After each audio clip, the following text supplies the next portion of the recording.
Hey, what's up? I'm actually picking up the next part of the show from my other live because wasn't getting any traffic. Hey, B12, how's it going? If you want to come up and join the conversation, we are having an educational conversation about ego. Hey, Judy, we are having an educational conversation about ego. Hey, Judy, welcome in, everybody. If you'd like to take up a box, go ahead and throw a request. I'll bring you on in. We're having an educational conversation about ego. Hmm.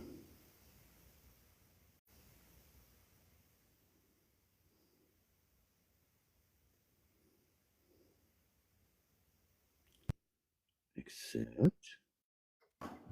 Rawr. Rawr. Rawr. What did I walk into? Rawr. Got that dog in you, huh? Wild. I am the dog. Do. So I'm eating vitamins. Oh, What's cool. those chewable vitamins? No, vitamin C because my body Vitamins? wants You need vitamins. Mm-hmm. Huh. You're so gross. See. Throwing out a couple more invites real quick. And see if we can get some more folks to come in and join in this conversation. And while I'm here, go ahead and hop over this direction.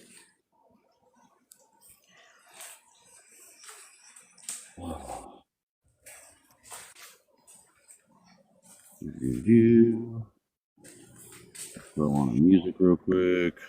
Do jazz this time. Smooth. Hey, sweet tea. Jazz. If you want to come up, you're welcome to. Hold on, I'll go start accepting people in a second, but I'm still sending stuff out and I don't want to restart on the list. Give me 2 seconds. I'm gonna go bang my head on the ground real quick. I love jazz so much. Jazz. What's up, Chaos? Hey, if you want to come up and have this conversation, we're doing an educational about ego and what it actually is. Oh, wait. Shoot. Whoops. That was an accident. What now? Ego is the reason why we have the word Johnson. For LBJ had a huge Johnson. Wow. Hey, I'm not the one who said it. He did. He even asked for a bigger pair of pants one time. That guy's gross. I mean, to be fair, he did say that. Who did? That's LBJ. I don't know who that is. Oh, he's Hey, the Ego creator of the Monster, we're having a FBI? conversation about ego. You want to come up? LBJ was the vice president during the Kennedy presidency and then became the president after someone put a canoe through Kennedy's head in 62. Hey, Ego, Oh, how's it yeah, going? funny. Yeah. That's why we have APAC today. Thanks, APAC. Just for a second, I'll just greet the new person. Shush. Ego, where are you from? The USA. Well, I mean, I figured as much. You got a big fish in your picture. Whereabouts in the U.S., bud? Southeast. Southeast. I'm in Oregon. That's why I was asking. Okay. So, I'm in your basement. Hi, I'm Sludge Knuckle. I host Interviewing Humanity, and today we're having a discussion about the ego trap. Do you, what does ego mean to you? Depends on what kind of context. It can be something that's negative or positive. For me, it's been a net positive. Okay. Would you care to expand on it? Yeah, sure. So, in the positive aspect, it gives you you have a sort of sense of self, meaning you're not easily swayed from your own beliefs. You are firm in you are firm in who you are, and in moderation, that's a good thing. You shouldn't be easily swayed by others. And then obviously in the negatives, everybody already knows the negatives because that's all we talk about, but nobody really seems to acknowledge like the positives of it. Okay. Okay. Another question. Has your personal belief of something ever caused you to turn someone into an enemy that actually wasn't? No, I wouldn't say that. No. No? Okay. And another question. Why do you think that people have a tendency to turn others into or view others as an opponent? Um, there's a lot of reasons. Typically, we're very tribalist humans are tribalist by nature, and so that's one component. Pride is another. Some people just believe that they're morally superior, and therefore they don't understand. I would also say it's like a lack of empathy, because for me, I believe that my moral compass is superior to somebody else's. But that being said, I'm also empathetic enough to understand why these people come to the conclusions that they do, and they I don't view them as evil or bad people. I generally just view people as mistaken. They have a misunderstanding. It's not that they're evil; they just have a misunderstanding of something. Okay. Okay. And have you ever believed something to be true, only to have your belief shifted later? Um, I would say shifted, yes. Complete reversal, no. I've like I said, I've been pretty solid in my belief system. I've maybe been given a perspective that I didn't have before, and that gave me understanding of the other side of whatever I'm talking about. But a complete 180, I don't know of anything off the bat that yeah. Professional wrestling broke my heart when I found out it wasn't true. Say again? Professional wrestling is scripted. Oh, dude, I've known that since like I was 7 or It broke 6. my heart when I was 12. I didn't know it was about Santa Claus and the Tooth Fairy, and I found out that he was a Jew before I found out professional wrestling, so it broke my heart. That's crazy. And just one more question, real quick, before I go into the next segment of the show. How much of who people think they are is actually a reaction to societal expectation? Um, it's funny. I actually think that that's part of the issue with ego. If you don't have enough of it, your whole character can be dictated by societal expectation. If you have enough of it, it won't. Okay. Thank you for that input, bud. Yep. So we're going to continue from where we left off. This next segment is why ego craves control. So control feels safe. When we believe we can control outcomes, people, or perceptions, we feel powerful. But what happens when ego's need for control makes us feel fragile? So ego seeks control because uncertainty is threatening. The problem is life is unpredictable, and the illusion of control creates stress, anxiety, and disappointment when things don't go our way. Letting go of control isn't weakness, it's freedom. Ego also hates change. Why? Because change challenges identity and comfort and stability. But resisting change often makes us suffer more than the change itself. People resist change because they fear losing who they are, being seen as weak, or stepping into the unknown. But change is inevitable. The more we resist it, the more we suffer through it. Ego fights change to maintain power, but true strength comes from adapting. And in that aspect, ego tells us to control people, how they see us, how they behave, how they respond. The truth is, we can only control ourselves. Trying to control people like partners, friends, coworkers, it creates resentment, frustrations, and power struggles. True power comes from self-control, not control over others. When we let go of trying to control external factors, we become more peaceful and resilient. So my question for the panel, and we're going to start with Torsdag, why do we crave control, and why does letting go feel so difficult? It's because of what you mentioned. It makes individuals feel fragile. Nobody wants to feel vulnerable, as well as nobody wants to feel fragile. Okay, thank you for that input. Kay, why do we crave control, and why does letting go feel so difficult? Are you there? All right, we'll go ahead and pass over you for just this moment. Joe, why do we crave control, and why does letting go feel so difficult? Well, we crave control because we want to think that we can shape what's going on around us, when the reality is we can only control how we react to the world, because the world is just there, and it's chaotic and just random sometimes. And why do we want to control the things around us? I mean, that's just, fear or lack of knowledge or just thinking you're superior. We are afraid of what we don't know. So naturally, if I don't know your resume, I don't want you to fix my car. You're not a mechanic. This guy might be an astronaut he might be like working on mechanic somewhere else, but he's not a mechanic here. So I'm not going to trust him. He might be great at the job. We'll never know, right? Okay. And Ego, if you don't mind, I love your name matches the show today. Why do you think we crave control, and why does letting it go feel so difficult? Survival, really. From the dawn of time, we've been trying to control our environment in order to let us survive and thrive.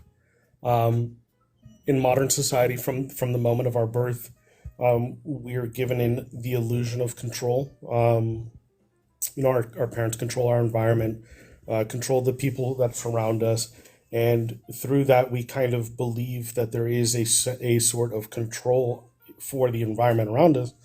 One actually really good example of this, and it's funny because I kind of had this awakening. I was just driving down the highway going to work, and out of nowhere, the thought that came to me that like there's quite literally nothing stopping somebody from just ramming their truck into me. There's literally nothing. There's painted white lines on the floor, on the ground. So we're all just kind of having like a social contract, agreeing that we're going to try and not unalive each other on the highways. So everything throughout our society has been what's the word I'm looking for here, to give us the illusion of control, because the opposite of that is chaos, and we don't like chaos by nature. I want to address that comparison there, but I'm going to do that in a little bit after I get through these questions. Loon, why do you think we crave control, and why does letting it go feel so difficult? I feel like going against things that you fundamentally know is hard because that means a part of who you've been and what you've believed is fundamentally a lie. One of my favorite examples is if someone told you the sky was purple, you would laugh them off because you know objectively the sky is blue. You probably wouldn't even hear them out, really, not honestly. You wouldn't be listening to understand why they think that necessarily in most cases. You'd be listening and maybe entertaining it. Okay, thank you very much for that. My next question, and I'll start off with Ego on this one. Have you ever resisted change out of fear, only to realize later that it was necessary?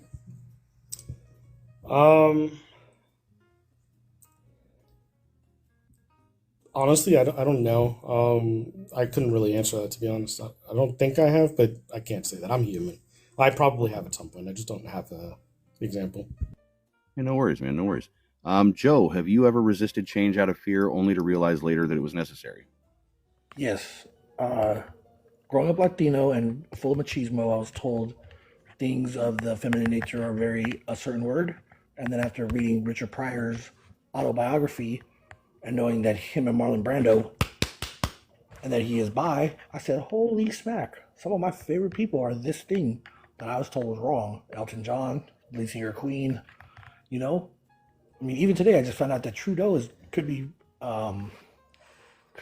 Castro's son. Castro's son.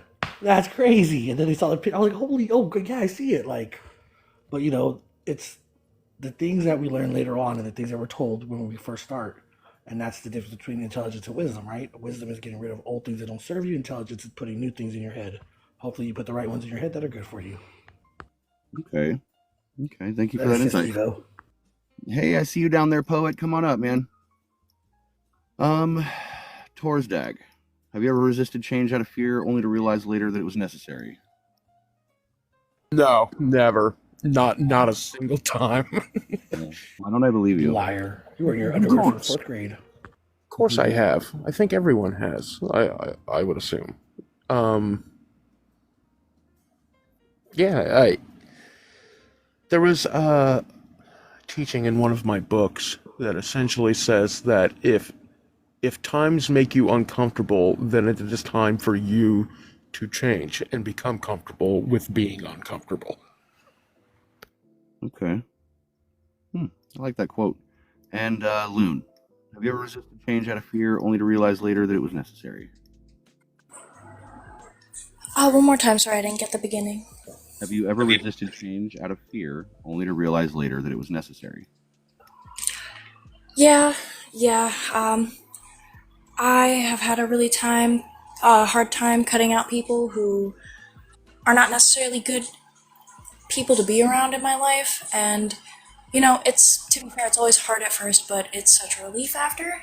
And it's like every time it happens, it's the same process.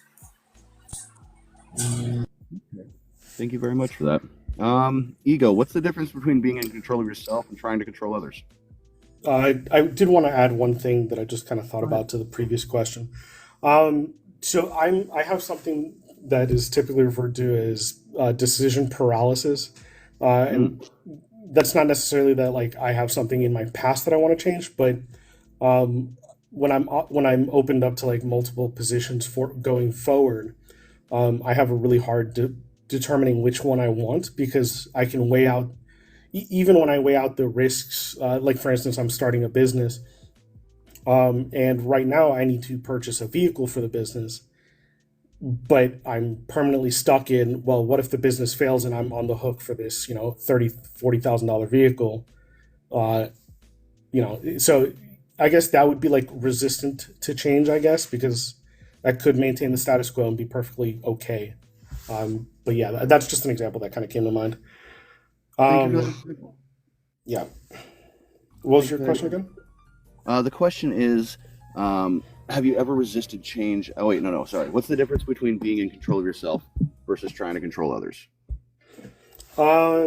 I think controlling others is an illusion. I don't actually think you can. You can put things in their way to kind of manipulate, but truly controlling other people you cannot do.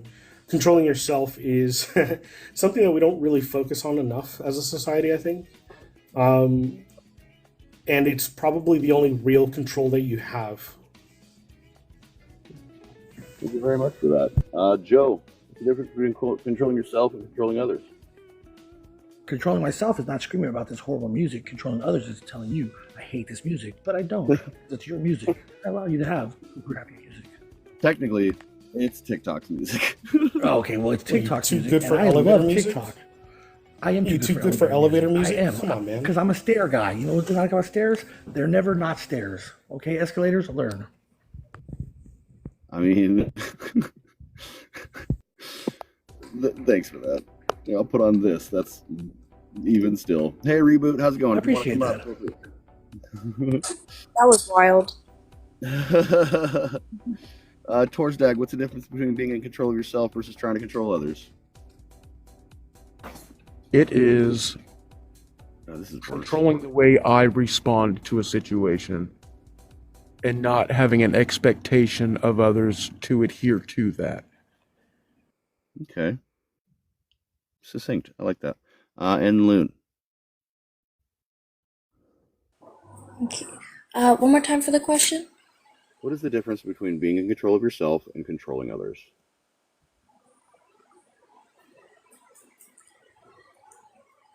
I don't have the answer to that one, Loki. I guess it's, again, doing your best to control the things you can and leaving the things you can't alone. Okay. Simple enough. Thank you very much.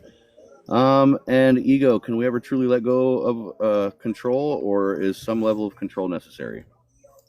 Uh, yeah, I mean, I would say some level of control is necessary, if only like the control of yourself. Far as like manipulating or attempting to control factors outside of ourselves. No, I don't think we can ever really let that go because we do, on some level, need to control our immediate surroundings for survival. Okay. Thank you for that answer. Hi, Julie. I see you down there. I love you. I missed you so much. Um, Joe, can we ever fully let go of control, or is some level of control necessary? I think that we can fully let go of control. We can fully let go of possessions. But while we're materialistic, it'll be very hard. But in some places, control is very necessary. For I'd rather my children have a good sense of morality and understand right from wrong than to be happy. Happiness is something that you can get through other things. People think the happiness of children or, things like this, but we're not raised that way in my age. So it's hard for me to bend to that society's normality because I disagree with that. I think my kid needs to have the head on their shoulder and know right from wrong and be discerning, opposed to be, oh, look at me, I got 100 waffles and I ate ice cream tonight. Okay. Torsdag? I believe there will always be some level of control, but I want to preface this by stating that having boundaries is not necessarily controlling others, but it is controlling you in yourself. Does that make sense? It does. It does. It brings up a very important topic about boundaries being an important thing for maintaining self-control and getting along in this here non-vacuum that we live in. And Loon, can we ever fully let go of control, or is some level of control necessary? I think some level of control is necessary. Like, you should obviously control yourself to an extent. You don't need to be reacting split second to everything, but at the same time, you don't have to control everything. Okay. And last one for this specific segment. Ego. How can we tell when our ego is the reason we're trying to control a situation? You're gonna have to come back to me on this one. Okay, no worries, no worries. Joe? You gotta rephrase the question. I have a 12-second memory. How can we tell when our ego is the reason we're trying to control a situation? Because we're doing things out of character, because we're doing things that don't have a point, because we're doing things just because they have to be done that way, whether it's ADHD or you're narcissist or just that thing. Like, I know it doesn't matter, but I need you to do it this way. I grew up with my stepfather constantly yelling at me not to slam his door. But if I don't close the door, he gets upset. If I close the door too soft, he gets upset. I don't understand this damn door problem. It's his, not mine. For he perceives me slamming the door because he thinks I think about him all day. And to that, I told him, you're not that pretty. Torsdag. When your response to a given situation is reactionary. Good answer. And Loon, how can we tell when our ego is the reason we're trying to control a situation?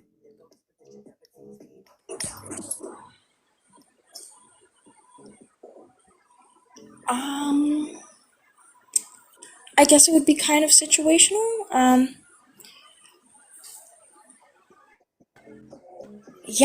Sorry, this is I definitely have trouble in this area, so open to advice though. Okay. Thank you very much. And Ego, do you feel like giving it a shot?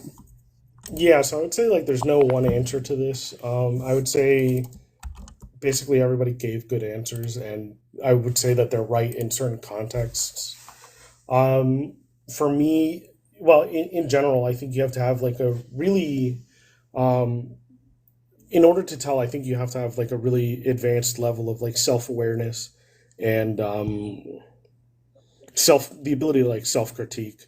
And even then, I would say you probably before you do any of that, you have to remove yourself from the situation and give yourself time, specifically your amygdala, but give yourself time to kind of emotionally remove yourself from that moment, and then question yourself. Because I do find myself doing that quite a bit, where I'll say something that I don't really believe or mean, and then like a couple hours later, I'll go back and think about it. And it's like that was kind of fucked up. That's not what I didn't really believe the things that I said. Okay. Thank you for sharing your lived experience, man. I appreciate that. So this next section is going to be about ego and relationships, specifically how ego affects communication. So ego loves to win an argument, but in relationships, winning isn't the goal. Understanding is. When ego runs communication, we talk to be right instead of talking to connect. Ego-driven communication leads to defensiveness, misunderstandings, and emotional shutdowns. The moment we prioritize being right over being connected, we lose the ability to truly hear the other person. So go ahead and drop in the comments down here Have you ever caught yourself arguing just to win instead of actually listening? So, why is it so hard to say I was wrong? Well, it's because ego sees apologizing as weakness, but refusing to apologize damages trust and keeps us stuck in unhealthy patterns. A sincere apology doesn't make us weak, it makes us accountable and trustworthy. Ego makes us dodge responsibility, shift blame, or justify our actions, but healing can't happen without accountability. So, another thing I'd like to bring up, jealousy and ego. Jealousy isn't just about what others have, it's about what we think we lack. Ego fuels jealousy by making everything a competition, even when there's nothing to win. And jealousy isn't just about relationships, it's about status, success, and comparison. The more ego sees someone else's success as a threat, the harder it is to feel happy for them. True security comes from knowing that someone else's success doesn't take away from our own. So, my question, well, one of my questions, we'll start with Torsdag. Why do people struggle to apologize? Is it really about pride, or is it something deeper? It circles back to that being vulnerable, and people don't like being vulnerable. Okay. I like that answer. Loon, why do people struggle to apologize? Not to brag, but I have the opposite problem. I apologize way too much. Yeah, my bad. Sorry, I don't have anything to say. Ironically, Point in case. Joe, why do people struggle to apologize? Jackson said nothing goes over my head, for my reflex are too quick. I'd catch it. But I mean, it's just, people don't like to be wrong. No one wants to come off their soapbox, and everybody hates that weird, awkward, like, there's no graceful way to apologize without admitting wrongness. Nobody likes to be wrong. Once again, like, I'm jealous of Eagle Master right now because I don't have a picture with a giant fish. I've caught sharks. I have pictures with fish. I don't have a giant one. I'm going to have to go doctor one up today and make it bigger than Eagle's, which is a thief of comparison because that's not happiness, not true happiness. Ego, why do you think people struggle to apologize, bud? First and foremost, I think it's because people think that this picture of me and a fish is actually me, and it's not. Second of all,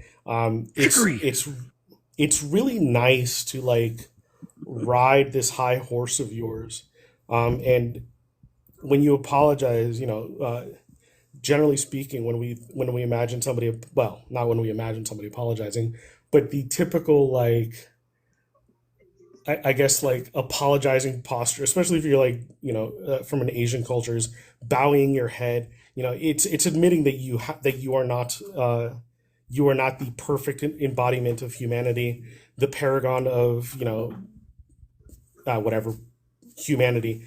So you're acknowledging that you have faults, and as much as you're admitting it to somebody else, when you apologize, you are admitting it to yourself. And that's people don't like doing that because it kind of puts a dent in their pride. Yeah.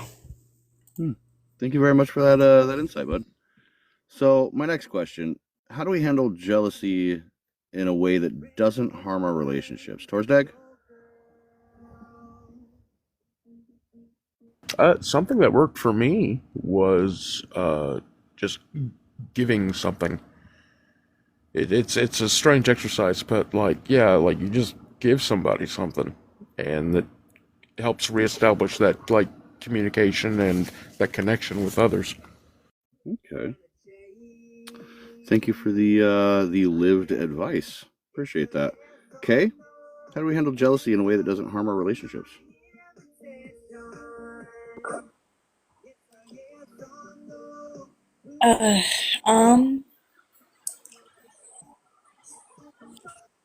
I feel like saying not dealing with it isn't a healthy answer. I mean, that's definitely not a healthy answer, for sure. Yeah, I'm so sorry. Like, you really picked the wrong topic for me. This is fascism all over again. Well, Gang up on you. I hope some insight can come from it. Joe, how do we handle jealousy in a way that doesn't harm our relationships? I try to remember that it's a thief, because comparison is the thief of happiness. But I said a person who can't run from their problems hasn't run fast enough or hasn't tried hard enough. Okay. And ego, how do we handle jealousy in a Yeah. way that doesn't harm our relationships? So I can't really recommend my methodology for it. Well, my methodology in general or my ideology. But for me, this has worked really well. I'm hyper self-critical.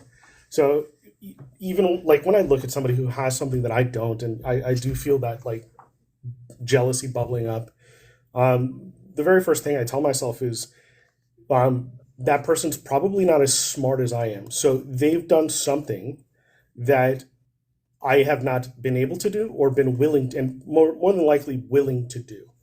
Um, I realize, and I come to terms with the idea that somebody has put in more effort than I'm willing to, or they've risked more than I'm willing to. And so the fact that they have something that I don't or cannot possess is my own fault. And because I do that, that now centers that emotion on me rather than the other individual. Hmm. I do like the diversion tactic, although I can give you a good example of this if you want. please. So my buddy is making my best friend. We both went to high school together, so it's been almost 20 years now. He's now making somewhere between around $250,000 a year. Now he works very hard for that. But here's the thing: he grew up in a poorer family than I did.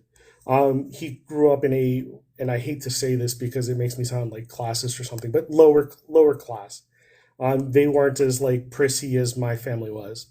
Um, and yeah, so he's making a fat chunk more than I am. And I initially I was jealous. I was, I could feel that emotion bubbling up towards him. And then I realized like this dude came from a worse off situation than I did. He went to college, which I wasn't able to or willing to do. And he works ridiculously hard, which I'm also not willing to do. I work hard in my own right, but he put in, what is it, 8 years of studying and a bunch of other things to be a lawyer, by the way, that I just wasn't willing to do. So yeah, it's my own fault, not his. Okay. Okay. I appreciate that story, and that does help give a little bit of clarity to the answer for sure. So the next question: why does ego make people defensive in conversations instead of open to understanding? And I'm going to go ahead and start with ego on this one. I mean, at the simplest answer is that we don't like change for the reasons we've stated earlier. Um, yeah, we just don't like change, and so we're less likely to engage in change if we can avoid it. And we as humans have gone through great lengths to not change. That's it. I mean, can confirm. Joe, why does ego make people defensive in conversation instead of open to understanding? Also, Because that fish is fake. how dare you? That's a real fish, and those are my family members. Because I grew up in the Laos community, and Eagle gave me a great idea. That is a real fish, by the way, and don't try to eat it. In a what Now, community? Laos, Laotian. Oh, okay. Yeah, my family, my stepfather's Greek and Taiwanese. And I forgot your question because I So, feel like you're eyeballing my fish. so why does ego make people defensive in conversations instead of open to understanding? Okay, it makes them defensive because they perceive it wrong. Sometimes it's a language barrier, sometimes it's a listening barrier. I have had this exact thing with people who, when somebody says a joke or says something, they go, "But that's not true." And I was like, "Yeah, that's not the joke they said either. You're not listening. You're thinking ahead of time." Case in point, a guy told a Chris Rock joke. Only children and dogs are loved, and then this lady goes, "But women are loved."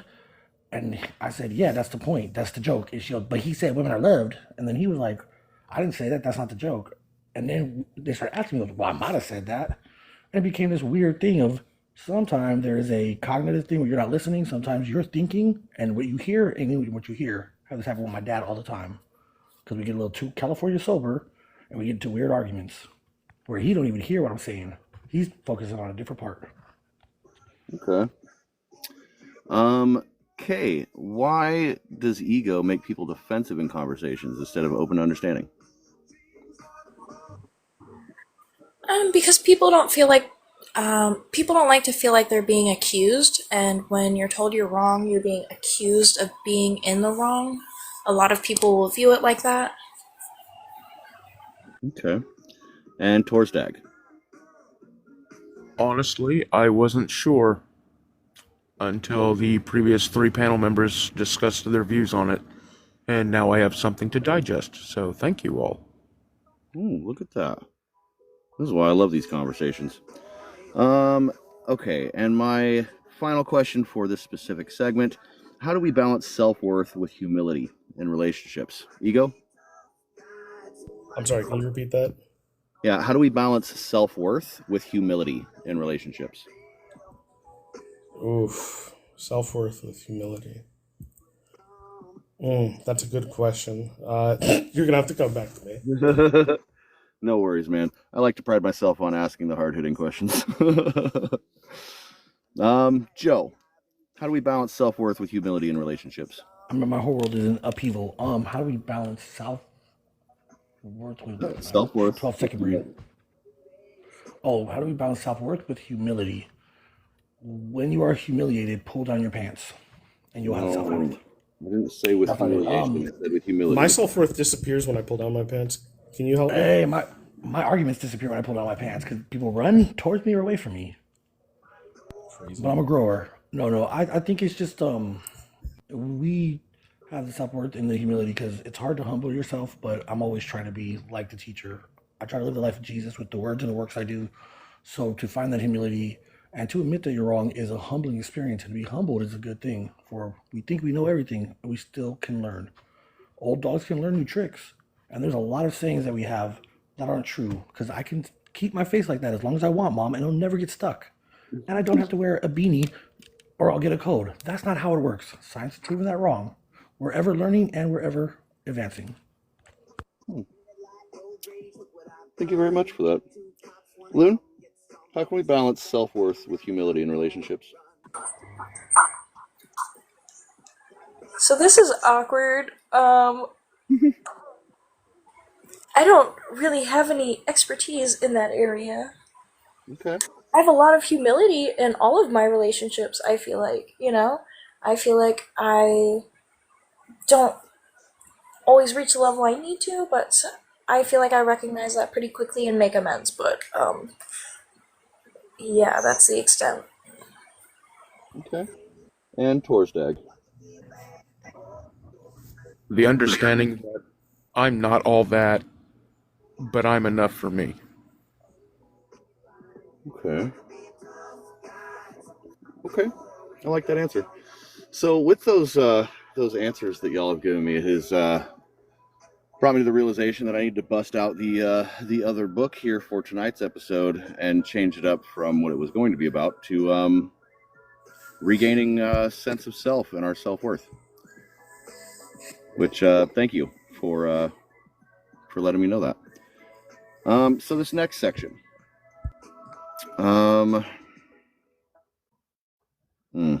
I have to use the restroom really quick, so I'm going to go ahead and mute myself. But please get to know each other. Open up the mics and talk it out for a minute. I'll be right back. I think I can fake this one off more because my family's little in Spanish. What flavor of adobo are you, bro? Adobo, what is that? Oh, You live in California? Yeah, No, I'm not a Filipino. It's Latino. Nah, I don't consider adobo Latino. Only Adobo Filipino is would eat it. absolutely Latino. Are you kidding me? What? Okay, Yeah, but like, okay, so here's it's the Mexican. thing. It's Mexican. It's not El Salvadorian. It's Latino. Like, okay, so Yeah, Filipinos Yeah, are they speak Asian Spanish. and Hispanic. They're Yeah. Spain went and did their thing that they did all throughout Latin America, and they did it in Asia too. It's really weird when I'm you not a think fan about of it. adobo, I guess. No, you are correct. I'm not a huge adobo fan, but it's better than chocolate mole, I guess. The Filipinos make some good ones. There's some food I'm a little finicky Um, around. yeah. So when I ask you like what flavor of adobo are you, I'm just asking like where what kind of Spanish are you? Like where are you My from? parents are from Veracruz, and my father was from Salvador, but I'm from East Oh, Oakland, okay. so Okay. I'm ignorant, and I'm East Oakland. I'm from the East Side, Lake Merritt.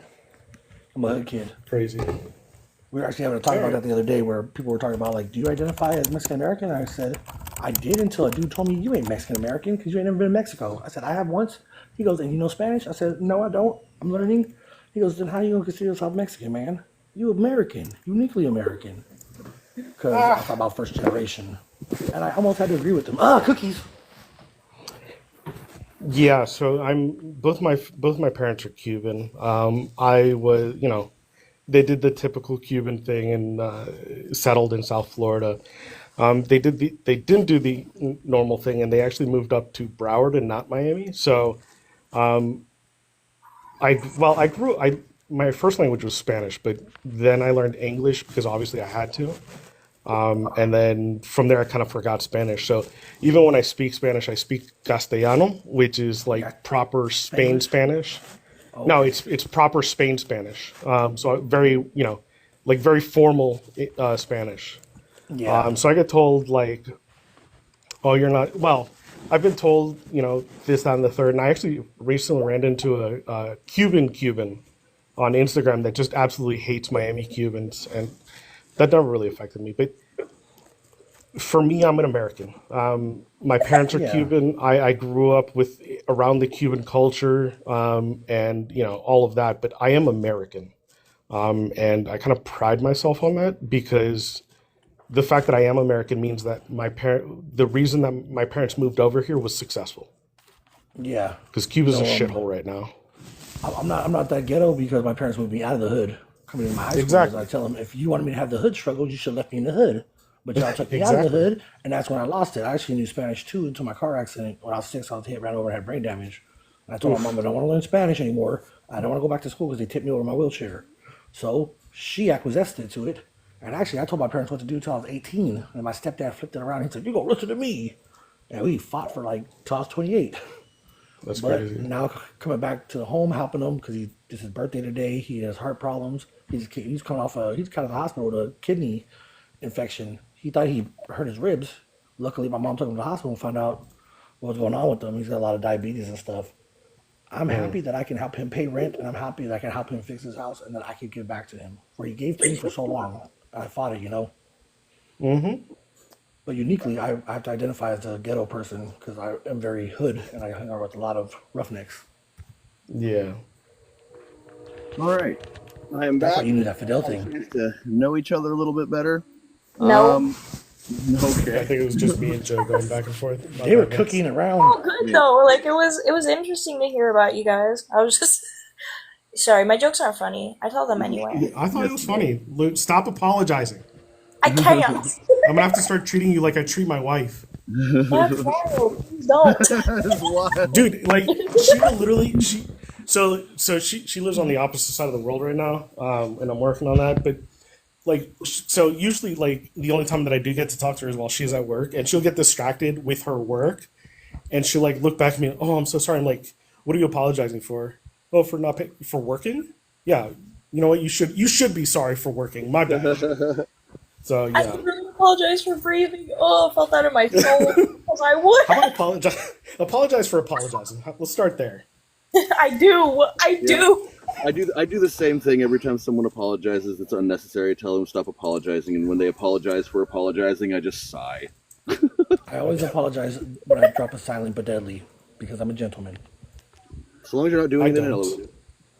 I In blame other elevators, I do it people. I everywhere. obfuscate.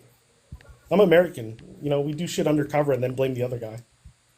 Not Basically, the me. Some of the people CIA. when I'm walking out of a store and I'm beeping, I go, "Hey, scumbag, get back in there." Yeah, I blame myself when I let one off in public. Fuck, I'll No, claim that I'll one I'm claim the blaming dog other parts. people for. Nope, barking spiders, little elephants. I got 1,000 excuses. My stepdad taught me well. Yeah, I'll claim the dog parts. Y'all, Definitely dog farts. That's wild, and now I know not to be in too close of proximity of any of you because you'll fart on me. Wild. You Yeah, know and what? then I'll blame I I'll blame it on the smallest person, like the smallest girl in the room. It was her. One You time know my what? wife farted in the car when I was injured and locked me in. All right. So if I can continue on with the show. So this next section is about ego and social status, specifically the need to be better than others. Ego thrives on comparison. It doesn't just want to be good, it wants to be better than someone else. Why does our worth feel tied to where we stand in relation to others?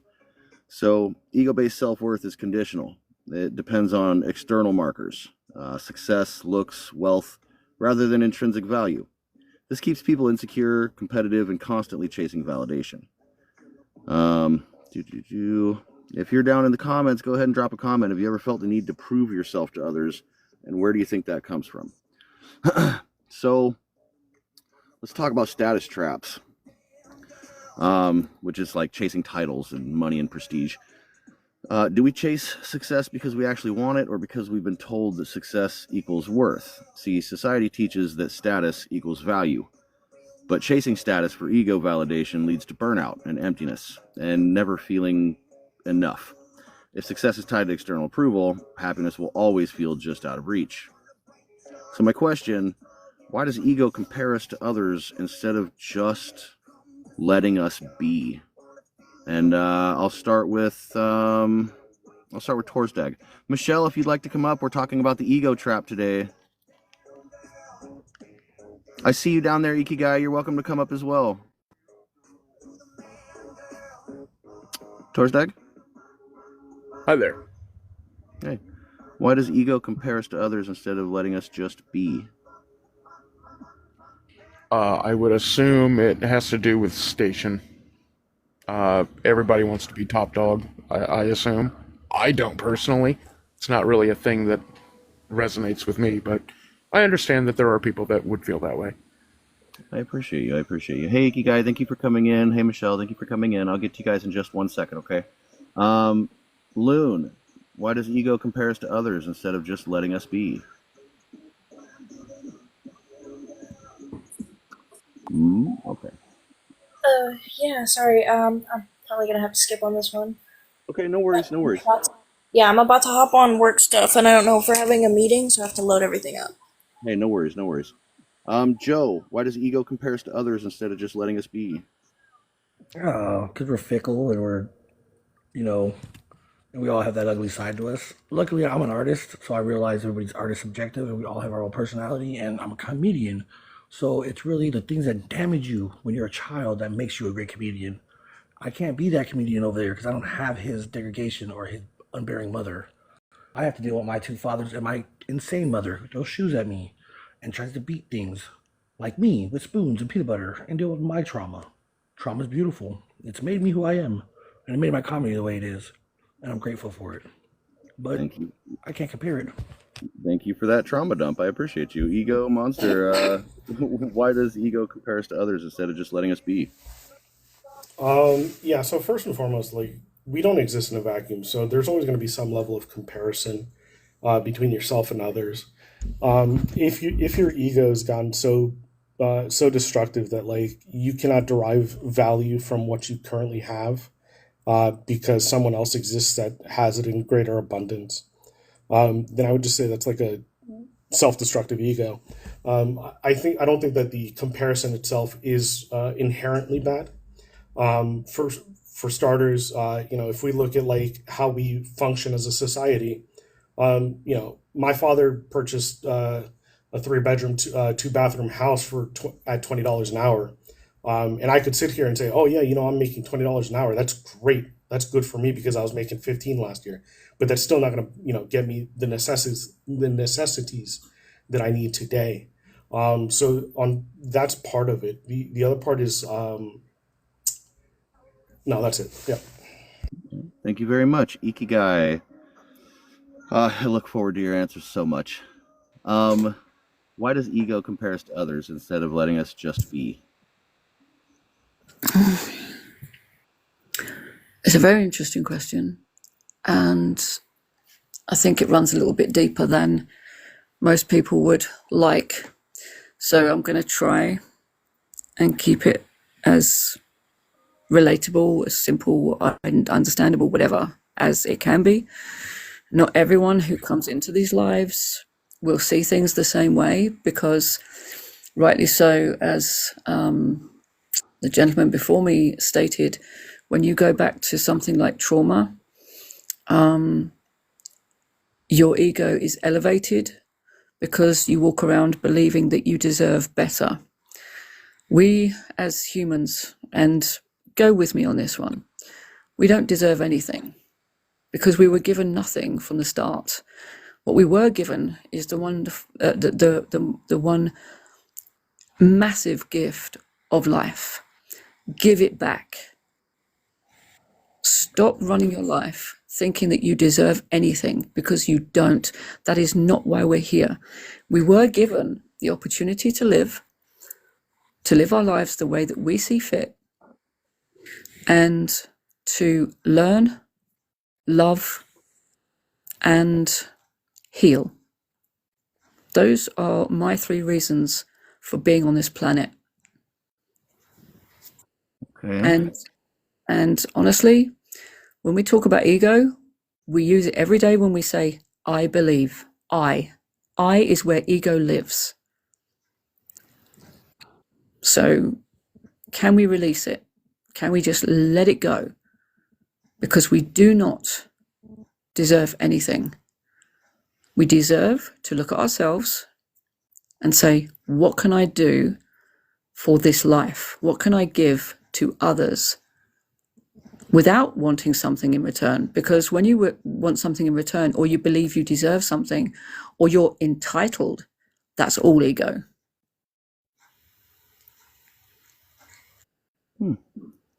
Thank you so much for that answer. Thank you. You're entirely welcome. For putting a very forward spin on it. I appreciate you so much. Michelle, why does ego compare us to others instead of letting us just be?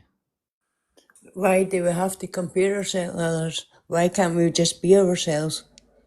We're all different. I am. I love myself. I love being. I love my life right now.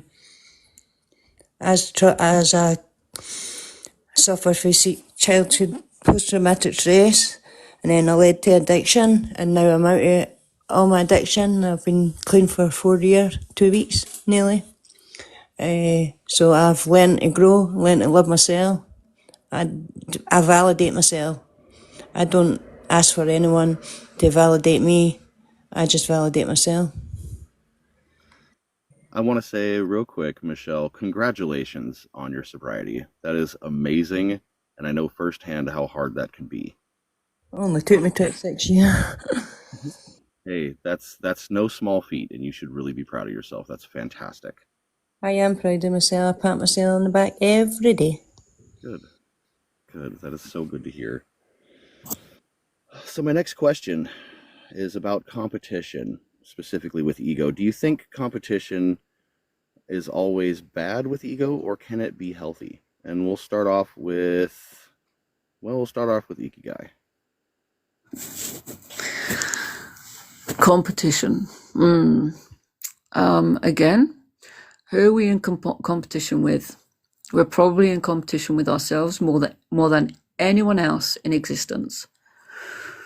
When we elevate, this means bringing up feelings of wanting something, wanting to win, because we start doing that in arguments. There's a competition to start with. It's a competition because I need to win. I must say how I feel. This is why I have a problem with people who speak over others. This is why I can't enter into lives where other people are just speaking over each other, because it's noisy. It's just a din, and it's rude. It's not saying I'm prepared to listen to you. I'm prepared to hear you. So therefore, yeah, it becomes a competition. So many of these lives are not about debates. It's just a competition for people. I can speak first. No, I'm going to speak first. No, actually, you're going to listen to me. Blah, blah, blah, blah, blah, blah, blah. Let it the fuck go. Seriously. Excuse my language. But if you're in competition with yourself, then you'll find it very easy to be in competition with others. And there is absolutely no reason to be. But if you're an athlete and you want to win a race, you've got to release that ego and you've got to say, you know what? I've done the work. You've got to start believing in the work that you've done. You've got to hyper focus. You've got to disassociate. But you need to have that belief in yourself. So therefore, releasing ego means I believe in me. I don't need anyone to validate me. Just the same way Michelle said, and she was spot on. Stop trying to look for validation, because if you are looking for validation, you're going to continuously go out there and compete with others. And you don't need to. Just deal with yourself. And this is the one thing that we must teach children. You're an individual. It's going to be your life, no one else's. Deal with yourself. And parents, if they're decent parents, they will allow a child to learn, not to sit and push their own agenda onto them, but learn and grow. How many children do you know are learning and growing? Good question, right? Not enough. Thank you so much for that insight, Ikigai. I really appreciate you. Joe, do you think that with ego, competition is always bad, or can it be healthy? It can be healthy. I mean, it can make us strive to be better. For if Steph Curry never had anybody shooting more threes than him, he would never been able to break that record. And Steph is the first, second, third, and fourth most points and least amount of fouls, which lets you know Steph had revolutionized the game. Walt had revolutionized the game. Having a goal to hit or having a benchmark above us is a great thing. Although, like it says in the great book, people have paved the path with great intentions to a bad place. That can happen too. Look at Oppenheimer. I'm sure he didn't mean to make that, but then again, he did mean to make that. He just didn't think of how they were going to apply it. It was a great thing to do. Just the application of it is out of our control. Sometimes we put things into forward motion that we don't control, and it can be good and bad. It's a double-edged sword. Very insightful, man. I appreciate that. Loon, when it comes to ego, you think competition is always bad, or can it be healthy? She said she had work stuff. Okay. Ego. If you don't mind, do you think competition with ego is always bad, or can it be healthy? No, and it's funny because Joe actually made me think of it. If you guys remember Harry Potter, when Ollivander is selling Harry Potter a wand, and he called Voldemort a great person, evil but great. I think that you can have good relationships and healthy relationships with things that people typically consider bad. Competition, like Joe said, is something that moves us forward, or at least can move us forward. It's all about the application. Competition is probably one of the only reasons that I am who I am, and not even necessarily in an unhealthy way. It's hey, that guy is faster than me, stronger than me. I want to do that. I want to be better than that guy. So let me do that. It's all about the application. So yeah, I absolutely think you can have a healthy relationship with competition. Okay, thank you very much, Michelle. When it comes to ego, do you think competition is always a bad thing, or can it be healthy? I don't think it's a bad thing. I don't think it's a bad thing. The only competition I'm in is when I self-talk in the mirror and me, the mirror and I. Okay, thank you for that. You're welcome. So my next question, and again, I'll start with Ikigai. Have you ever chased something only to realize that it wasn't what you actually wanted? Yeah, and again, I'm going to go a little bit deeper as usual. I think we're all chasing something within ourselves. So I obviously thought that I was a particular person, a particular way of being, when in fact it turns out that I have a deeper purpose, I have a deeper meaning as a human. So yeah, I think underneath it all, I've just been chasing myself. I've been looking for something about myself in other people. And I think to a degree, we all do that because we like to find something that resonates with another person because that's part of who we are. So there's always that kind of chasing. But if you were to stop and just sit for a minute and say, okay, why am I asking for something that only I can give myself from someone else when they don't even know themselves? That doesn't make sense, right? So give everything that you need emotionally and spiritually to yourself. That way it's easy to kind of trickle the effect to others and say, listen, I can give you a gift. What you do with it is entirely up to you. But then you cut the tie. And this is why I do what I do. This is why it's so easy for me to do what I do, because I simply don't hold on to other people's stuff. I hold on to my own. I work with my own. I learn from my own. I know what I need. I trust myself. That, as far as I'm concerned, is the one thing that so many people cannot do, is trust themselves. So I don't need to chase anything, anyone. I have what I need because it's all inside me. It's that simple. Oh, I love listening to you talk. It makes me so happy. Right. Okay. We'll go with Joe. Have you ever chased something only to realize it wasn't what you actually wanted? Yeah, man. My whole life I chased trying to be my father. I figured out that biology doesn't make you a father. It's being there. And today I can say I'm much more like my stepfather, sensible and a square. Although I'm California sober, I'm glad not to be a criminal, incarcerated, deported, and having to live with my mom, having a woman half my age take care of me. For my father's 3 years younger than my mother, and he takes care of us. And I take huge pride in being there for my nieces and nephew, being here for my family, and being a square today. Because I once wanted that fast life, and now I know that's not what I want. Now I see the difference. Now I have the discernment to understand that I said I never wanted to be a square, but being a square ain't bad. Hey, it's hip to be a square. No, I can't believe I said that. Thank you so much, Joe. Hey, Eddie, you ever chase something only to realize it wasn't what you actually wanted? And I threw you on mute, by the way, but you can unmute yourself. Yeah, I saw that. That's not a problem. Yeah, I have. I've been chasing success my whole life. Always trying to track down the next opportunity to be able to try and succeed. You know, I turned 59 March 28th, so next week I turned 59.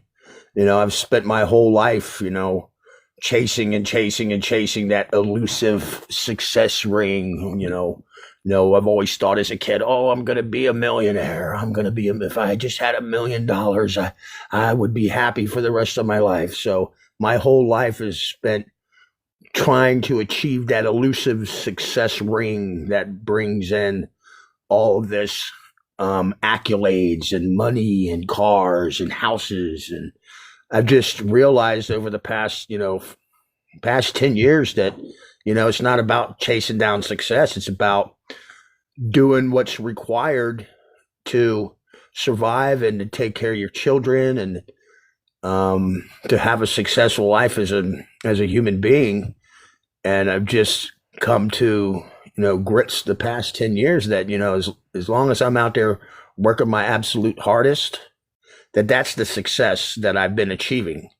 I've been trying to chase that ring, that success ring down my whole life when I actually had it the whole time and I didn't even know it. I was blind to it, because I've raised three, and now my marriage fell apart, which is, whatever.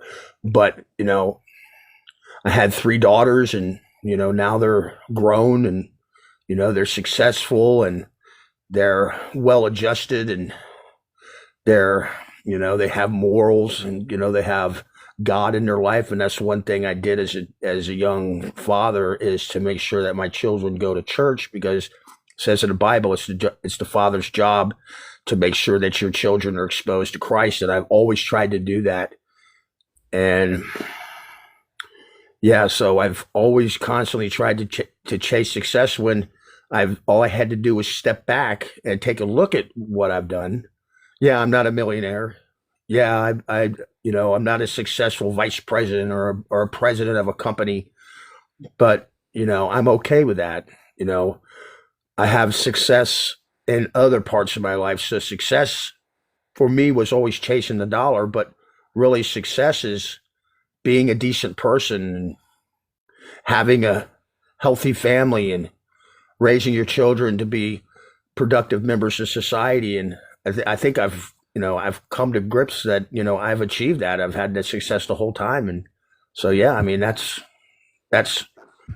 what I've realized, over the 59 years of my life, is that you can chase this big successful ring, but if you actually step back and look at your life, you realize that you really are successful the whole time. And you just have to put clarity in your life and sit back and take a breath. Like the lady last time was just saying that, you have to step back and breathe and, look at what you've achieved in life. And, I'm happy with what I've done, so I'll land my plane there. Thank you so much for your lived experience, man. I appreciate the hell out of you. Okay, have you ever chased something only to realize it wasn't what you actually wanted? 4, 3, 2. Okay, ego. You ever chase something only to realize it wasn't what you actually wanted? Yeah, of course. Like many people. Like somebody else was saying, I valued, the millionaire lifestyle really highly as a kid. Thinking like, oh yeah, this is what would grant me happiness. Like you said, I'm not a millionaire, but I've got a kid. I've got my wife. Well, I got my wife, and I'm about as content as humanly possible. I forget who said it, but we've been taught that like we should be chasing happiness, and that's just not true. Happiness is a momentary thing, and we should be chasing contentedness instead. Thank you very much, bud. And Michelle, have you ever chased something only to realize that it wasn't what you actually wanted? Yeah, I chased the father of my son. Well, the stain on the bed sheet that he left, as I would call him. And I have a son. I brought him up myself. He still lives. Well, still lives. He's back living with me now. He's like 39. So I chased my trauma, and that's how I'm here today. Okay. I just see myself grow each day. I see my worth. We have two choices in life, and that's to succeed or success. I can't even say the word now. Sorry. Oh, you're wonderful. Thank you so much. What was that, Ikigai? Succeed or fail. So we only succeed or we only Get the word out there, Haley. Bless you. You're welcome. Thank you guys so Hey, much. Sledge Knuckle. Yes. So let's pose the same question to you. Have you ever tasted anything in your life?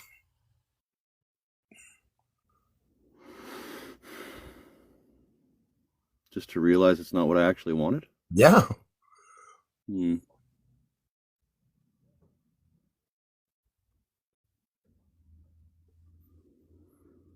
Yeah. It's a dark answer, though. It is. I've chased death. I've spent a good portion of my life chasing the end of it. And I know that that's not what I actually want. What I actually want is to see a world in which people are kinder and softer with each other, I want a world in which I'm not afraid for people's existence. And I'm not going to find that by ending my life early. I'm going to find that by doing the deeds that I do today. Amen, brother. Well, thank God you didn't chase that ring and achieve it. Not for lack of trying, let me tell you. Okay, so this next part, we're going to talk about letting go of ego. Letting go of ego doesn't mean losing yourself. It means freeing yourself. Well, why does surrender feel so difficult? So ego fears surrender because it sees letting go as losing power. But in reality, surrender brings peace by removing resistance and expectations. So my question is, what does letting go of ego look like to you? And we'll start with Eddie. Yeah, you know, that's a good question.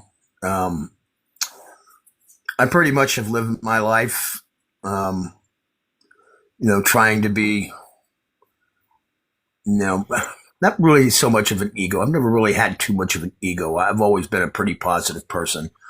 So as far as ego goes, I haven't really had that. I've pretty much lived my life as a person that tries to bring positive vibes to people's lives. You know, I might have had some internal ego with myself. And you know, I've had some thoughts in my head as well about things of that. But I've just realized that, you know, if I had an ego, that I wouldn't be able to clearly provide for the ones that I love and the ones that are in my life that I love. And I've always lived my life to try to appease people and try to do the best possible job I can as a father and as a husband, and just going through life like that, always constantly trying to better myself and go on to the, you know, the next positive thing in my life. Even though my whole life was in turmoil and turned upside down, you know, I've always had the ability to be able to take a negative and turn it into a positive by sheer just getting down and dirty and just grinding it out, you know. So I really haven't let ego get in my way. I mean, I think we all have internal ego. Yes, that is true.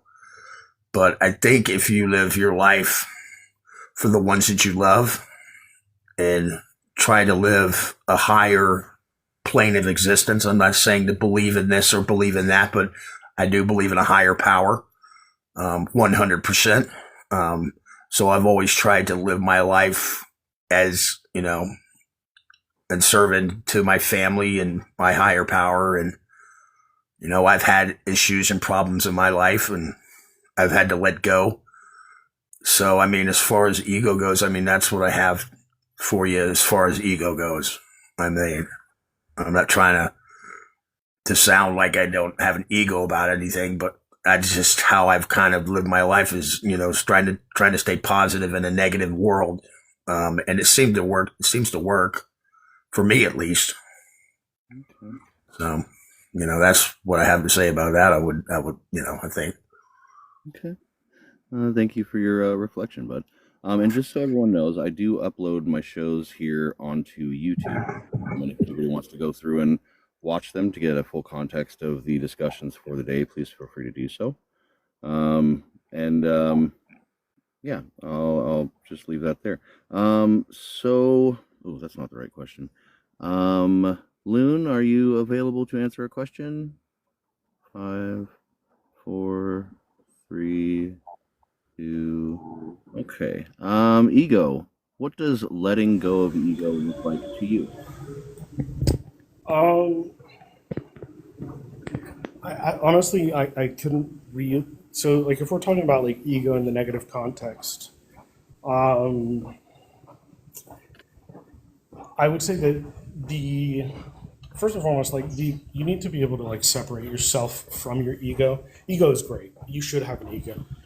But if you can't separate yourself from it, it will always be like a negative impact, just because everything becomes personal and everything becomes an attack on who you are.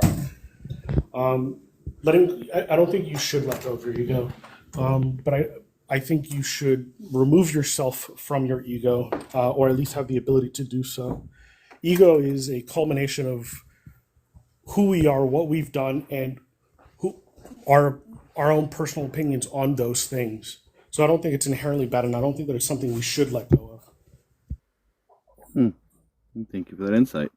Michelle, what does letting go of ego look like to you? Give me the will to live.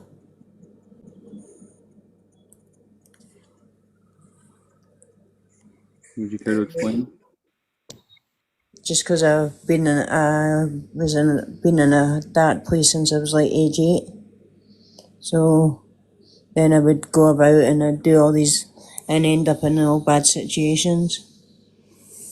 And then it was like a wee flick of a switch. And then I just thought, oh, just let everything go. Just watch yourself grow, Michelle. And just be your own person. And I am. Thank you very much, Michelle.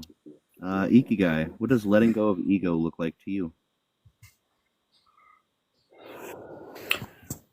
It looks like acceptance, because once you accept what has been, what is, and what will be, part of yourself has let go of the ego that you've been carrying. Now, I don't think many people will completely release ego, but if there's one man that you can learn from, his name is Eckhart Tolle. If you want the spelling of that, let me know. But his books, his videos, please get into that. If you're interested in this stuff, watch his videos, read his books, or listen to his books on Audible. Absolutely incredible guy. He talks from a place of zero ego. And it means that you've accepted life the way it is, because life is what's happening every second of every day. There is no future. There is just now. And there's now. And there's now, etc., etc. So we know that life itself can, for you or for me, stop at any moment. That's why we learn to live in the now. And everyone does have ego. It's not about being egotistical. It's the I am, I will, I feel. You're talking about your ego. It's very difficult not to speak in that sense of I. And this is very much, again, what Eckhart Tolle will show you if you care to listen to him. But it's acceptance, it's release, and it takes years to learn, because we're not perfect, because we are traumatized, because something happened to us. So it is difficult to let it go. But that's my point. Learn, live, and accept who you are, because you can't change. You can adapt. Adaptation brings change, but you have to learn to accept it first. Thank you so much for that insight, and also that education drop. Eckhart Tolle is one of my favorites. I appreciate the hell out of you. I am never not going to like having you here. Okay, Joe. What does letting go of ego look like to you? I guess it would be cleansing oneself. I like to do that with a little bit of burning down my life every now and then and starting it up from new. But I don't know Eckhart Tolle as much as I know Jelly Roll. And Jelly Roll tells me, be okay with the things you've done and understand that you're your foundation. But you can start as a sinner and still find yourself to be holy. For he didn't like the man he was, but he remembered that's the man that he is, and that is his foundation. For I'm nothing without my sin. So I give myself grace and I give myself forgiveness. That way I can give my enemies forgiveness and I can turn the other cheek.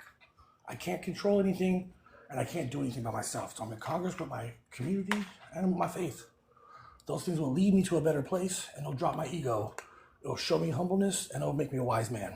And in time, I'll be able to pass that on to my own community in grace itself and faith. Thank you very much, bud. Kay, are you available to answer the question? I'm gonna take that as a no. All right, with that, I'm gonna go ahead and move on to my final dialogue or monologue, if you don't mind. So we've spent this episode unraveling ego, how it shapes our identity, our relationships, and even the world around us. And the more we've pulled at the threads, the more we see that ego isn't just some abstract concept. It's woven into everything we do. Ego tells us we have to be somebody, that our value is tied to status, success, recognition. It tells us we have to be right, to be better, to be seen. And the more we listen to it, the more we become prisoners of our own self-image. Think about how much energy we waste defending an illusion, proving something to people who don't matter, holding grudges that don't serve us, chasing things we don't even want. Ego convinces us that winning is more important than peace, that being seen is more important than being real, and that control is more important than connection. But here's the truth. None of it is real. Your worth doesn't come from validation. Your peace doesn't come from proving yourself. And the moment you stop feeding your ego, you free yourself. Free to grow, free to change, free to exist without constantly proving why you deserve to. So ask yourself, what part of your ego are you ready to let go of? The need to be right, the need to impress, the fear of being nobody, the desire to control.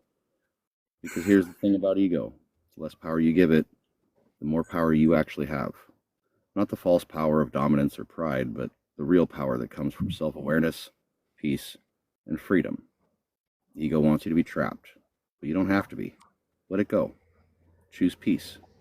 Choose growth. Choose yourself.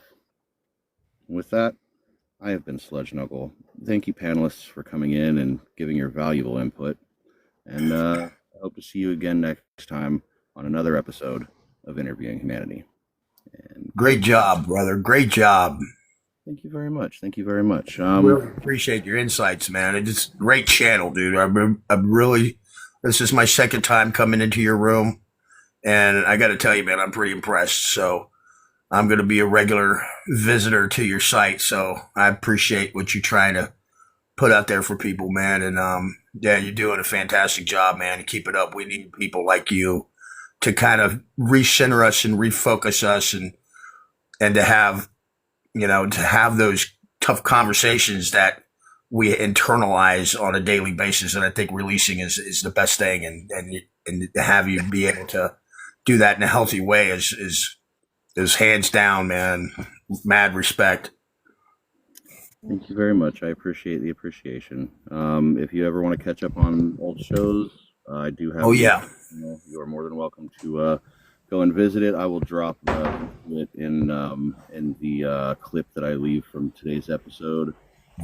Feel free to check it out. I've followed everybody, and I hope to see you all again. And everybody have a great day. If you want to go ahead and drop me down, that would be fantastic. To meet you. Everybody have a fantastic day. Thank you for coming, You too, buddy. bud. You too, Eddie. Thank you. Hey, Sludge, I'm gonna need these questions in advance for next time.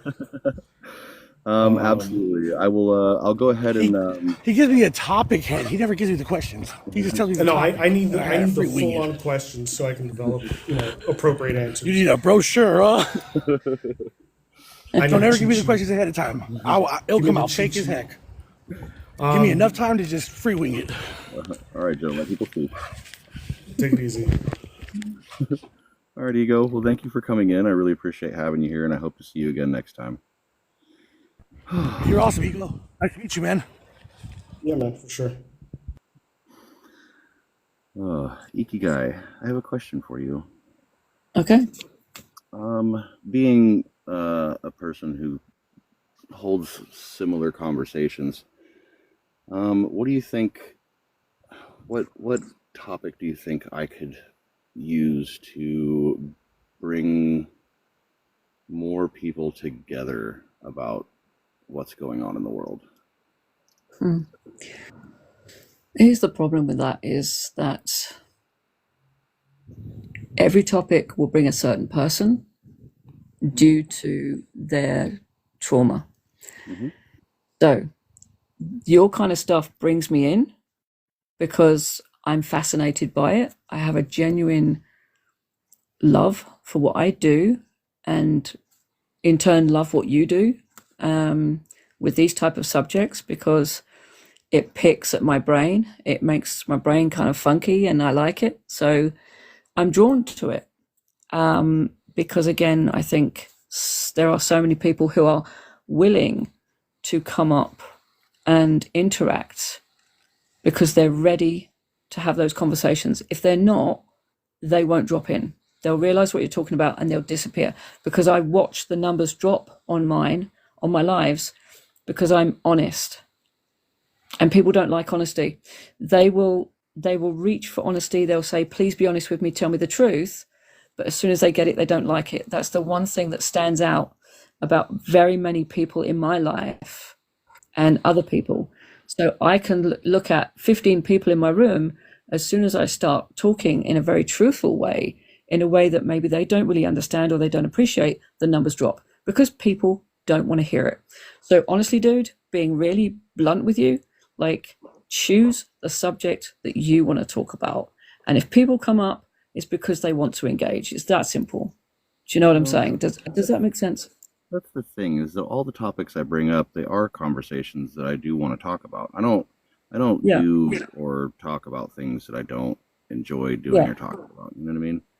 And I'm trying to figure a way, because I feel like right now, specifically like here in the States and the way it is rippling out into the rest of the world, a conversation, some form of starting conversation to get people kind of thinking, I find is necessary, because so many people are chasing escapism, which isn't harmful in itself from time to time, but when we're literally allowing something that we as a world told ourselves would never happen again to happen again, it's rather disconcerting.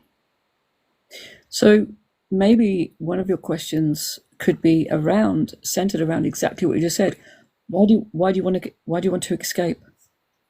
And there's many facets to that, you see, escapism. Yeah. And one of the things I like to do is, instead of like imposing what I think people should do and stuff like that into the conversation, I like to ask questions and let people answer it. That way they are kind of put into a position to address themselves, you know?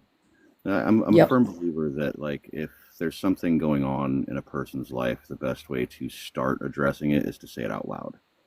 And a lot of the times, the only way that happens is in conversation. Absolutely. Yep. For me, I would like to do a live about our inner child and talking and having conversations with the inner child, because it's the only problem with it is it's so emotive that, again, many people are not ready, because I've actually given this as homework for people to do as my clients. So when you're ready to sit down and have that chat with yourself, and from a place where you're not the adult, can you ask the questions of yourself or the person that did hurt you in a childlike way, like, why did you hurt me, etc., etc. And I'm doing my best here not to trigger anybody. But you have to be able to be in that space where you can sit and have that conversation. And again, that's about dropping ego too. That's about dropping the adult ego and just dealing with the childlike ego. So there's very much two sides to that. You know, there's kind of the adult ego, if you like, the adolescent ego, and the child ego. So maybe something else to explore there as far as this topic goes. I don't know what you think about that. So I actually did an episode a couple months back about addressing one's inner child and their earlier traumas, and honestly, it went really well. It had some of the, higher engagement first and foremost, but also like a very large amount of people came in to express why they hide from their inner child or why they box up their inner child. You know what I mean? Yeah. And I thought it was really revealing, which is why I've been holding a lot of lives that are centered around like bridging the gaps and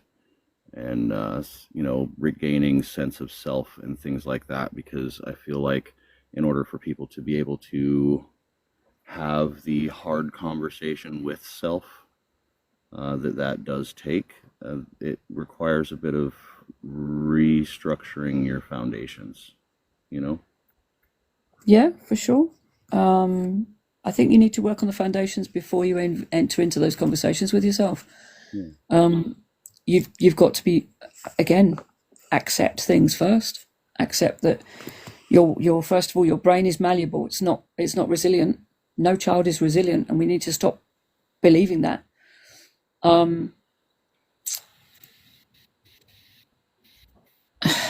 Yeah, we've got to do the groundwork first.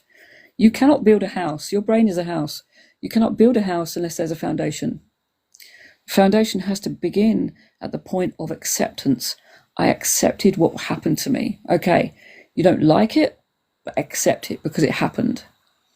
So that means facing your fears, facing those hard conversations before you can even accept it. And if I can just touch on ego, he was suggesting that he struggled to keep up with what I was talking about inner child. So every one of us, if we have not been loved, nurtured, or given attention, plus the fact that something horrible happened to us, then speak to that child. There's a way of doing this. For instance, I'm going to sit opposite another chair. I'm going to put my 5-year-old self in that chair, and I'm going to listen to that child. And I'm going to close my eyes, and I'm going to picture that 5-year-old child that I was, and I'm going to watch them ask questions and talk to me. And it's one of the hardest things you'll ever do, because you are facing your younger self. So a lot of it is visualization. A lot of it is inner communication. Like, for instance, your fear comes from the way you felt when you were a kid. That's where your fear comes from, because of what happened to you. Another interesting book, by the way, guys, a book by Dr. Bruce Perry and Oprah Winfrey, What Happened to You? That's what it's called. That, my friends, I have been reading and listening to on a loop, because everything about it makes sense to me. And I've learned so much. So Can you put the other author you mentioned? Can you write his name in the chat, by the way? Sorry, oh yes, absolutely. just gonna screenshot it real quick. So I was seeing a therapist for a little while, and they did bring up the whole talking to your inner child and all that. It didn't really work for me, and I think the reason is because I already know. I already understand why my father did the things he did. I already empathize with that. I can put myself in his position. And I don't know if that means, like, I don't have any like resentment towards my father at all. Yeah, I don't know. I just don't have that, I think. Okay. So forgive me. The second spelling, I believe, is correct. But Okay. if you put that similar kind of name in, you'll get what you need. He's 77. He was born in 48. And you'll find him on Google pretty quickly. Yeah. To understand where we come from and who we are means to open up to your true self. And as I said before, a lot of people are not prepared to do that. They're not ready to do that. And it takes them a long time. I'm literally in a situation right now where my partner is going through something very similar. And to realize that they never dealt with their feelings before, and then to enter into a relationship and have to deal with somebody else's feelings too, it's really overwhelming, because they have to learn, they have to relearn everything. So knowing what I know about that person, I have to then deal with my ego, which says, yeah, but I need time and attention from you, and I need your love, right? So I'm going to let go of my ego and give them 80% because they're only bringing 20. And I'm more than prepared to do that. I think that's fair. While they actually heal, I need to deal with my own feelings because they're mine. They're nothing to do with anyone else.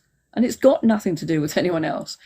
So I'm getting dizzy here, dude. What are you doing with the boxes, man? Sorry, I'm changing up the layout a little bit, see if I can get a board up. Okay, cool. Don't mind me. I was traveling around your board going, oh, we're going to stop in a minute. I know we are. So, yeah, I hope that makes sense. I need to sit and do some inner child work because, again, of the way my sperm donor treated me and treats everybody. But I need to focus on my journey, my life, my inner child, my feelings, because they're about me. And I don't expect anyone to understand me because they're not having my journey. They're not living my life. So they're never going to understand me. I need to understand me from my perspective, based on what I went through and based on my worldview. So just kind of listening to how you're describing it, I think it's, for me, the reason it doesn't make sense is because I've always had like this hyper self-awareness and this hyper self, like, I don't want to say criticism, but what was the word I used earlier? Hyper self-accountability. I catch myself doing the same thing with my partner where so they're doing something that's, I don't really like or I don't appreciate. And I always kind of, I try, I'm not perfect, so I do mess this up, but I always try to inspect, first of all, are they acting reasonable? Is what they did to hurt me reasonable? If it is, then it's not, it has nothing to do with them, it has to do with me. Is it something that that my partner ought to, or would be reasonable for them to accommodate? If it's not, it's still my problem. And it would be my problem regardless. But it would be unfair of me to ask them to accommodate, whatever this particular need is. And I do that naturally. And so like, I think like I couldn't have a conversation with my inner child, because I already do all of that automatically. I don't want to say automatically, but it's my instinct to do all of that automatically.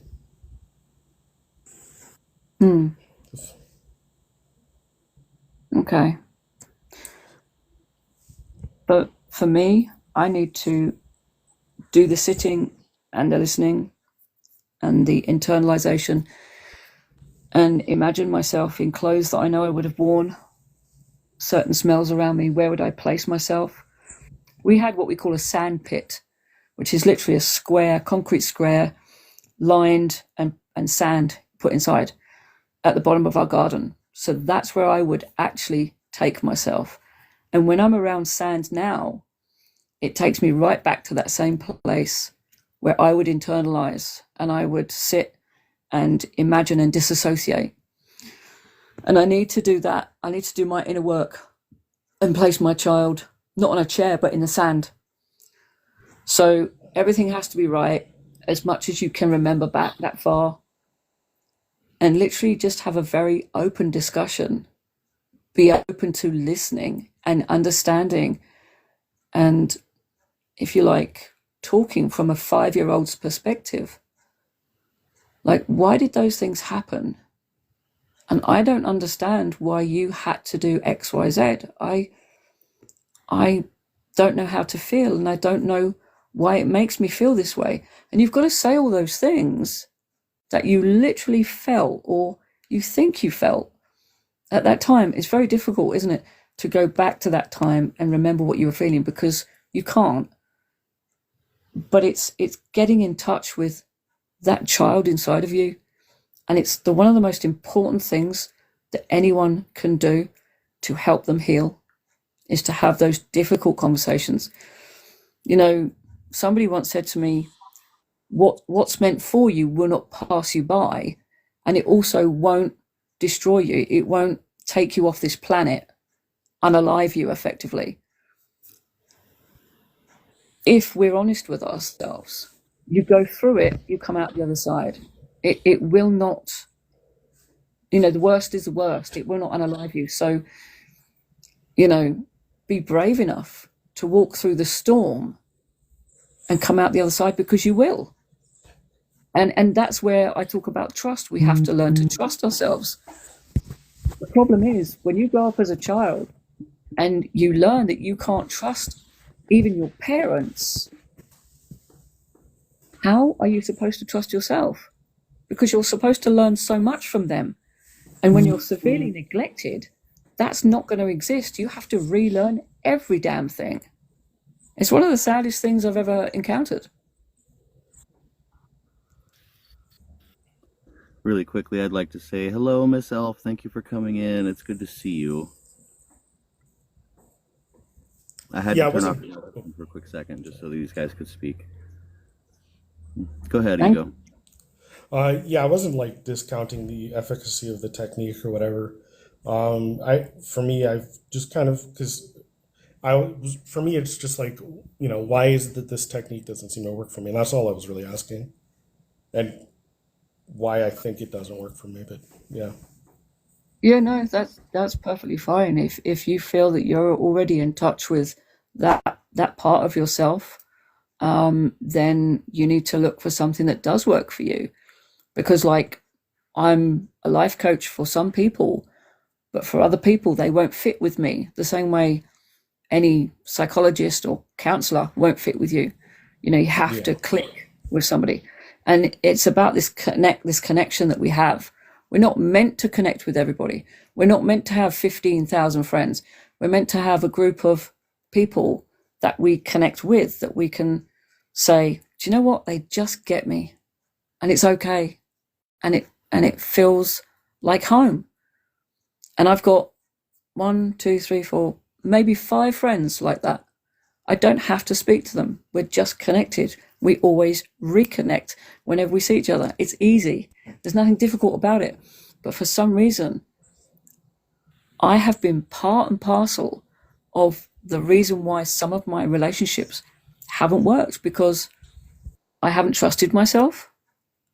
I hadn't learned to do that at that time. So I've self-sabotaged, you know? yeah. Yeah, I I'm kind got of you. going off on a tangent here, but yeah. I appreciate your input, sir. Thank you. Yeah, for sure. Well, I appreciate you guys being here and having that conversation. I have noticed in the chat that people are resonating with what you guys are saying. Hi, Miss Elf. How are you? Hello. Your microphone's off now. I can hear you. Miss Elf. Okay, fine. Oh, Ikigai, I was wondering if you would like to go in on a show together. Yeah, Yeah? absolutely. Okay. I'll put together some concepts and send them over, and you just tell me which ones you'd like to approach, and then I'll work on some script for my side, and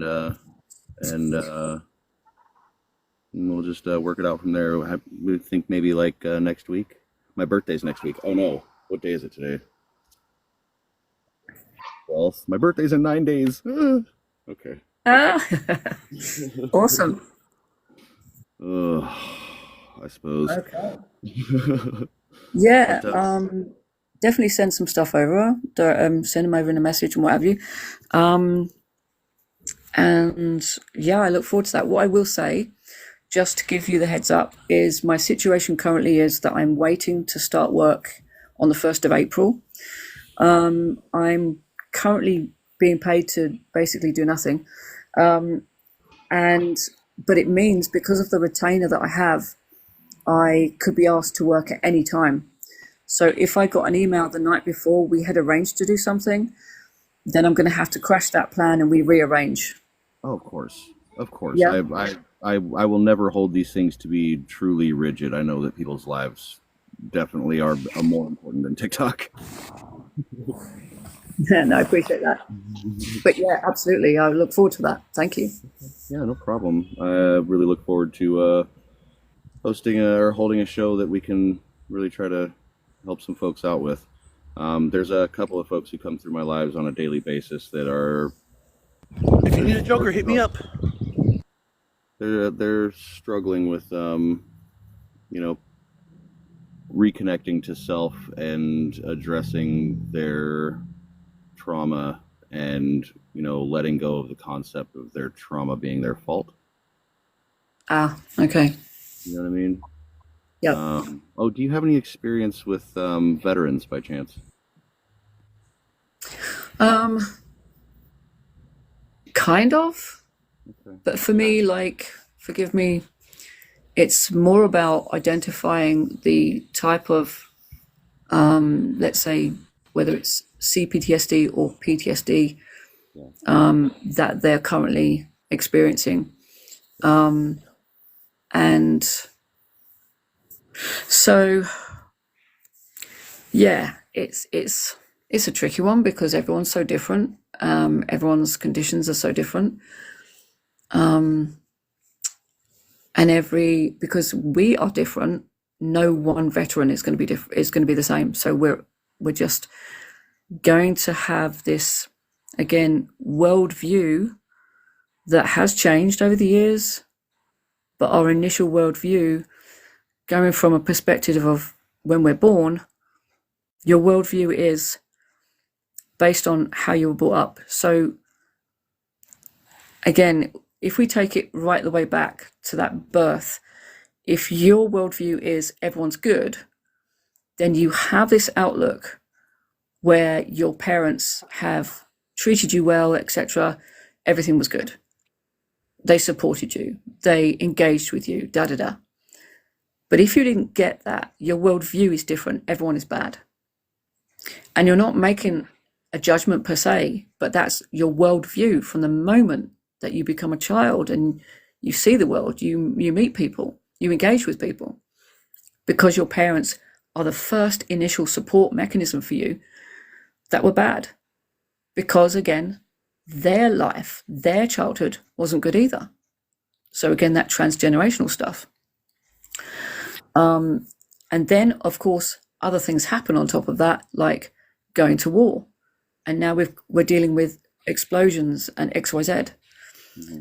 And our worldview can change because we now see the world as different.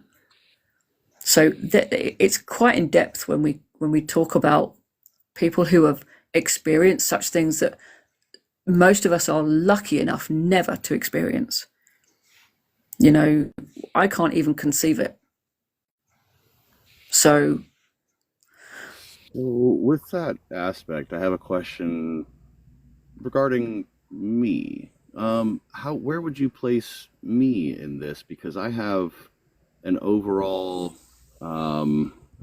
neutral worldview. I recognize that there is a lot of bad going on, but I believe inherently that humans are capable of infinite potential. And I was not raised by loving parents. I was homeless at the ripe age of 13. I went through some severe traumas before then and even more severe after then. And by all rights, I should be just a negative Nancy, but I'm overall optimistic about the future of humanity. Yeah, I think a lot depends on what does happen past a certain point in your age, but a lot depends on. So we're getting into it. So to give you a kind of basic breakdown, your brain is malleable, so it can change, it can learn, and it can grow. If hello, there she is. I guess you were meant to come and have that view to change the script. Yes, to a certain degree. Inesh, bless her. Give her a follow. Hello, Kind of Wild. Give that lady a follow too. Okay. So if we choose to learn new things, our brain will grow new neural pathways. That gives us an opportunity to, first of all, keep other conditions and illnesses at bay. Things like dementia, for instance. You may or not know that. But the more you learn, the more you keep that particular disease at bay. Once something happens to a child, it changes the way your brain grows in the formative years. The first, let's say, 5 years. And then there are other aspects to that. So if that changes how your brain grows and it actually damages your brain, many of us can sit in a space and say, we are brain damaged, effectively. Not in the same way that somebody in a car accident would be, but in the way that I was not given love, nurturance, and attention, and then other things that may have happened. So, and we know this because it's highlighted on the scan of a human brain. It will show you certain areas where you can see the brain is slightly different from, let's say, a brain where nothing like that happened and this person was given love, nurturance, attention, time, engagement, etc. So it's, these subjects are so faceted by the way that we think about the brain and how we hold on to trauma. The brain holds trauma, we know this, but the body also does too. Again, another really good book, and I forget the author, unfortunately. The Body Holds the Score. Mm-hmm. Very good book. Or Body Keeps the Score, sorry. So we would have to have a chat about that, to be fair with you, because understanding everything and hearing everything gives me an opportunity to say, okay, well, based on XYZ, I'm not surprised that you do ABC. Does that make sense?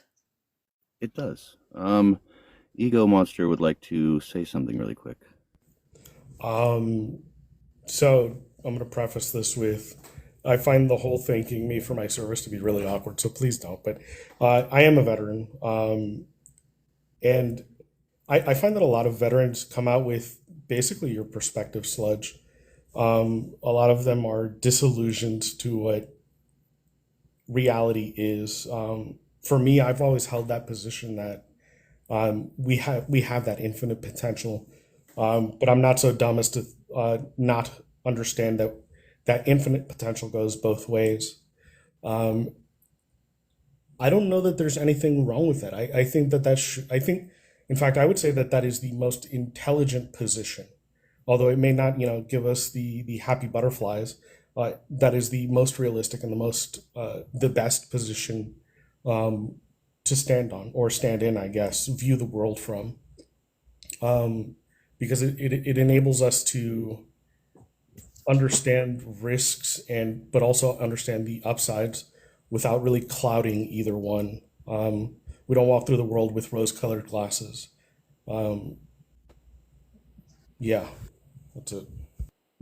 Thank you for the input. Yeah, I don't presume to be so naive as to believe that everything is going to be sunshine and rainbows, but I do understand that because, like Ikigai was saying, the mind is a malleable thing, that we can put in the effort and the work to guide society to a better place, to guide the world to a better place. And like we're not going to get there without the effort. I know that much.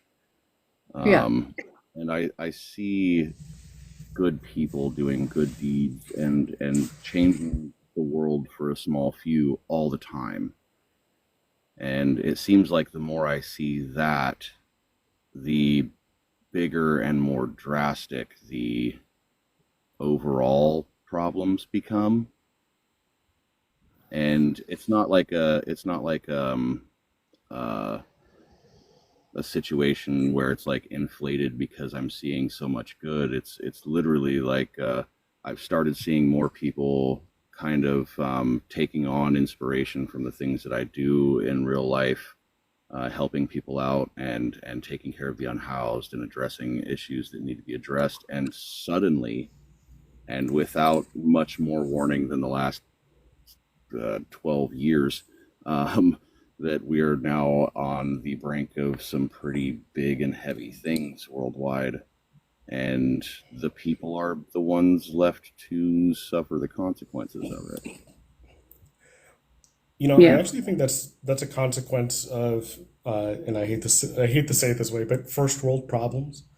I think that when we kind of deal with the most basic of issues, the more basic the more you eliminate smaller issues. Like, for instance, and again, this isn't true for everybody, but it used to be that, people would only live into their 50s and 60s. It used to be that, everybody was one winter away from starving.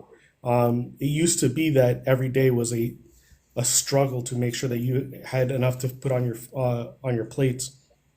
And while that's still true for a lot of people today, it's not what I would say. Well, and granted, we're living in our very comfy castles over here, but we're not living in that day to day to survive, and so we are left with. Now that we're not left with day to day worries, we have bigger, more harder to solve issues, I guess. Oh, let me clear something let me clear something up really quick. I live in a school bus in abject poverty on a constant basis. I spend my time traveling around the country and taking care of the unhoused around the country and organizing communities to take care of the unhoused. Once I go, I've set up a national mutual aid network and community building project that has helped hundreds, if not maybe even thousands of people nationwide. My everyday view is down on the streets with the people who are cast from society, and that number gets bigger and bigger every day, even more so in these last few years. And I've also witnessed the view of said people go from being one of empathy and care to being one of apathy and disdain. And it got so big to the point that now we're in a position to where I can't even really bring the subject up with folks because there's some even bigger, more terrifying and extremely threatening things happening on a national and soon to be global scale.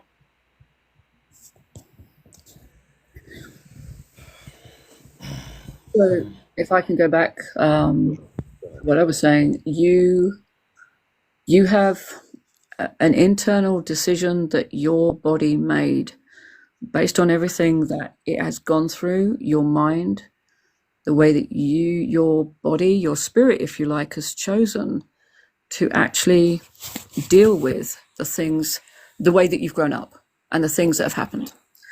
So you live in the same space as me, as part of, or in a way of saying that we live on hope. We can see the hope in people. We can see the love in people. We can see that some people are struggling and can't actually maybe live life the way they wanted to. So they are angry and hurt, and therefore they become what a lot of people would call bad people. So we're not born that way. We are all born good. Every single one of us. Now what happens is transgenerational trauma, which is already in your blood. It's in mine, it's in yours. So we're born without even knowing that we have something to battle every day. I'm happy to give you an example should you need it. And it's a classic. So then we deal with what happens to us, if anything does happen to us. So kind of, I'm not trying to be really down on everything and everyone, but these are the facts. This is the truth. And this is my point. We learn to accept the truth and the facts as they stand, or we try to cover it up. People cover it up with many things, with ego, with drink, with schmugs, and all those other things that we think are misconceptions. They cover it up with misconceptions. Oh, I'm going to believe this particular guy because thousands of millions of people follow him. Really? Why don't you just learn to believe yourself, what you feel? You know? We're too much like sheep. Way too much. Then you get into like nature versus nurture. How much of who you are is informed, and even as like a child, how much of who you are is informed by your parents? How much of is it informed, and again, this is like a spiritual, if you're spiritual, how much of it is informed by your own individual soul? And that's why ego is, for me, is so important, because regardless of all of my surroundings and my environment, I could have chosen the worst influences, right? I had a lot of bad influences in my life. I could have done a lot of things, and yet for some reason that I cannot explain, other than to say it's my soul, I chose to focus on the good things in my life. I chose to focus on the good individuals that cared more for me than they cared for themselves at times. Yeah. Yep. Absolutely the same, for sure. That's pretty much the same as the way that I have grown up. I haven't made good decisions. I've lied, I've cheated, got angry at the wrong people. And I had to stand at some point. I stopped at some point around the age of 38, 39. Don't even know why that age, and I said, right, I'm going to stop telling people what they want to hear. I'm actually going to be really honest with myself and with them. And if they don't like it, they can leave, because there's a revolving doorway, my friends. People come, people go. Get used to it. It's the way it is. It's the way life is. We don't like it. You're not supposed to like it. And this all comes down to the fact that we can be brought up to understand discomfort and be uncomfortable. And then when something nice happens, we appreciate it. Instead,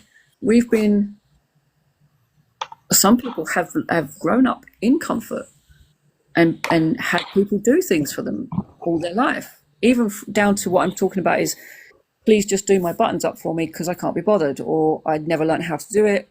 You never gave me the time. You were always rushing me.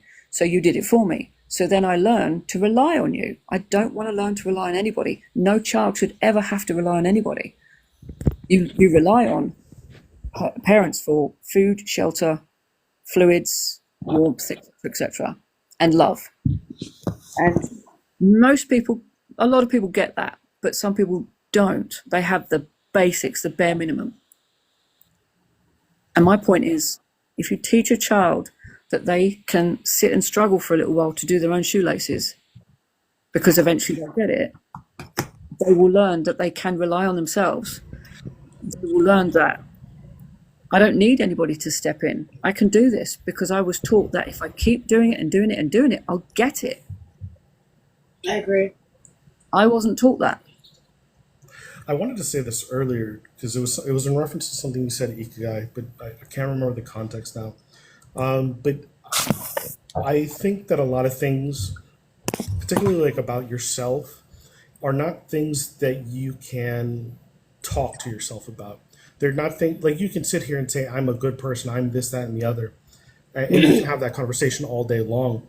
But I think that there are parts of you that you don't know about, and the only way you find out about them is discovering them, whether through adversity, typically through adversity.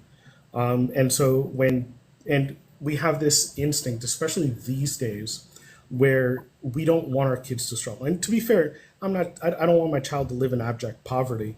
But at the same time, if you run around feeding them with the silver spoon, the moment they get a bronze one, they're going to be uncomfortable, right?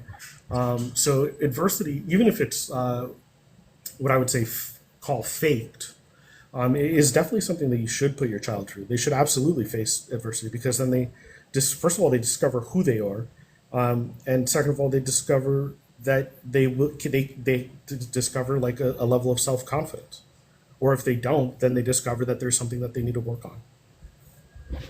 Yeah. And that's if the parents can control themselves enough not to step in and stop them from experiencing that. That's my point. So, be there while they're uncomfortable to guide and nurture and say, you're gonna do it, you'll be fine. Don't just trust yourself. Yeah? Trust yourself. Your parents trusted themselves, so you learn to trust yourself. My parents never trusted themselves. They didn't know what they were doing. No parents do know what they're doing. There's no guidebook. There's no rule. There's nothing. And it all comes down to the simple fact that we're not in control of anything. You're only in control of how you respond. Now, if my parents taught me that, I'd be in a much better place. But I'm in the place where I'm meant to be, and I'm very happy with that. And I'm always learning, and I fucking love learning because it's one of the best things you can do. My parents didn't teach me a lot because they're rockheads, but what they taught me kept me alive on the streets. So I'm grateful for all the things I've learned and all the things I had to unlearn. Only right place, right? A lot of things also just kind of depend on how you frame them. And I don't know how this is going to sound, but my father would beat me, and he wouldn't. Okay, I'm not going to say he beat me senseless, but he definitely hit me with a punch that probably would have been meant for a man. But even that taught me, I can take a punch. A punch isn't going to unalive me. A punch isn't going to destroy everything about me.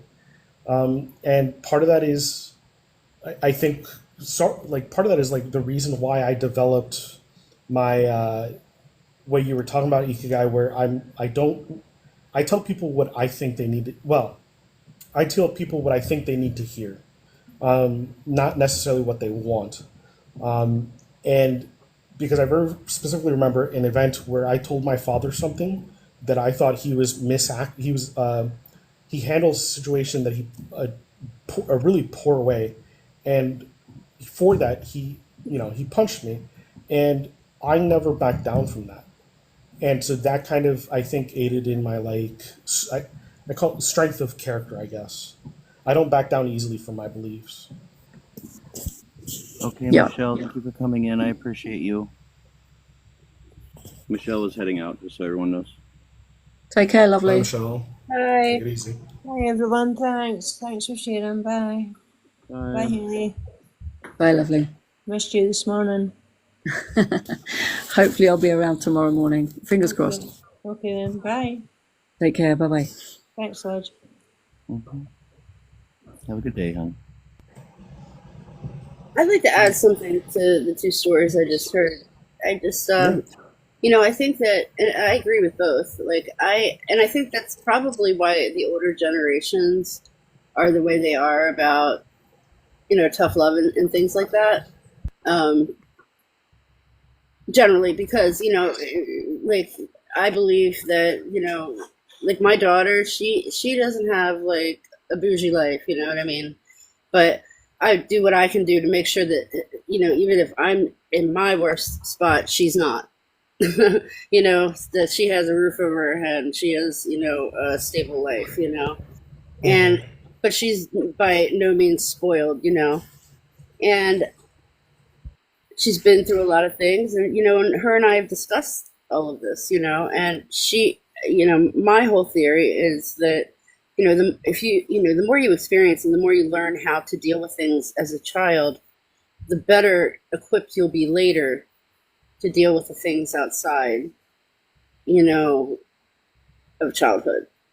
And it makes them stronger, I think, the more that they, do experience. And I do believe that the parents have like the biggest hand in that, being able to give them some sort of security or a feeling of security, and at the same time know that, while you're in survival mode, it's really not easy. And Absolutely, yeah.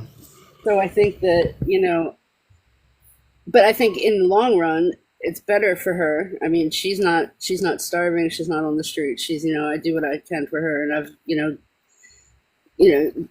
as a parent, you sacrifice whatever you got to sacrifice to make sure your kid is okay, So she definitely doesn't live a bad life, but at the same time, like she's been through enough to where I feel like I can already see it in the development of her person, how strong she is and how strong-willed she is and how, she's okay to speak her mind about things. She's confident about she's not confident in herself yet, but, she's confident in her convictions, which is, really amazing to me. And, Yeah. so I do. I think like both of you, I'm right on with both of you. I think it's like the best thing that we can experience. To, the hardships do make you appreciate the better times. It gives you that like something to look forward to, and when it's up, it's up. It's Yeah, a I different agree with you. perspective, isn't it? It's your perspective of every day, every second of every day that happens to you. Good or bad, how are you going to respond? That would be my question. And are we teaching our children that they can respond in a positive way despite what happens? Like, do we also have to go over to that person and say, okay, you took his toy away. Why did you do that? Are we asking? Are we talking? Are we discussing? Or are we just saying, now say sorry and don't do it again? There's different ways to approach Exactly. every conversation. But the approach will come from the way that you were taught by your parents, unfortunately. There's something in there from your parents. I have caught myself acting like that, acting like my parents. Now and then I've caught myself saying things that my mother would have said, and I've had to backtrack and be like, whoa, whoa, whoa, whoa. But as a rule, I agree. I want to, I sit down and talk to my daughter about things. We do. We conversate about everything, and I just think it's better to be straightforward and to give them information, because they're going to go elsewhere for it anyway if they don't get it from you. So the kind of analogy that kind of came to my mind while you were speaking, Peaceful, a mountain isn't made up of its height. It's made up of the difference between its lowest point and its highest point. So yeah, the ability to have adversity within your life, especially growing up, is that low, and from there anything else just seems higher, right? Yeah. As much as that's and I'm not advocating for everybody suddenly going broke for their children, but just so that they know what a high is. The approach that you take with your children, first of all, should vary with their age. Like, I'm not going to sit there and have a philosophical conversation with my 3-year-old about social contractism and all of that. I'm going to tell my 3-year-old no, and they're just going to do what I tell them to. When they're 6 and 7 and they can actually start understanding like something more than just the color red or blue or mom and dad, then I can have like a more in-depth conversation. For me, I have a really hard, I process my emotions and how I feel really slowly. And so that I know is going to be an issue for me, because I can't offer that correction as well as I should immediately. And that's something I'm working on. Hopefully my child will not put me through anything that would warrant, or would try to cause, well, they're going to. I don't even know why I'm fucking saying that. But yeah. Yeah. You're probably right, though. Again, the concept that you have no control over what's going to happen in your life, let alone your child's life. What you want for your child is your dreams, your desires, without even understanding or knowing that. You want them to be happy, to be this, to be that, but ultimately they will be who they will be, regardless of what you want, I'm afraid. You're right. I don't necessarily disagree with you, but well, I'll say that in a second. But no, I absolutely do not. I absolutely believe that I have a massive hand in who my child is going to be. Absolutely, I do. It's just a function of how well am I showing them or teaching them the lessons that I want them to learn. Like if I teach, and I'll give you a for instance. If I tell my child that they should not be, hurting anyone who hasn't earned it, by the way, and then I reinforce that by assaulting them. Am I trying to teach them a lesson? Sure. Am I trying to teach them that they shouldn't assault people out of nowhere? Sure. But that may not be the way they are receiving it. So ultimately, you can have dreams and wishes and hopes for your child. But if you're not communicating to them on their level and in a way that they can understand, they'll never understand the lesson. So I don't necessarily think that it's a function of not having any say in who your child becomes, but more so, are you doing it efficiently and sufficiently enough to where they will become who it is that you want them to become? Well, the thing is with that, I'm just saying because mine's 11 now, and now mind you, she's always even when she was little, before the age of 5, her and I could have conversations. You'd be surprised at how smart little kids can be. It's crazy. But we going on about certain conversations being appropriate for ages. I agree with you completely. There are some things that my daughter would ask me from time to time, and I'd say, I don't think you're old enough for us to talk about that yet, only because I don't know how. I said, but ask me again sometime, and we'll go over that again. You know what I mean? Just because I didn't want her to feel like her question was not, if she's young enough to think about it, she's young enough for an answer of some sort, or even just a branch off to maybe I'll get to that question next, but Mom doesn't know how to answer that for you yet. So give me a minute, and maybe come back, revisit this question in a few years when it's more relevant, that kind of thing. But for the most part, you can take most conversations, and even with the younger ones, I'm not talking about anything, adult related, when it comes to, the little ones, the babies. But once they start hitting 9, 10, 11, 12, they're already on the internet. Their friends believe me, they know so much. They already know so much when we were kids. It's unbelievable how much they know, and it's scary because the stream of misinformation and it just peer pressures and things like that. I feel like it's important for me. She knows that I've been through some stuff. Now it's not her business what exactly I've been through, and you know what I mean, that kind of thing. But not yet. She's 11. She doesn't even know everything. No, yeah. I was saying if she does know, maybe that would help. Sorry. I was just going to say that. She knows I've lived a life. Okay, she knows I've lived a hard life, and she knows a lot. My dad was he would sit there and listen to Rush Limbaugh in the kitchen when she was 5 years old, poor kid. So she's grown up with some my dad was very he didn't understand how to communicate with children. You know what I mean? So everything was very matter of fact and that kind of thing. I know that feeling. I am that. I am that person. for sure. Well, don't get me wrong. I appreciated his input from time to time, because it gave that like. I think that there's a need for a balance of that, and where I think like generally, two parents help out, that's why they say a village maybe is better than one person trying to raise a child, because you have like somebody who has that that strength and that kind of authority. Not you don't want to. I can't teach my kid to question authority if she's not allowed to question me. Yeah. Okay. And that's where I am with that. But there are times where you need that firm, Discipline. right. And I don't have that, right? And I've never had that. So, my dad, he was like that person, and I appreciated it. Believe me, I did. So I think sometimes it is necessary.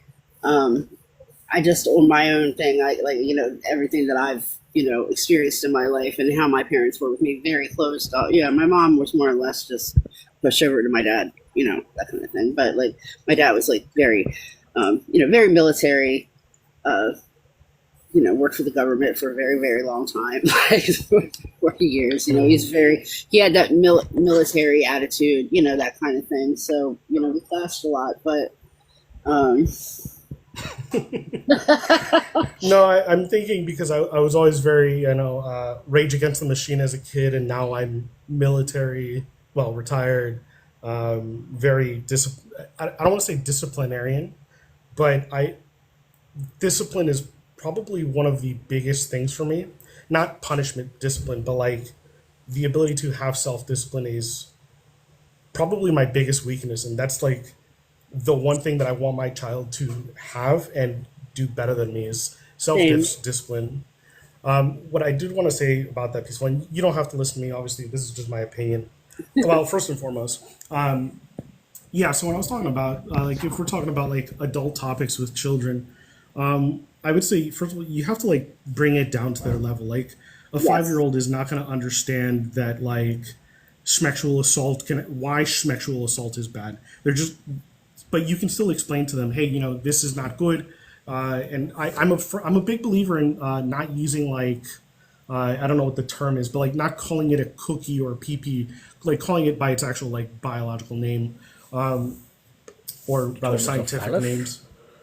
I'm not going to teach my kid phallus. What do you call it then? Penis.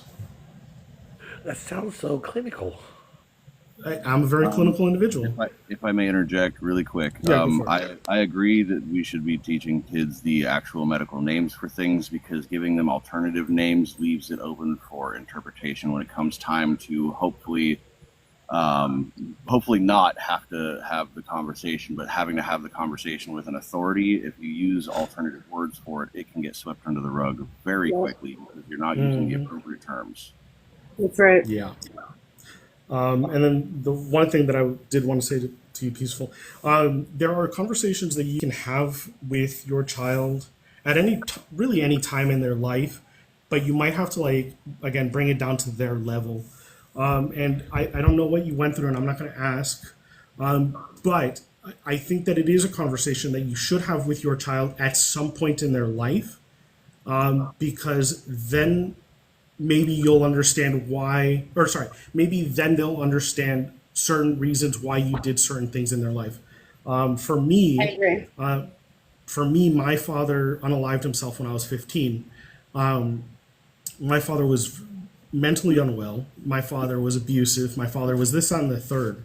And I only found out what happened to him when I was 20. After I was an adult. And from there, I can put myself in his position. And honestly, I would have handled it worse than he did.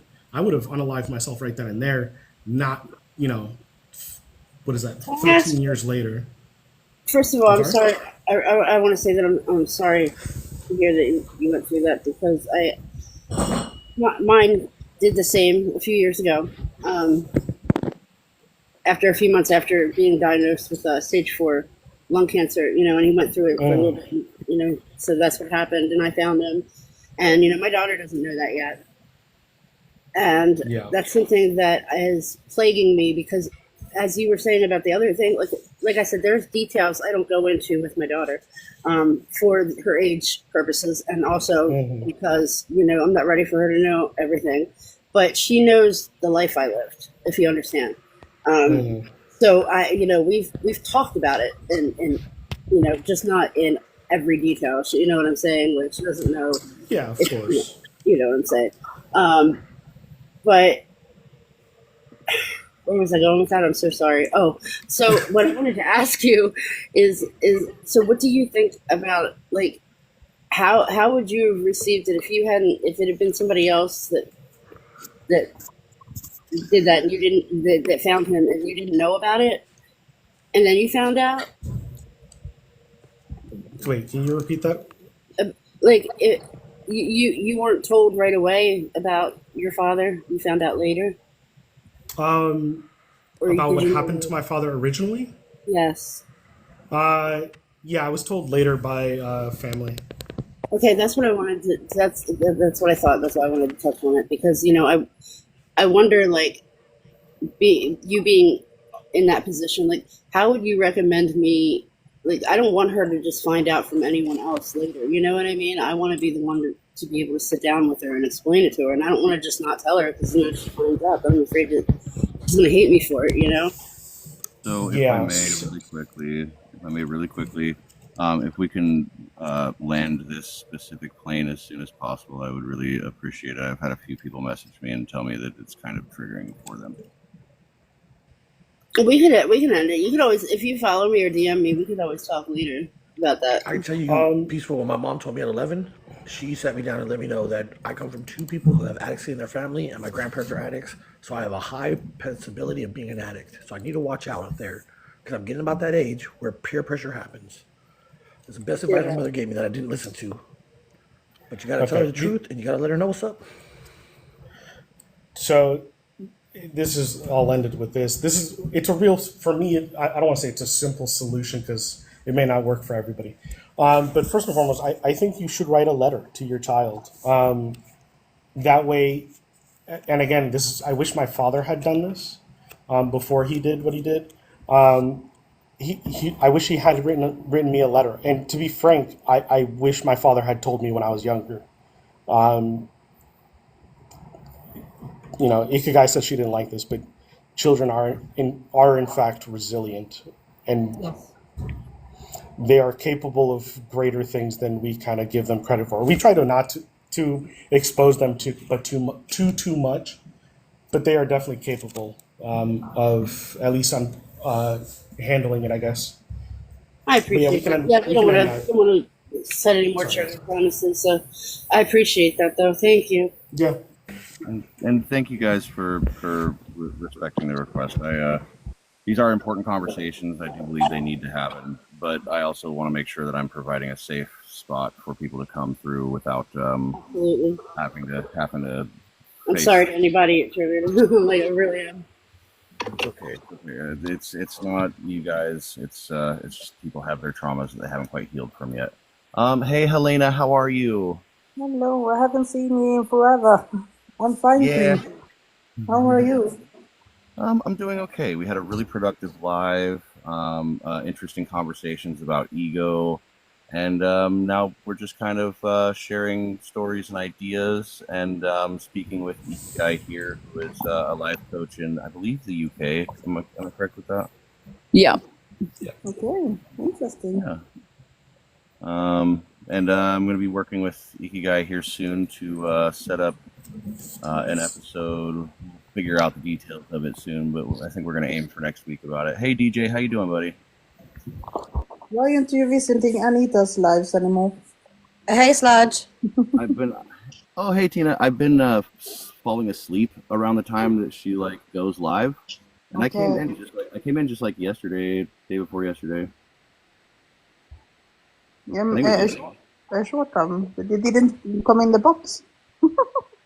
no, it's because I don't really have when I pop through. Sludge, just very quickly. Yeah, what's up?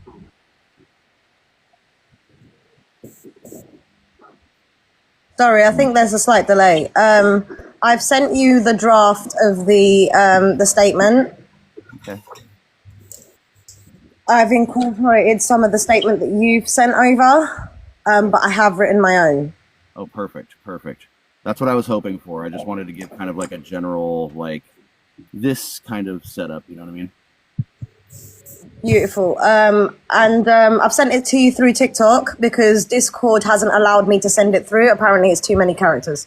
Yeah, TikTok's like the only spot where I can send like full amounts of text through. So thank you very much. No By problem. the Just way, letting you know. everybody, if you were unaware, myself and Tina here, who's using her husband's profile, we are working on a fundraiser to provide vision canes for the unsighted and unhoused in the U.S. Please go ahead and visit her page Undefined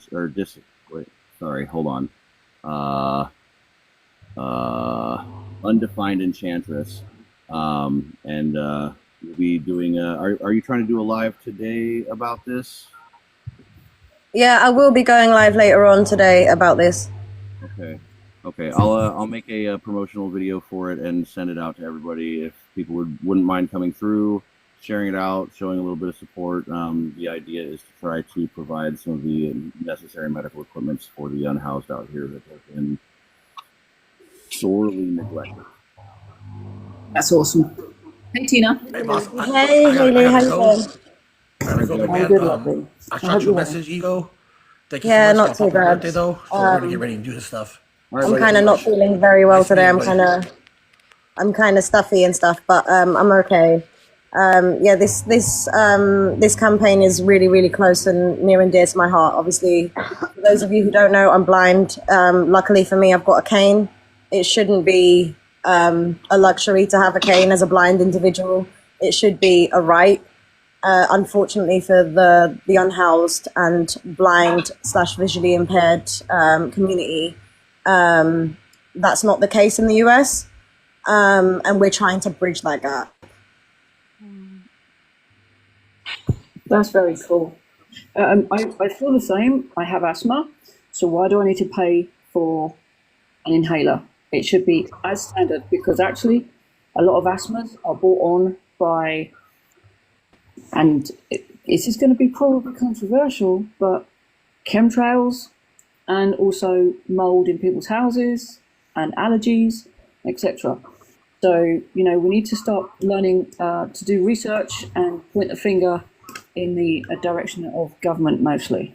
Agreed. Yeah. Oh yeah. One of the lines in my mission statement is that a cane would allow us to free ourselves from the shackles of the airheaded governmental bodies have placed on us. Yep. Speaking of asthma. Speaking about them, because it's very real. It's very real. I don't see why visually impaired and blind individuals would have to pay for a cane when here in the UK we actually get them for free. However, you get the first initial cane for free. Should anything happen to it, it's £57 to actually buy a cane of decent quality that's not going to break within 3 uses. And canes that have actually been tested with blind people using them, etc. So from the Royal National Institute for the Blind. I'm so grateful to the training that I had around blindness some time ago. I got taught how to help people to make their own drinks, to understand how they might see even the little bits that they can see, etc. The Kent Association for the Blind. So I'm really grateful for that insight. I fucking love everything they're doing. Sorry? I love everything that they're doing at the Kent Association for the Blind, teaching people who are sighted what it really means to have visual impairment. Ego says he has something to contribute. Give me a minute. I'm walking through the halls at work. Guys, I gotta go to work. Okay, I love you. Thank you Just for was stopping to say hi. Yep. Everybody have a good one, okay? I'll see you guys soon. Yeah, hit me up later on Discord. Oh, I will. Bye. Bye. Same thing with the Royal National. Helena, do me a favor when Anita goes live, send me a message so that I can like see it because I don't get the standard like live notifications on my phone. I only get notifications for messages. Okay. Yeah, I can do that. If a messenger, or what do you say? Where do you did you get the notification? So I get notifications for messages on TikTok, but I don't get notifications for live invites. Aha, okay. Of course, I would. For the blind. Yeah, I will do Yeah. that, of course. Thank you so much. Because I haven't been able to go every time with Anita for a while. Me too, because I've been feeling a bit sick and I have some problems, with my children, and they also are important and need my time. Yeah. Yeah, Absolutely. but when I'm there and I see that you're not, of course I would invite you. Doesn't Yeah, Tony please. do that? Tony also invite me. Kids starting to get up. Hey, no worries, Star. Yeah, no, that's the thing though, is like I get a live invite but not a message. Ah. It has to be an actual like message in text. My phone ignores like live invites and like notifications that people are going live, but it doesn't ignore like actual messages from people. Aha, okay, I understand. It's probably my software. My phone is like 6 years old, so Yeah. I have some problems with my phone too, but so I just got myself a new one actually, because the old one didn't want to work at all. yeah. It was buffing all the time, and it shut off without warning. So Yeah, I it would was totally get a having new phone, but I can't necessarily afford getting a new phone between, everything I do out here and then like trying to I keep myself. understand. How's it going with everything there? Are you still selling coffee? I am not doing the coffee anymore. There's only 6 or 7 people left in this town that come by and visit, so I've given away a bunch of coffee to them and ways to heat it up themselves. I still hand out harm reduction supplies. I still hand out socks and blankets and emergency sleeping bags and things like that. But I'm working on getting out of this town for a period of time and going to go help with a town north of me, a town south of me, and then I'm going to go out to Colorado and help some friends out there who are setting up an intentional community. I've got 300,000 food seeds that I want to get distributed around the country so that folks can have That's so community. nice of you. You're a good person, you know that. No, I'm not. It's just basic human decency. Yeah. I wish I could help people more than I can do, but I'm a mom with only one income, and I can't afford buying clothes to myself sometimes. Hey, So hey, I have problems. raising a good kid is just as valuable to society, let me tell you. Yeah, it is. Maybe one day I can do the same to help other more, but right now and I don't have the money for it. Yeah, and that's a thing that's kind of becoming more and more common. Is not a whole lot of folks have the space or capacity to like help those around them, which is why I dedicate every bit of my life to doing it. That way, like I can try to take some of the slack off of the rest of everybody. Yeah, it's a very nice thing to do. Well, I would say it's not. I wouldn't say it's nice. I'd say it's virtuous. So here's the thing. Right. We use the word rights a lot and we misuse it a lot. I would say it's virtuous for society to aid it. Well, I believe. God, we're gonna start my fucking my tinfoil hat. I would say that it's virtuous for us as a society to take care of those who cannot take care of themselves or those who need extra help.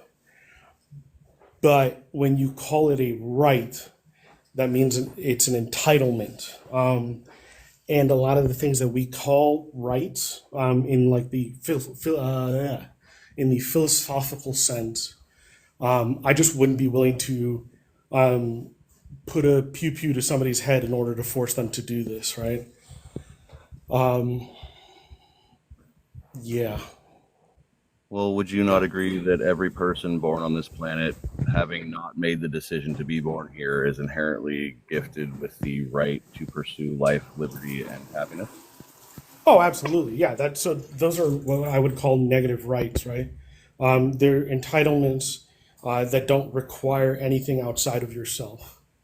You have the right to life. You have the right. Well, you have the right to bodily integrity, bodily autonomy, because it doesn't require anybody else. When you talk about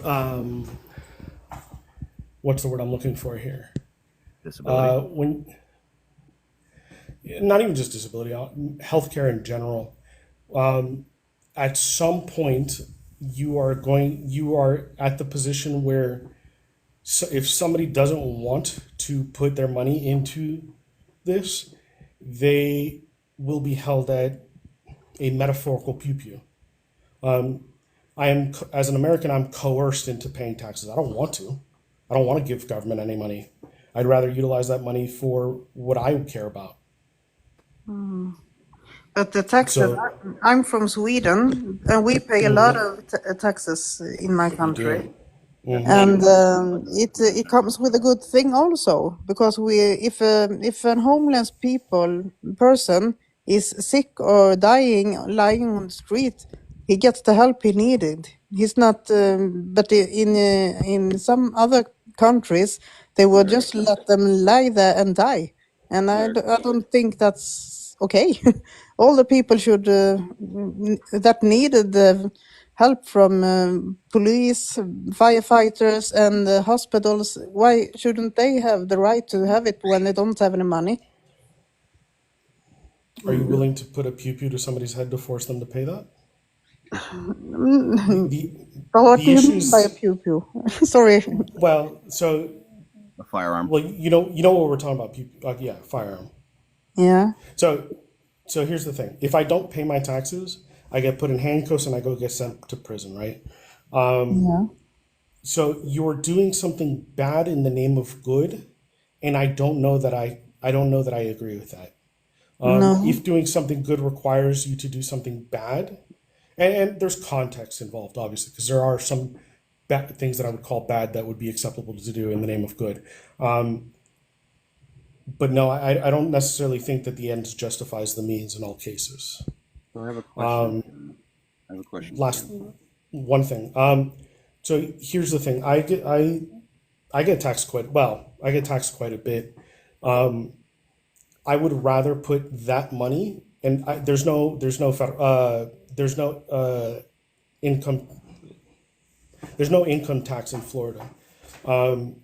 I would rather take the money that is taken from me by the government, by the government, and put it into my local community than supporting the military, supporting us being overseas, and all these other things. I would rather put this money into my community. Spend my money at the mom and pop, be able to afford to spend money at the mom and pop shop, rather than going somewhere else where they're like a factory. I see it. I hear what you're saying, but I actually don't agree, because by paying taxes, it also means that the sick people, if you're home and very sick and can't go to work, here you for free you have some. Sorry, I can't the English You're good. You're word for good. it. You will get paid for being sick. You can be home, and you're going to have money, so you can pay your bills and everything, thanks to the taxes the other pays. Do you understand what I mean? Yeah. No, I Yeah. got what you're saying. So here's like a really good example of this. I've had car insurance for the better part of, actually no, it's 2 decades here soon. 20 years I've been paying car insurance. I would say my average car insurance bill has been like $250 to $300. If you don't quote me on the end of this, but the last time I calculated it, I think it was like $36,000 that I've been paying a company, and it's required for me to pay this company, by the way. I'm required to have car insurance. $36,000. Now, I've never been in a car accident. The only car accident I've ever been in was a small fender bender where I was rear-ended at like 2 miles an hour. I've never been in a serious car accident, and yet that $36,000, which would improve my life right now, I'll never get that back. I'll never see any sort of benefit from that. And then the other thing is, I can't speak on Sweden, but in the United States, the government taxes my paycheck. The government taxes the business for employing me. The government taxes when I spend my money. The government, don't quote me on the number, but somebody told me that the federal government recaptures about 80% of money. So every dollar that you get, the government's getting 80 cents, roughly, which is ridiculous. And Sludge, you wanted to say something, right? Sorry. I forgot what my question was. This is a valid topic. Go ahead, continue. My bad, bro.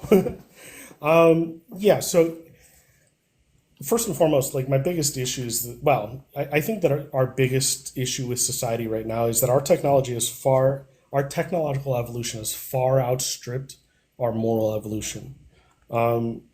There are always going to be bad apples. But I think that the apples that aren't bad aren't good enough as human beings. And I understand because I could be a lot better. I could be a much better person. But yeah, as far as like that goes, I'm not going to say that people are evil for wanting programs, social safety nets. I think social safety nets are good. However, I understand because I look at reality and I look at how things are, that the only reason we have social safety nets, or rather, the only reason these things are the way that they are, is probably because we're coercing individuals. If you don't pay your taxes in Sweden, what happens? Do they put you in prison? Yes, they can do that. Right. But it depends on, because here in Sweden, everything is taxed. When you buy Yeah, food, exactly. a small percent of the food you buy is taxes. Every time you get the paycheck, you pay taxes. Every time you go to take money from savings, you pay taxes. So we here in Sweden is very much too much taxes. Yeah. It is like that, Well, but it's in the bad and good. Because if that's the other thing. if I be ill, if I be sick, if maybe I broke my arm or something, I know I can go home and I will survive because I get back the money that I was paid, so I can go home and be sick and to be well. And I think it's a good thing to do.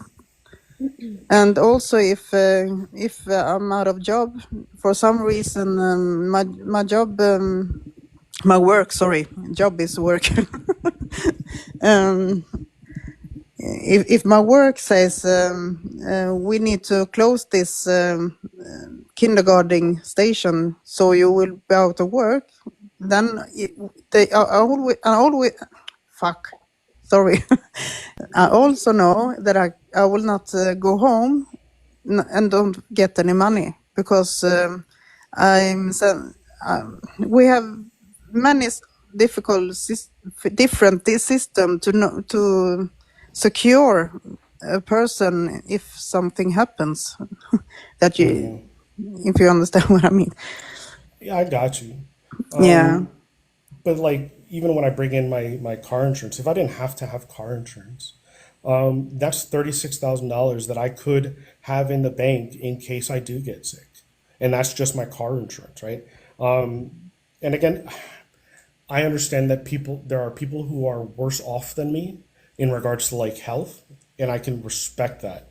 I understand that. And that's kind of because for me, fortunately, I've only been very minorly sick. So I can't really say that like $36,000 would cover all my medical history because it might. But that's not the truth for everybody, and I'm actually really well off as far as my health is concerned. But the other thing that bothers me about well, the other thing that bothers me about it is that for every dollar that you give into your taxes, about 50 to 60, and I can't, again, this is just a random number that I'm throwing out here because I don't know Sweden and I don't know the exact number in America. But for every dollar that I give to the government in order to pay for all of these things, they're probably taking out like 50 to 60% of this, and in order to pay for the people that they have to hire in order to now manage all of this money. Can I chime in here? I agree with what you're saying and all these things, like, yeah, that's our life in America, but like, let's be real, this is that class warfare shit. We pay more than enough taxes to cover all of these programs. Our funds are misallocated, and you're mad, like you're upset with other people saying, I can't afford to help poor people. Yes, you can, and you already do. You already pay those taxes that could be helping those people. We have corrupt politicians misallocating our funds and not putting it where we actually would like to see it go in society. Right. So I'm not mad at anybody. If that's what you've gathered out of this, then you Not haven't been mad, but listening. I mean in general, like that's the temperature here going on in America is people are like, I don't want to fund these things. I want my taxes to go where I want them to go. They already Yeah. don't go where we want them to go. Poor people are not the problem. Homeless people are not the problem. They're the symptom of this system that is giving our money right back to rich people. So you're reinforcing my position, if anything. Why would I hand this corrupt politician money, a percentage of my paycheck, a percentage of all of the money that I spend? Why would I hand it out to them to then go and allocate it wherever they want when I could allocate it where I'd like to? I could. No, I I could hear you go. on that, but I'm saying we're part of a Right. system that reinforces the idea that like these programs are the issue. These programs are the problem. These programs are just too much. They're too backbreaking. These programs are the first thing to get cut. Oh, dude, we could get into the system, but Hey um, guys, don't mind me Sorry, I interrupting. didn't mean to get worked up. Hold My on, bad. let each you guys speak. I am what's up? going to bug out. I need to get in touch with some clients, etc. So I will thank you so much for letting me come up. It's been really interesting, and I look forward to the collaboration. Yeah, me too. I hope you have a good day, and I'll talk to you soon. Have a good day. Lots of love. Lots of love. Bye. So let's go ahead and continue on this topic because it is something that I happen to have kind of a sizable bit of knowledge on. But go ahead and continue what you were talking about. I'm gonna go ahead and pull some things up. Yeah, I noticed that A in your little cat character. Um, yeah, so I again, and you kind of already stated, I'm going to repeat myself because I forgot where we were at. We are handing our money to a group of individuals, or rather a group of people, who are then turning around and then, like you said, misallocating it. When I could, if I got all of the money that I paid in taxes, I could probably give a homeless dude $5 or $10 a day without breaking my bank. And there's a catch-22 in that, like, if you do this on a larger scale, you'll probably be able to get like vendor prices as opposed to like individual prices.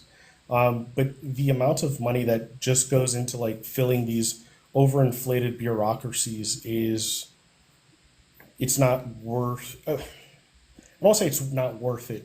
I would just say it's incredibly inefficient, and I don't particularly like massive governments. I agree. Now, my question to you is, if we can recognize right off the bat that the problem inherently lies with the people in charge, the ones who are supposedly democratically elected to those positions, when are we going to go ahead and just fire them? so I'm not willing to make the concession that it's just the people in charge.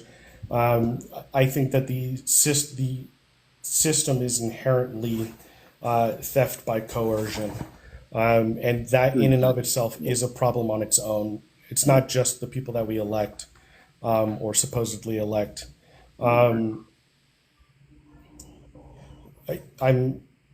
gauging where you fall on the what's the word, the political compass, and I think I have a pretty good idea. You think so? You might be I incorrect. mean, well, okay. So like, unless that A in the last couple of years has started meaning authoritarian, then yeah, I think I have a pretty good idea.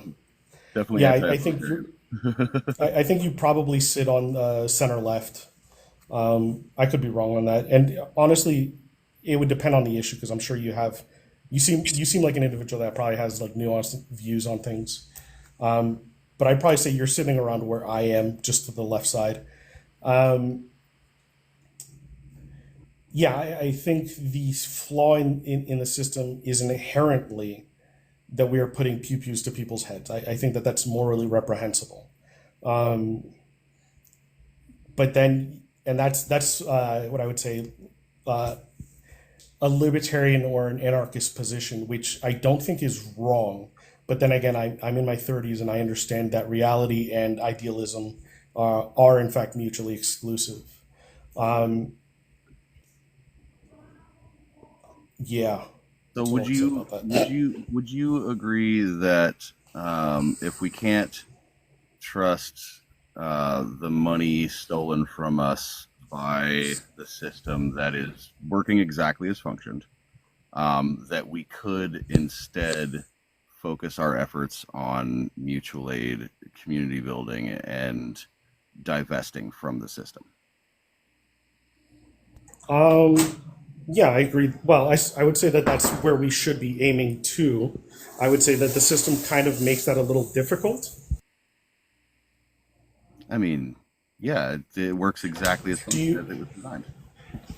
do you remember when somebody sued I think it was a supermarket, don't quote me on that. Somebody sued a supermarket because the person got sick off of the food that they were given there for free? They sued the supermarket for unhealth or unsanitary food practices. With them Well, being no. The person got sick. I don't know if they were homeless or what. And again, I'm not going to make any claims as to that because I don't believe homeless people are bad. But this individual got food for free from this supermarket who was doing what I would call a humanitarian thing and trying to feed people, keep people fed.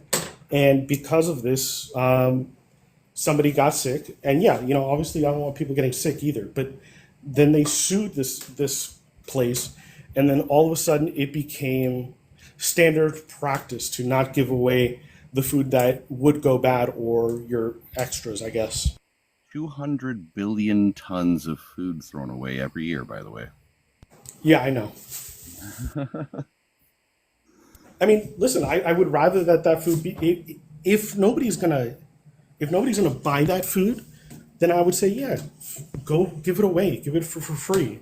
But then I would also say like, if something happens to you because of this food, I would say it's situational, right? But I would say it would need to be like gross negligence on the part of the supermarket in order to like allow some sort of like lawsuit. Well, I mean, if you're handing out free food to people, wouldn't you want to be ensuring that food isn't going to get people sick? Yeah, I agree. But because of the nature of what they're giving away, I would say there is some sort of risk, and which is why I was saying that it would have to be some level of like gross negligence. Yeah. And so have you ever heard of gleaning? Say that one more time. Have you ever heard of gleaning? Gleaning, like GLENA? GLEAN. No. Yeah. Okay, so it's a practice of local communities. Well, some local communities will go around to all of the local supermarkets and farmers markets and all of the stores essentially, and and pull the foods that are about to expire but not quite expired, and getting them off the shelves to make way for new products. And they take that food and they distribute it amongst the communities. That way it's I've seen that. Okay, yeah, it's immediately dispersed out amongst the communities. It's used to feed the unhoused. It's dispersed and immediately consumed fairly briefly afterwards. That is, in my opinion, probably the best way to avoid happening again in the future. But until we can get the system that exists to focus on ensuring safety and public health first and foremost, it's going to keep happening. So let me ask you this. So let's say that you said gleaning. So let's say this group of individuals was doing this, and one of the homeless people was provably got sick off of the food that they were given. Now, the idea is that the people who were gleaning or giving away this food did not do this intentionally, right? It wasn't their aim to go out and poison people. But this individual did get sick off of this.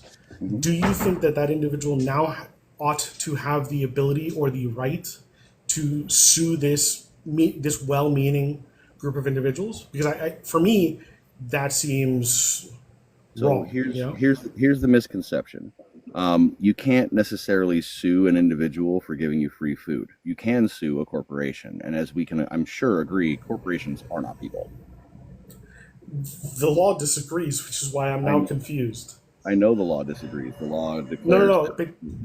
Now I'm confused. Why can you sue a corporation, which is apparently by legality a person, but then you can't sue an individual for this? Oh, so they changed that up in the last few years to call corporations people to avoid that happening again, because you can't sue an individual person for giving away food, but you can sue a company. Okay. Like they've been working on making or filling in these little loopholes that they've been able to find to avoid having to pay more money. Yeah. But falling back to what I asked you, disregarding current laws, what would your prescription for this be? For what?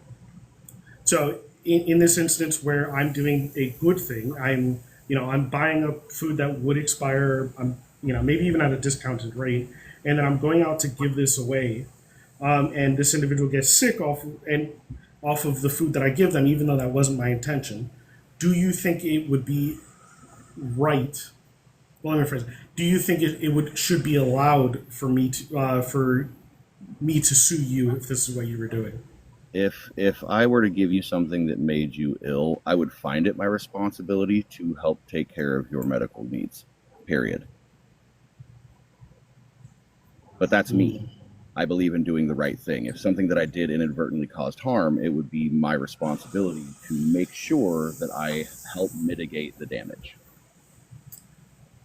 So I kind of agree with you, but don't you think that that's like, don't you think that would like, because for me it's like, okay, I could be a moral person. I believe myself to be a moral person, and I want to do good. But at any time, I'm not only spending my own money to do this, I'm spending my own money to drive around and give people food, which I actually do see in real life. But hold on, you're mistaken with that. Gleaners don't spend the money on the food. It is given to them. Okay. Either way, time, energy, money for gas, whatever. I'm doing something that is good, right? I think we would all agree that this is something that's good. But now I put myself in potential harm. I put myself in harm's way, where now I'm risking my own livelihood. Sorry, I was heating up food. In my personal opinion, because I am kind of an extremist when it comes to this subject, I believe that it is not only a worthy thing to do, but a necessary thing to do, to put yourself in that position to possibly face some negativity for the sake of taking care of those who society lets fall through the cracks. It is our job as a species to ensure our survival. And that's a collective thing, not an individual thing. We have been raised to be individualist, but we are a communal species, period. We don't live in a vacuum. I completely agree with that. Together we can stand, and we're a strong body of people. As individuals, we fall. Yep. Because where one person has strength, another person might have a weakness in that area, and we make each other stronger collectively, as a collective. And I find it ridiculous that it's not considered a civic duty to take care of your neighbors. It should be. And your neighbors not being just the neighbors that live in houses next to you or whatever. I'm talking about neighbors being society in general, the people that we live in coherence with. And that's homeless people, that's disabled people, that's people of all walk through all different walks of life. That's people from all different races, all different backgrounds. We need to stop looking at how certain situations benefit us, and we need to start looking at how we can make this world a better place as a collective. Because the second that we start focusing on how situations can benefit us, that's where we fall short of humanity. Yep. And my show is Interviewing Humanity, and my entire mission is to bring back basic human decency and a sense of humanity to humanity, because this isolationism that we have been kind of like forced into has left us not only unwilling but afraid to put ourselves out there to take care of each other. And when it comes right down to it, even if you were to deny me a sandwich for 20 years, the day you needed one, I would give you a sandwich. Sorry, I was kind of doing something for work, so I kind of missed some of it. But I agree with you that it is our civic duty, but there's a really important difference between a civic duty and something that we're obligated to do. The other thing is I would agree that we are a communal species, because we are, but our communities were never, but like biologically speaking, we're never, 340 million people, ever. Yes, but at the same time, times change, and with them we need to adapt as well. And if the entire purpose of evolution is to progress as a species, that should also include our empathy. That should include our ability to take care of each other. And the way it sits right now, we have all the resources necessary. We have all the technological advances necessary. We have all of the advantages necessary to no longer have to worry about whether or not someone sleeps outside, to no longer have to worry about whether or not somebody has access to health care or food or clean water, clean air. We are living in a world that is consumed with manufactured scarcity.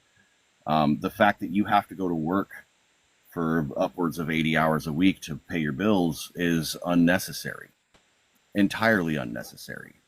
Now, don't get me wrong, I do believe that people should be compensated for their efforts, for sure.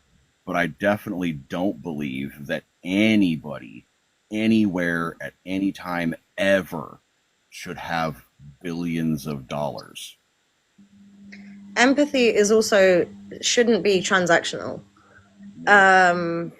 And I hear what you're saying with regards to you've got car insurance to pay, you've got your bills to pay, etc. However, there are some of us out here who are less well off, who don't have cars, who don't even have a roof over our heads, right? And from a blind person's perspective, luckily I'm not unhoused. From a blind person's perspective, I am so lucky, and I shouldn't even be using the word lucky, but because it shouldn't be a draw of the luck of the draw.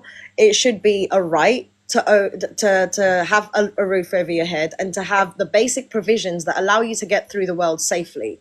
As a blind person in this world who luckily has a roof over their head and has been given the basic provision of a cane to be able to navigate my way through the world safely, I can tell you the struggles firsthand. as a blind individual who actually has a cane, there are still struggles that come with that. The other day, I was walking down the street and my cane got stuck under a set of bin bags, or under something. It sounded like a set of bin bags. And I was in a complete state of panic. Had it not have been for an individual who had come by, a kind passerby who'd come by and removed the bag from under my cane, from under this set of bags, so that I could find my way and be able to navigate my cane, I would have gone into complete meltdown. I was on my way there already. And it's a case of doing it out of the kindness of their own heart, because they didn't ask for anything in return. Yeah. And this is what humanity is about. And just to This is what humanity looks like. and just to finalize the point that I have about it is, no one asked to be born on this planet. None of us asked to be born. So the fact that we're here should give us the inherent rights of the provisions necessary for us to live, and not just survive, but to thrive on this planet. That would include all the basic necessities: food, water, shelter, medicine, clothing, and the ability to navigate life. Everything else on top of that, if you want to put yourself out there and, innovate and create cool things or help other people create cool things, yeah, be compensated for your time. But the basic things that we need just to live, just to not die, which we are capable of providing, by the way, they should just be provided. And support for this campaign doesn't just have to be financial support. Yeah. Support for this campaign can be simply offering up your time. There's apps on smartphones, like, for instance, Be My Eyes, who I know our mutuals, Sludge, have actually downloaded, and they've started volunteering their time to be able to help non-sighted individuals find things. This app connects when you call up someone from Be My Eyes, a volunteer from Be My Eyes, it accesses the back camera of your phone.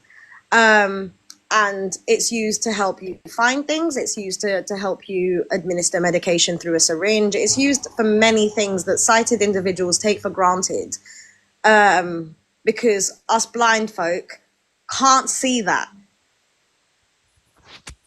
I simply thought I'd trapped my cat in the fridge and called up Be My Eyes to check the inside of my fridge to make sure that my cat wasn't in the fridge.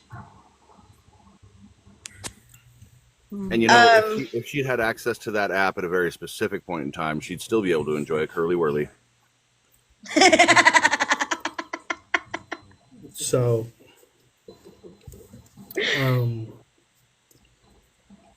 I hear what you're saying with regards to being under financial strain. Hold on, Tina. Hold on. Go ahead. Ethan. I think and again, this isn't an attack on anybody here, but I think that it's really easy to say that you have a right to certain things, and I think it's a lot harder to ground those things. I'm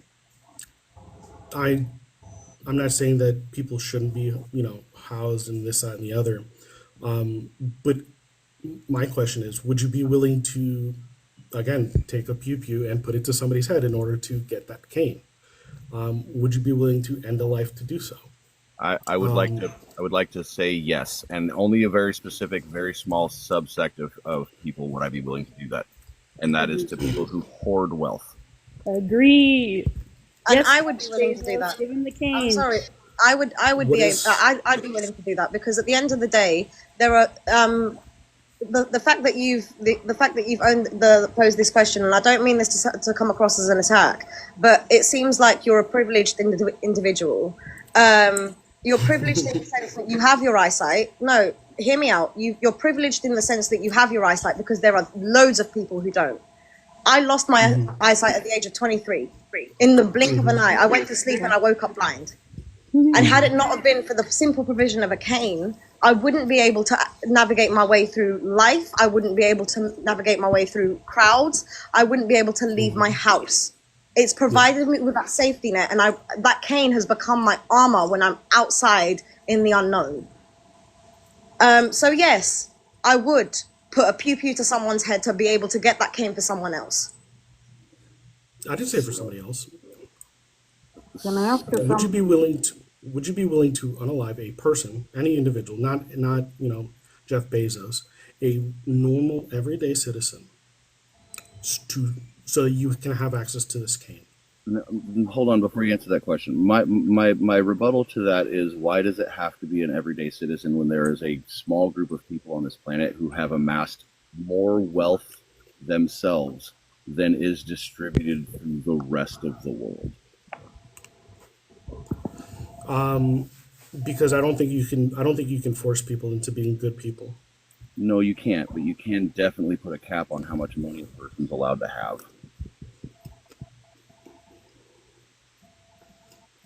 Like, don't get me wrong. Yeah, I don't know that that's moral. I'm not against And you said it doesn't.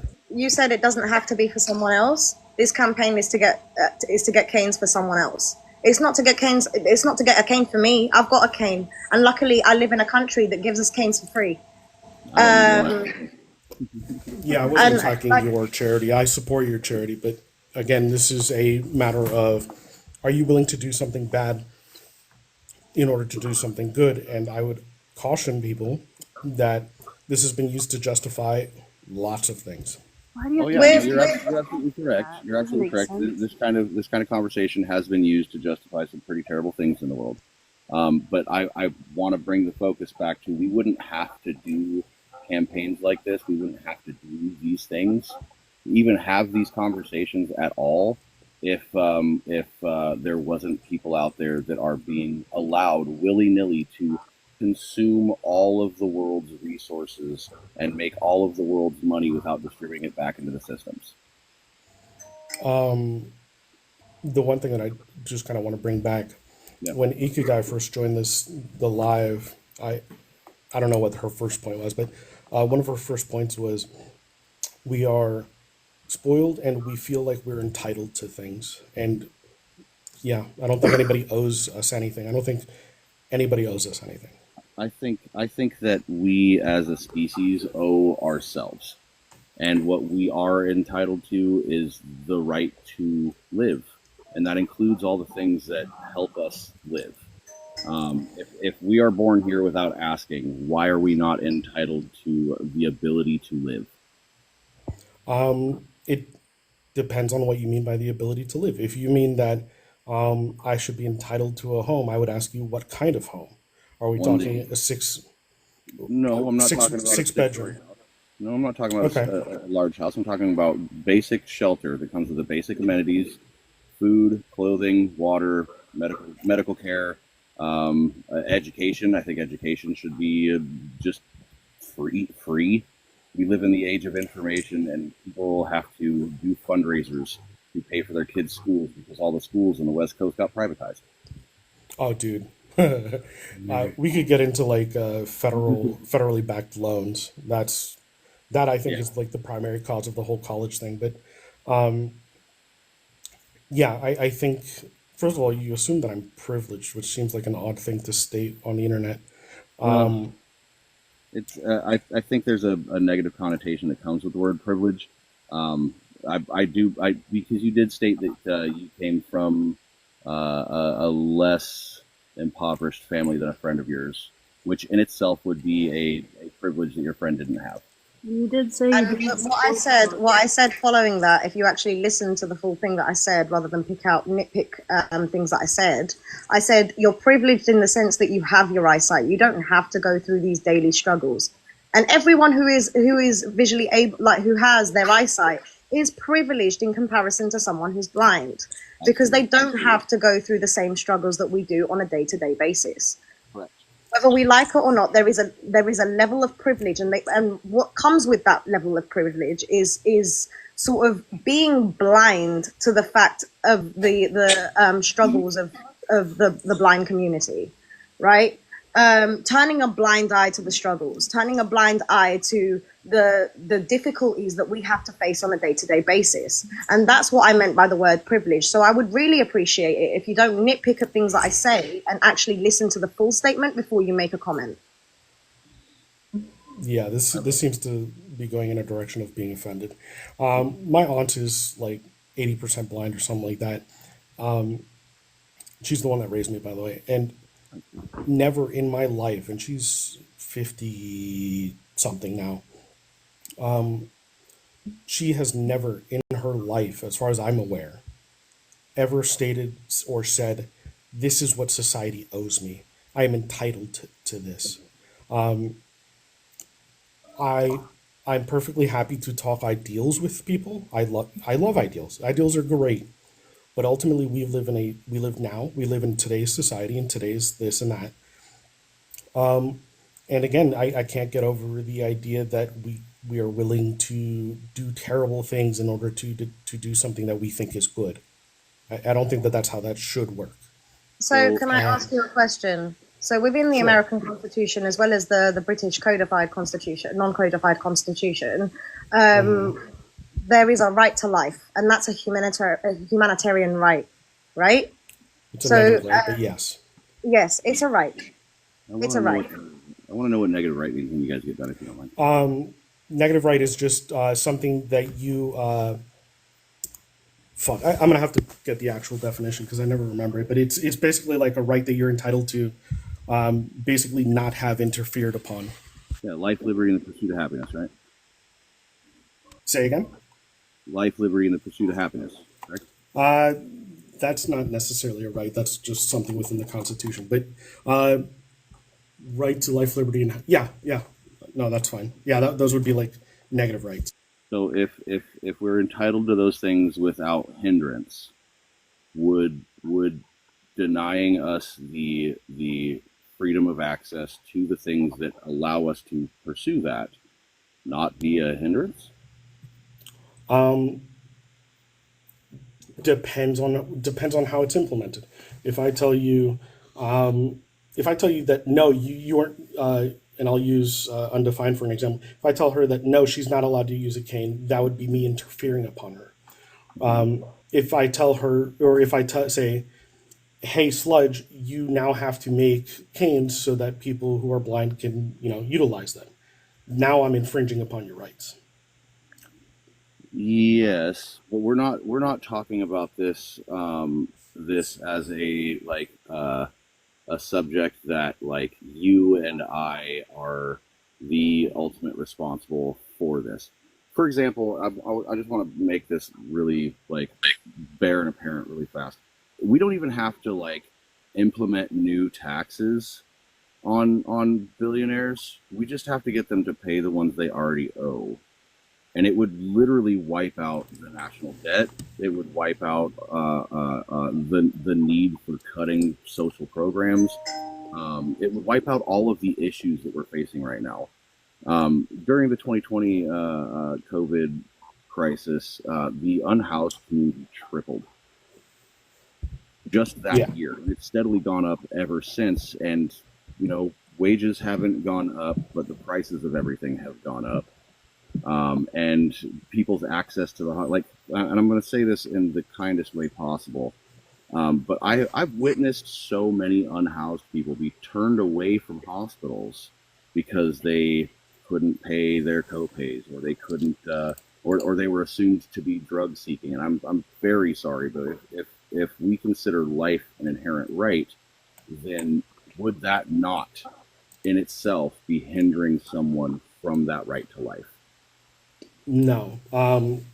So the right to life is the right to not have your life infringed upon. So all it's saying is that I cannot alter or do something to you that would hurt that, right? Okay. Now, So my next hold on. question would be, Let him with finish. that being said, Let him finish. So me not helping you to enact your rights is not the same as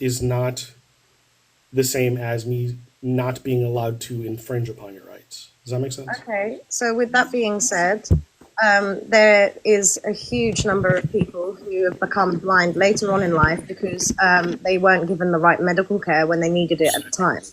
Or things have gone wrong within their medical care that they haven't that haven't been picked, the conditions haven't been picked up, and it's caused them to go blind. And then they're told that they can't get access to a cane.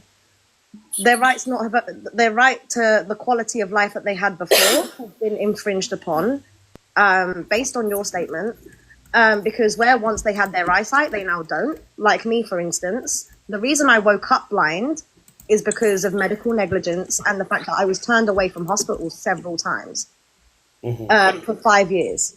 Right, so my right to life has been infringed upon. My quality of life has diminished as a result. And then on top of that, to then be told that you're not entitled to a cane that allows you to navigate your way through busy streets, through life, to make things a little easier for you, to compensate for what's been taken away from you, is absolutely abhorrent.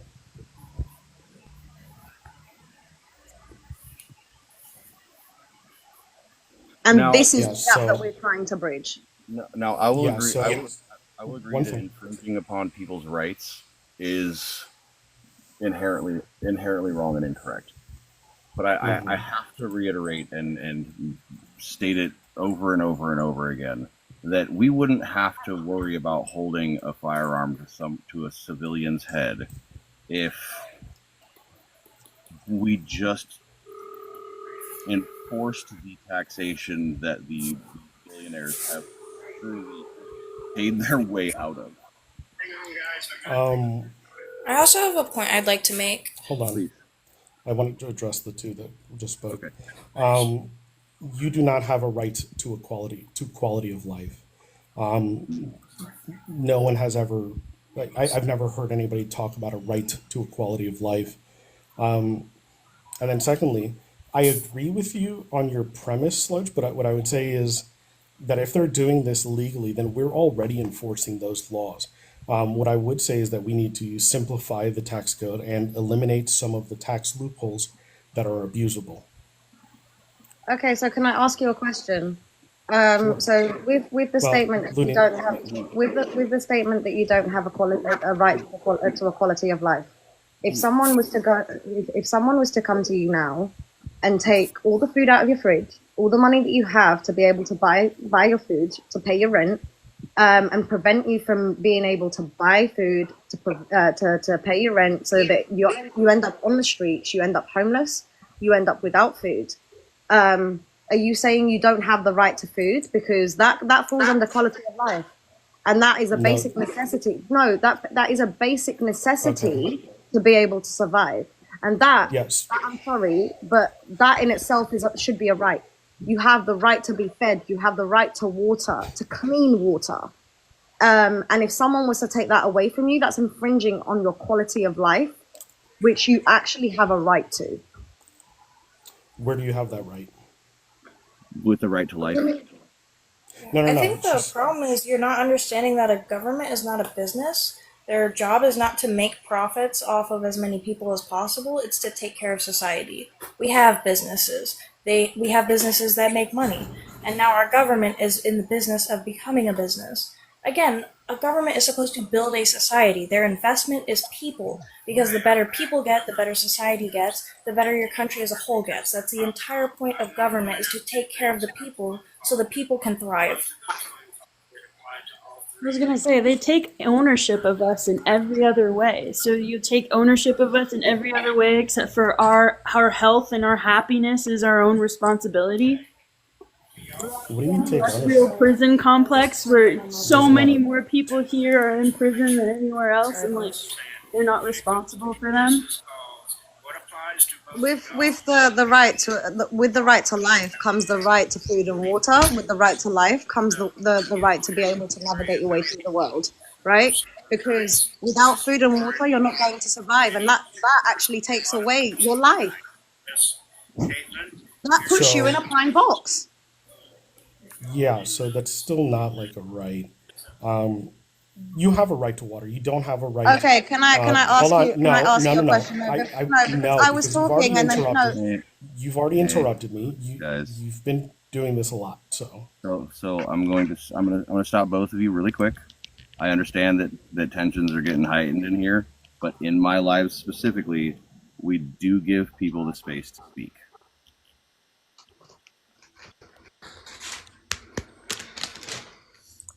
right. So you do have a right to water.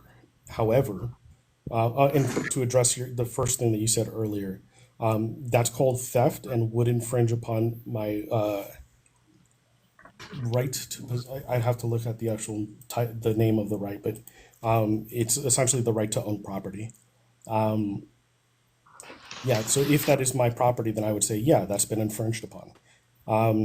We can use, my quality of life has been lowered as like an additive to that, like this is why it's wrong. But me not providing you something is not me denying you from that. You just can't get it from me. Okay. Here's where I have a really big problem. If this property, quote unquote, that you are laying claim to, is a natural source of water or food, that is not your property. That is not private property. I'm sorry, but that inherently can't be private property. It is something that is here that nourishes human life, and to lay claim on it and to deny people from having it is tyrannical. So let me ask you a question. If I own a couple hundred acres out, I don't know, somewhere in the Midwest, and I decide that I'm going to create a lake in the middle of my property, it doesn't touch any of the outside of my property. I put money, I get the people out there digging it. I get the people, to bring in bass and all of that, all these animals, to help this lake thrive. This lake was man-made, and it was made not by me, but because of the money that I have, because of the efforts that I've put in. Mm-hmm. Would you then turn around and call that a natural resource that is everybody's property? That is very far removed from the actual topic at hand, which is you were talking about property ownership, and the businesses that are keeping people from having access to food and water aren't talking about man-made lakes in someone's backyard. We're talking about like all of the springs in California that are owned by Nestle. We're talking about all the natural water sources that have been scooped up by big businesses and multi-billion-dollar corporations. We're talking about all of the farmland that has been subjugated to monocropping, which, by the way, is destroying the ability to farm. All of these things are things that are meant for, well, I mean, I say meant as though there's a purpose to anything, but they are resources that nourish human life, because this planet, no matter what anybody thinks, it is built to nourish life. And if we are going to hoard all the resources that nourish life, that is theft. That is theft on a massive level. And ignoring that and trying to boil it down to the lake you've got in your backyard is honestly kind of ridiculous. Yeah, so, I mean, this conversation is kind of going south at this point. I mean that as respectfully as humanly possible. I really do. As what? Oh. As respectfully as humanly possible. Yeah, I mean, the reason I even said that is not because I think it's equivalent, but more so to kind of test the limits of your logic or your worldview. I'm gonna be honest. The Californian government sold your asses out, and I'm sorry that happened. I don't live in California. Oh, well, California sold out Californians. Yeah. Yeah. So I don't know. I don't know what like the rectification of that would be, but yeah, I can say that like selling out your citizens is probably a really bad thing. Yeah. Like I said, I don't know what I would describe as like. That's where we're at right now, which is why we're having this discussion about what does constitute rights to life. And the entire purpose, in my opinion, of governance is to ensure that the rights of life are maintained, and that includes regulating whether or not a business can own all of the resources in an area, so that people have to fight and struggle just to get clean water.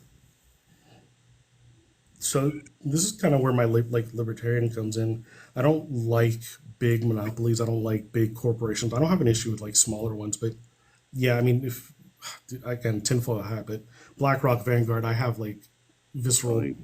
beliefs about them. Let me Um, just um, but for me, my focus is on how the everyday individuals is going to be affected by these policies. Because here's the thing: um, if I think that BlackRock and Vanguard should be dissolved. I think that the C-suite should be in prison, buried under the prison, what have you. However, if we dissolve them, now you have to look at how that would affect everybody else. Would there be good things? Sure. You know, maybe Nestle wouldn't own half of the California water system. But then now you've got a couple 100,000 people who don't have jobs, who don't have a way. And this is my whole issue with libertarianism is like pragmatically, it's on the level of like communism. It's idealistic, but like not realistic. Um, Ugh. did I hear? Yeah, I have a point to make on that, but I'll let you finish. No, go ahead. I'm interested in the point. So the only reason why communism is viewed as a bad thing is because capitalism. The only reason communism is viewed as a bad thing is because capitalism. What? Yeah. So capitalist Oh, society, capitalism mm, thrives on making people believe that the only way that life and the pursuit of life and any of the good things that can come from life is through capitalism. And the only reason why communism ever fucking fails is because capitalist dictators take over that country, and instead of following the true tenets of communism, which is communal living, to each according to their need, from each according to their ability, it fails because of capitalism every single time. And I have an extensive book of research on this specific topic. If you'd like me to give you any of it. I'm pretty familiar with it. You already know I think I've told you where my family's from. Um, so here's the thing, and we can have this conversation later because we're kind of sidetracking here. But by definition, communism cannot occur. Um, the actual definition of communism is a moneyless, and correct me if I'm wrong, a moneyless, stateless society. Um, and in order to run a society, I don't know how you could have a society without a bureaucracy. Um, The natives did it. I'm sorry? The indigenous peoples of North America did it. No, they didn't. They had a matriarch. Well, it depends on which one, but yeah, they had chiefs. They had, that's not a that's not, They, also that's a sorry, go they, ahead. they had their communities, which had a community head or a chief who helped make decisions for the betterment of their tribe. And they Yeah, had councils with other heads of their, let's call it state, to help make decisions on a whole. Now, that in itself is democracy. And communism does have an inherent democracy, but it requires that people make decisions with each other, not for each other. yeah. Okay, so last thing I'm gonna say about it. Um, First of all, the indigenous population. The last time I did this, because my wife is indigenous from a different country, but she's Maori, if you're familiar. Oh, Um, beautiful. yeah, she is beautiful. Um, it's Speak really more of the culture, easy. but yeah, for she is. Well, she's beautiful as a person too. Yeah. There you go. She, we are, and it's funny because me and her, I have a more realistic view, I think, than maybe she does on the issue. But one of the things that, like, comparing, Native Americans to modern day Americans is the last time I looked, Native Americans had like, and again, don't quote me on the number because I can't remember it off rip. Um, there was like 10 square miles to like every native, or no, I think it was like 1.3 square miles per individual. Whereas here I'm not going to say that. All I'm going to say is that there was there's a lot more people per square mile today than there was back then. We consume a lot more resources. A lot of that, I would say a good portion of that is unnecessary and based off of, capitalism. But altogether, they had way more like space than us. Second of all, I believe that communism can work within a small community. Within a smallish community. I don't know that I don't believe that it could happen on a larger scale, especially the United States scale. And then there's something to be said about indigenous ethnic homogeny. That certainly plays a part in that as well. Please just define that terminology, please. I'm not familiar with Ethnic. it. Oh, okay. So it just means that they basically all grew up in the same culture. Like Japan is like 97% people who are ethnically Japanese. It's funny because in Japan, even if you or I move there, our grandkids would still not be considered Japanese. They're racist as hell, but and I find it a little funny, to be honest. But they all kind of grew up within the same culture, within the same group. And they've been doing that for centuries. And so it's a lot easier for them to kind of run these communist-esque societies. And even then, like if you look at it like an individual indigenous tribe, then I would say sure. But then you look at all the interactions between all of them, and I would say that's wholly not communist. Granted, they're different societies, but so before imperial colonization of the Americas, this entire continent was essentially a food forest that had been nurtured for thousands of years by the people here, and the people here welcomed visitors with open arms. And only until imperial colonialism, which brought with it the ideals of capital society, it worked out just fine. Yeah, sure. Some of them had their tiffs with each other and had battles with each other and whatnot. But overall, it was a completely free society, a group of free societies that had, honestly, probably the last beautiful bastion of humanity that we're gonna see, unless we can make some decisions to turn things around. We can go back to a society that is more needs-based and less commodities-based, but that requires that we give up the idea that commodity means success.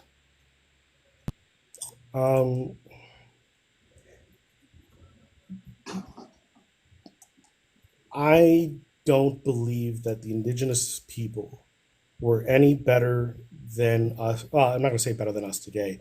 I will say that I believe the indigenous were every bit as human as us and had similar or the same motivations. They were probably less, like you said, commodity based, but there was absolutely battles fought over land and territory. Absolutely, there were. I think they're human like us. I have an idea for this part of the conversation. Why don't we ask an indigenous person? Hey, kinda wild. Would you care to throw in some input here? Yeah, I mean, it's nice to meet y'all, by the way. Hi. Nice to meet you, Johnny. I am Navajo and Italian, and I'm trying to understand exactly where you're coming from.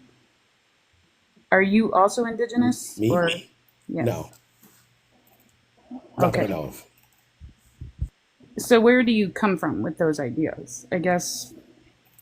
Okay, so like my position is not that like any like moral claim on indigenous or anything like that. So first and foremost, my only position on this when I have these conversations with people, well, specifically conversations about indigenous, because I do engage with these kind of topics with my wife as well. I think that the indigenous individuals were every bit as human as the rest of us. So I think that it's I think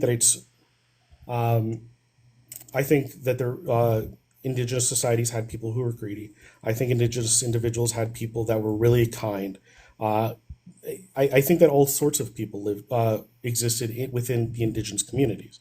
Um, Now, when we look at like the reverence for nature that indigenous had, I firmly believe, and again we kind of get into like my anti, because I think capitalism is good. I just think it's gone too far. But specifically when I'm talking about indigenous, I just think that they're every bit as human as we were. They are. I would say that they had an easier time being as I don't want to say peaceful, but essentially all I really mean is that it's easier to have this kind of, I don't want to say socialist or communist either, a worldview where you care about others in a place that is, or rather when you're surrounded by a bunch of people that you grew up with, you grew around, you've known, your family has known this family for hundreds of years. The uh, you all kind of have the same beliefs or ideologies because you were all raised similarly, or at least have like a handful of values that all align with each other. I think it's a lot easier to have like this this peaceful society when you have these factors. The only problem I see with that is it's never, I know people look at, the different tribes and just indigenous people as being, we have all this peace and everything, but we have also had to fight for every piece of it. And we've been governed. We're governed just like when we walk off the reservations, when we're on the reservations, we're governed. I have a question. What we can do and not do. But we had treaties. Shooting at me. What happened? We I had said, hold on, treaties. let me finish your point, please. Okay, yeah, my bad. Sorry. I said we had treaties. Every single one of those was broken. Every single one. So us being able to find peace easier, I don't think that's. And I grew up with an Italian father and a Navajo mother. So I'm part of both cultures. Can I clarify something real quick? Sure. I don't mean like today. I mean like pre-colonialism. I mean back in the day. Today we're the entire world is screwed. But back in the day, it's I don't want to say common, but it's I hear it often enough that it kind of annoys me, where we hold indigenous populations on this pedestal of like they were never violent. They didn't suffer from the same what's the word I'm looking for? Human qualities like greed and anger and wrath and all of these other things. They didn't have these issues, and I hear that a lot. And for me, I find it really hard to believe that that's true. I believe that they were every bit as human as I am today, and they had the same human ailments: wrath, anger, lust, greed, all of that. Of course, I think that's inside every human. Yeah, exactly. And so I get a lot of the indigenous were, all peaceful, and they never did it. They never fought, and they believe that the land belongs to everyone. And they obviously, have whatever beliefs you want. But when you fight over with another tribe, and again, I'm not naming it like naming any tribes, but when you fight with another tribe over land, that's kind of laying claim to the land. I don't know, in my opinion. Yeah, I mean, but you got to think about how much land was stolen from us too. You're still thinking about post-colonialism. I'm talking about before Columbus ever set foot here. Yeah, and we had to fight for it then. I agree. Yeah, with other tribes. Yeah. You act like it was like so peaceful before Columbus came over and stepped foot on, U.S. Well, nobody has said this. I mean, just to be clear, nobody in this live, anyways. Yeah, I'm not Yeah, going to tolerate that. I mean, Well, if you read up on the Trail of Tears, for one, have you ever read up about that? yeah, but Emmy, this isn't a debate live. We're having a conversation. kind of you keep bringing up post-colonialism, and I'm just specifically talking about pre-colonialism, because pre-colonialism, I've actually been kicked out of lives for like claiming that indigenous people were not were capable of violence and were capable of engaging in warfare, and did engage in that thing. Now, I understand it's intertribal. I understand that because I get into this with my wife as well. But pre-colonialism, indigenous individuals were not saints. They were not, Jesus walking on water. They were human like the rest of us. And so I've been kicked from lives for not believing that, they weren't, all riding on their high horse. I feel like this has gotten sidetracked real heavily. The entire point was about how we can take care of each other rather simply by readopting indigenous methods of land care, of community, and of society in general. Now, yeah, of course, every society out there has had wars and has had battles with each other. Sure, absolutely. But the overall viewpoint on how to take care of each other remains the same. Absolutely. I agree with you that, well, first of all, I do have a really large reverence for nature. My father was a hunter, and so, I was raised with some pretty important ideals, I believe. I don't believe, I don't know, and I don't necessarily believe that the indigenous mindset regarding regarding your tribe and all of that, I don't think that it'll work. First of all, I don't think it would work in a society our size and so ethnically diverse. I lost it. Yeah, I just don't know that it would work, to be honest, and I don't think that it would.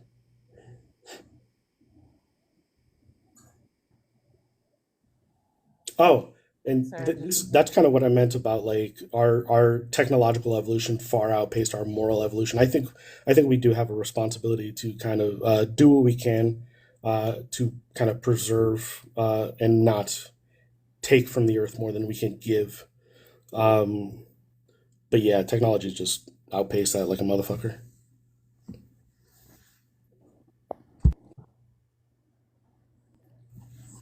So I agree with what you were saying, Sledge.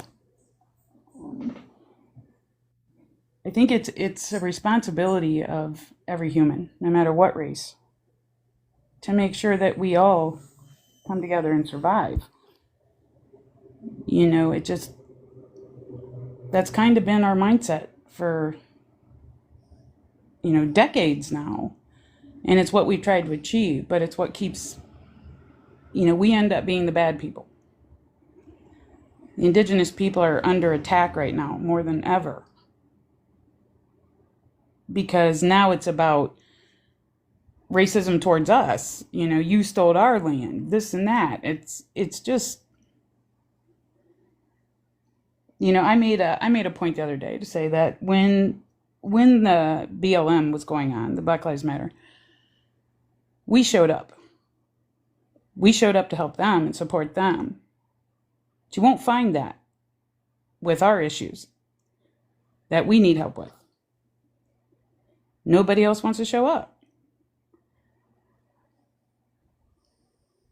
So the same things that were going on back then are still going on.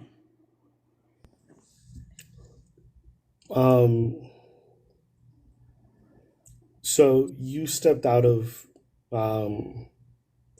your own cultural identity to aid somebody with a different cultural identity, and you feel as if they haven't returned the favor. Correct. We know they And haven't that, because we've had marches for just simply the one of our biggest issues, and every tribe can tell you, is the MMIW, missing and murdered indigenous. oh, yeah, They yeah. don't show Sorry, up I for was that. about to ask. I would also like to point out that the indigenous peoples have shown up for every single justice issue that has come about since the beginning. They have shown up for people who are not of their own every single time. Yep. Yeah, so I think that kind of speaks to my own take that, well, not really speaks to my own take. Yeah, like I said, never I mind. mean, there's an example that just happened recently. I don't know if any of you saw it. It was actually on TV, surprisingly, because you don't see a lot of our issues on there. But there was a tribe that rode horseback 2,000 miles to Washington, and they were met with being arrested. Yep. They were told, no, please come here. We'll pave the way for you. We welcome you. But they arrested them when they got there and took the horses. Yeah, no, And I don't support that. so the acceptance of us, even though, like Sludge said, we've been alongside every race, every time. So when is it our time? When do they start showing up for us? That's a When good we're over question. here being peaceful, you know what I mean? No, I get you, and the only way it can happen is if we give up on this concept of capital society. Yes. Capitalism is inherently parasitic. I'm sorry, but it is. Absolutely. I just held a seminar about it 2 days ago. I think capitalism is okay. So, like, if we're talking about capitalism is just like the fuck. See, I need to memorize these definitions. I never do. But essentially, it's just the ability to have free trade, right? The ability to go, hey, I want this, you have this, I have this. You know, would you be willing to trade these things? Yes, no, okay, maybe. We use we use fiat currency as like a stand-in for bartering. I don't think that there's anything inherently wrong with that. But like anything else, like any other tool, it can be misused. And I think that we've kind of gone into, and I'm sure you'll agree with me, crony capitalism. I think that that's kind of what we have now, not necessarily capitalism itself. So there's a historical pattern that happens with capitalism. It's happened throughout every major society since, I want to say, Sumer, where instead of sticking with the methods of barter that had done their ancestors so well, they moved to a society that glorifies hoarding wealth. And it's happened every time. And it grows, and it grows, and then it consumes, and it consumes. And then eventually there's no more resources for the society to continue on. That society collapses, and it moves on somewhere else. So just to backtrack here, kind of, I understand what you're talking about, and that's, obviously that's not right. I don't believe in mistreating people that haven't like earned it. So if you're definitely like as a whole, like as a collective, being mistreated, I think. But yeah, that's all. I just want to say that. As far as like capitalism goes, I don't know too. I just know Sumer was a place. I don't really know any of its history, so I'll take a look at that. And if you have stuff, I'll read those too. Where the first cuneiform tablets were found. Say that again. Where the first cuneiform tablets were found. Clay Okay. tablets that were received Yeah. for copper, I believe. That's funny. Yeah. So, and we're gonna, do a complete 180 at this point, but yeah, I think that capitalism can be misused, and I think that, like anything else, it can be misused. I said it earlier, and I actually repeated myself, but I'll say it a third time. I think our technological evolution has far outpaced our moral evolution. And to be fair, I don't know that we could have a worldwide moral evolution. I think, yeah, I'm not really sure how that would go. Much less be you can't force people to have like moral changes. I think that changes with time. So, if I may, really quick, Mhm. I have my notes here. Capitalism commodifies necessities. It commodifies environmental destruction. It puts corporate control over politics. It exploits labor. It creates wealth inequality. It has cycles of boom and bust, and is inherently at its core a system of power and control. It rewards those who already have wealth while extracting labor resources and well-being from the majority to fuel an endless cycle of profit. So it's kind of like whenever you bring up where communism has failed, and a communist tells you that wasn't real communism. It's kind of the same thing here. I had the definition pulled up. But it can't be real communism if there's a dictator involved. Yeah, exactly. So, and I'm just going to read the definition of this real quick. Crony capitalism is a pejorative, I can't speak, term describing an economic system where business success depends on close relationships between business people and government officials rather than free market principles, often involving favoritism, corruption, and rent seeking. Mhm. Rent seeking is interesting. And how just in our history, just since the last 250 years, at what point has capitalism not shown favoritism?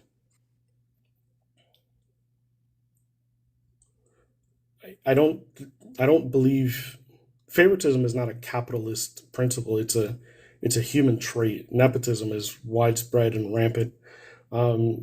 Favoritism has been through every single communist country, every single capitalist country, through every country and it ever existed. It's just human behavior. I think that's a cop-out. Because if it was inherently human behavior, I would see it more often in the people that, hey, Neuro, thank you for coming. I would see it more often in the people that I deal with, but I don't. Mm. Hey, baby. Hi, honey. How's it going? I'm okay. How are you? I'm getting a headache. Oh no! Did you drink your water? I have been drinking water, yeah. Mm-hmm. Oh, shit. Who's doing cop outs? What's up? Apparently, favoritism, human behavior. Wait, what's human behavior? Nepotism. Nepotism is human behavior. Hell the fuck no, it isn't. It's not? No. Can you elaborate on that? What do you mean? Can I elaborate on that? Like this is the same argument that we hear when we talk about communism, and people are like, "Oh, it's human behavior to be greedy and shitty," and that's not true. That's where you came in at. Like, so what's your argument? Your argument is that you want your children to do well, so you prop them up in positions they don't deserve? That's not my position at all. Okay, so how is My nepotism position human is- behavior? Because we see it all throughout time and history. That's from who? I couldn't give you specific individuals, but I could. No, list- not specific Well, individuals, but you could give me the class. Were they ruling class or working class?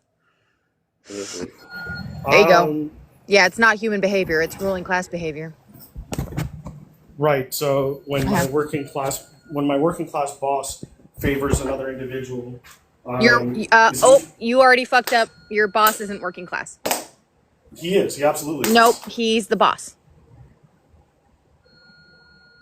I was gonna say you're working class. He's the Yeah, you're boss. the worker. He's the boss. He's already He's not also working class anymore. He owns the means of production that you're forced to work under. So you fucked up already. No, he You want to try doesn't. again? Yeah, sure. No, he doesn't own the fucking means of production. What the fuck are you talking about? My boss has a boss, has a boss, has a boss. Like, What do you do for a living? don't worry about it. Doesn't matter. It does My boss matter. has a boss, has a boss. I don't really care. Oh, so you just don't have a leg to stand on and you're mad? Okay. You're the one that came in here upset. I'm literally Oh just no, telling I'm you that not I'm not upset. gonna. You're just being ridiculous. Me telling you that I'm not gonna dox myself is not me Yeah, just telling not me what having. you do for a living is not doxing yourself. I live in Portland. There we Yes, it go. Your is. turn. Great. I'm not telling you where I live. I didn't ask where you lived. I asked what you did for a living. Yeah, I'm still not gonna tell you. Yeah, so not only do you not have any knowledge of what class contradictions look like, you already tried to Class excuse your contradictions. I know those are Class big words. contradictions. That's a big word for Elmo. Yeah. Oh my god. Mm-hmm. So there is a very drastic difference between the person who employs you There you go. and you. And I'm sorry that you can't quite like see that. But that's inherently not necessarily your fault. It's just kind of the way you were taught about things, but it is very incorrect. So you see how you're like talking down to me. You see how you actually started off talking down to me? So here we are. You came in here talking down to me. I I'm actually done. asked Fuck a you guys. question and then you got all aggro about it because you were super insecure that you couldn't defend yourself and then called your boss working class. So I mean, it sucks to like not know what's going on, but it's okay to stay and learn. I wasn't trying to talk down to him, but I don't really know the difference. So Oh, did he drop or did you drop him? he dropped. Oh, poor baby. He left with a fuck you guys. Oh no. He comes from the debate and rage bait community. That's right. Oh, yeah, that'll do it. Yeah. The second you say my working class boss, I'm like, oh, shut the fuck up. That was the first I'd heard mentioned. Working class you, boss. Merle? Oh my god. What? Can I just say thank you? Good God. I was just asking Sledge, where's that headache coming from? Yeah. Oh, does your head feel better? It does. Yeah. There we go. That's where it came from. I was about to get in a whole nother conversation with him, but Shit. Fucking so working sad. class boss. Nepotism being human nature was a fucking wild argument to begin with. And so I legitimately was like, what's your fucking, like, what do you mean? And he was like, when my working class boss. And I was like, wait, those words don't go together in a sentence. Man, like no joke. You showed up at about the time that my finger was hovering over the get the fuck out of my What do you want to bet that they show up like angry in the comments? Oh, No. yeah. Did he actually say, and maybe I misheard him, but did he actually say it was easy on us? Oh man, he did. I think I missed that part. He did. It's easy on indigenous people? Holy shit. Yeah. Literally, Loon, Oh, if you it's don't been get the fucking easy. job right now, I'm gonna be really disappointed. Y'all should have led with that. I would have lit his ass up for that first. That's why I got quiet. I cannot handle when people race drop their like spouses or children. When they're like, "Oh, my kids are black," or "My wife is indigenous." We don't give a shit. Well, you know what's fucking insane is I'm a reconnecting indigenous person and like I never drop that shit in the middle of an argument to like Same here. own Girl, anybody same here. because I I'm don't have the same adopted. lived experience. I don't have the same lived experience. Exactly. It's not mine to claim. Like I very much move through the world as like I'm non-binary, but I move through the world with all the privileges of a white woman because I look like a white woman. So why the fuck would I use that in a conversation, let alone if it was my loved ones and not even my lived experience? Okay, you better fucking lead with I am actively contributing to finding the unaliver of Emily Pike before you open your goddamn mouth to me Exactly. about indigenous anything, you piece of shit. So hold on a second. So say her name. Loon is May the asking us force be with you, ramen. Loon is asking us to Also- gas her up to quit her job because they're talking crazy to her. Yeah, he Luna, also let me call your boss, mentioned- baby. He also I just want to mentioned talk. that- I just want to talk. Wait, don't you work from home? Send him a voicemail. And He just be also like, hey, I heard you was talking crazy to my girl. Fire your employer. Do you want me to fuck your boss's dad? I could probably get a pass for my partner. Babe, can I fuck someone's boss's dad just to like get one over on the ruling class? It won't mean anything. And whose kids was he talking about? Or That you he could do said- it. He said we're racist. Do you and he want to goes, fuck the "I think boss's it's dad? kind of funny." I don't either, but like, you know, it's for solidarity. So he threw so many misnomers and strawmen into I the love you. conversation. Like I generally don't. I don't subscribe to like debate live rage bait stuff. But when Nero comes in, I will fucking leave the room to her. I thought y'all were gonna light up when he was laughing about whose kids did he say were racist, and he thinks that's a little funny. He thinks it's funny. Did you catch that? Who was this fucking guy? I just came in talking about some nepotism. I had no idea this guy was a fucking racist. Yeah, I was about to say racism is not funny. Jesus. He got mad because they implied he had privilege when he himself typed in the comments, "Yeah, I drive a sports car." Ew. I saw that. Bro. And he's talking about how he came up in a wealthier household than like his friend. Who came up really poor, but his friend pulled himself up by the bootstraps and shit like that. Not the bootstraps. Yeah, that's my wife, my friend. Not me, though. Jesus Christ. I don't have an employer. I'm the boss. Not me. I'm doing well off. I'm YT. And literally, I was like, what do you do for a living? And this is a common thing. Like when we're doing educational lives that aren't debate lives, and we're trying to get people to understand class contradictions, we'll just be like, hey, what do you do for a living? Let me kind of try to explain like labor value to you and how your labor's being stolen, right?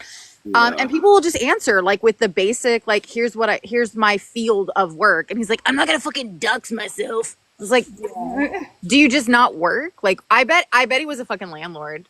I bet he was a landlord.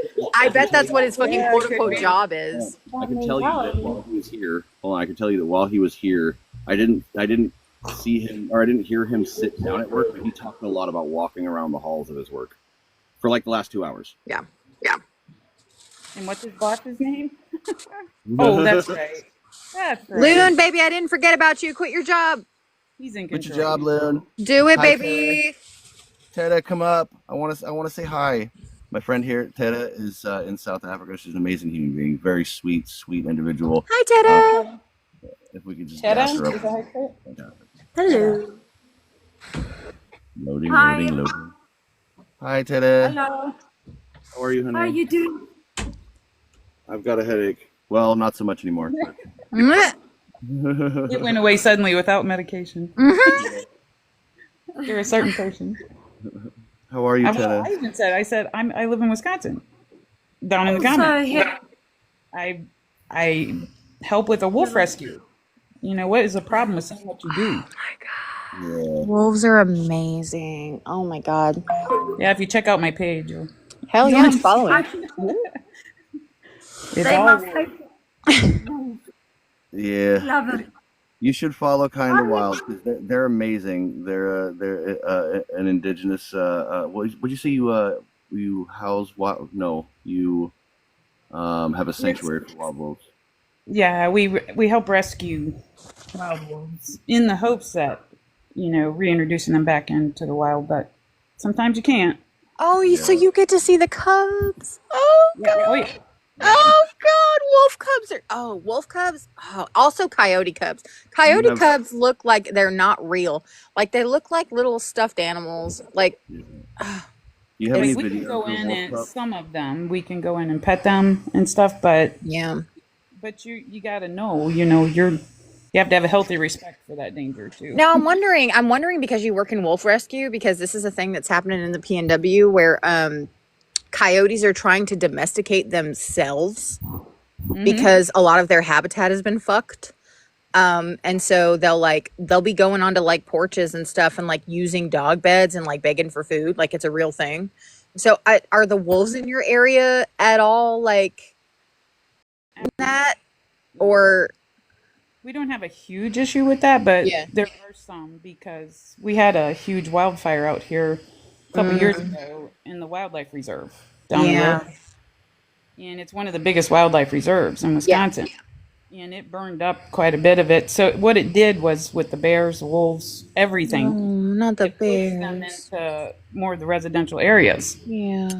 because their resources are gone now in that area. So they all kind of push this way towards the lake and the river and everything. So there's just a large. Well, and that's my theory on what's happening with the coyotes out here is it's like we have a ton of wildfires, and then also like the indigenous communities here are really fighting to get a lot of dams removed for the salmon run, like to make sure that salmon can like get to and from where they were originally supposed to go, because it's removing indigenous food sources.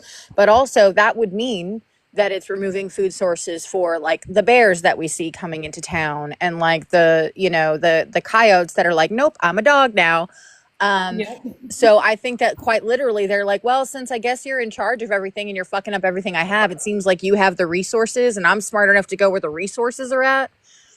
Yeah, Like like the bears. I mean, you know, bears, black bears, we've had a huge issue with them the last couple of years. I mean, and we're just getting ready for them to come out of hibernation again. So Yeah. they come out. The problem with the wolves out here is the DNR, Department of Natural Resources. Mhm. They introduced them in pairs. Pairs? So, yes, introduced a bunch in pairs, and now they've bred, obviously. Right. Now As they're you like, do. we're overpopulated. So now we got to have a wolf hunt. Mm. Now 6 tribes actually came together, you know, against what the guy that was just in here said, that the tribes, we just fight with each other, I guess.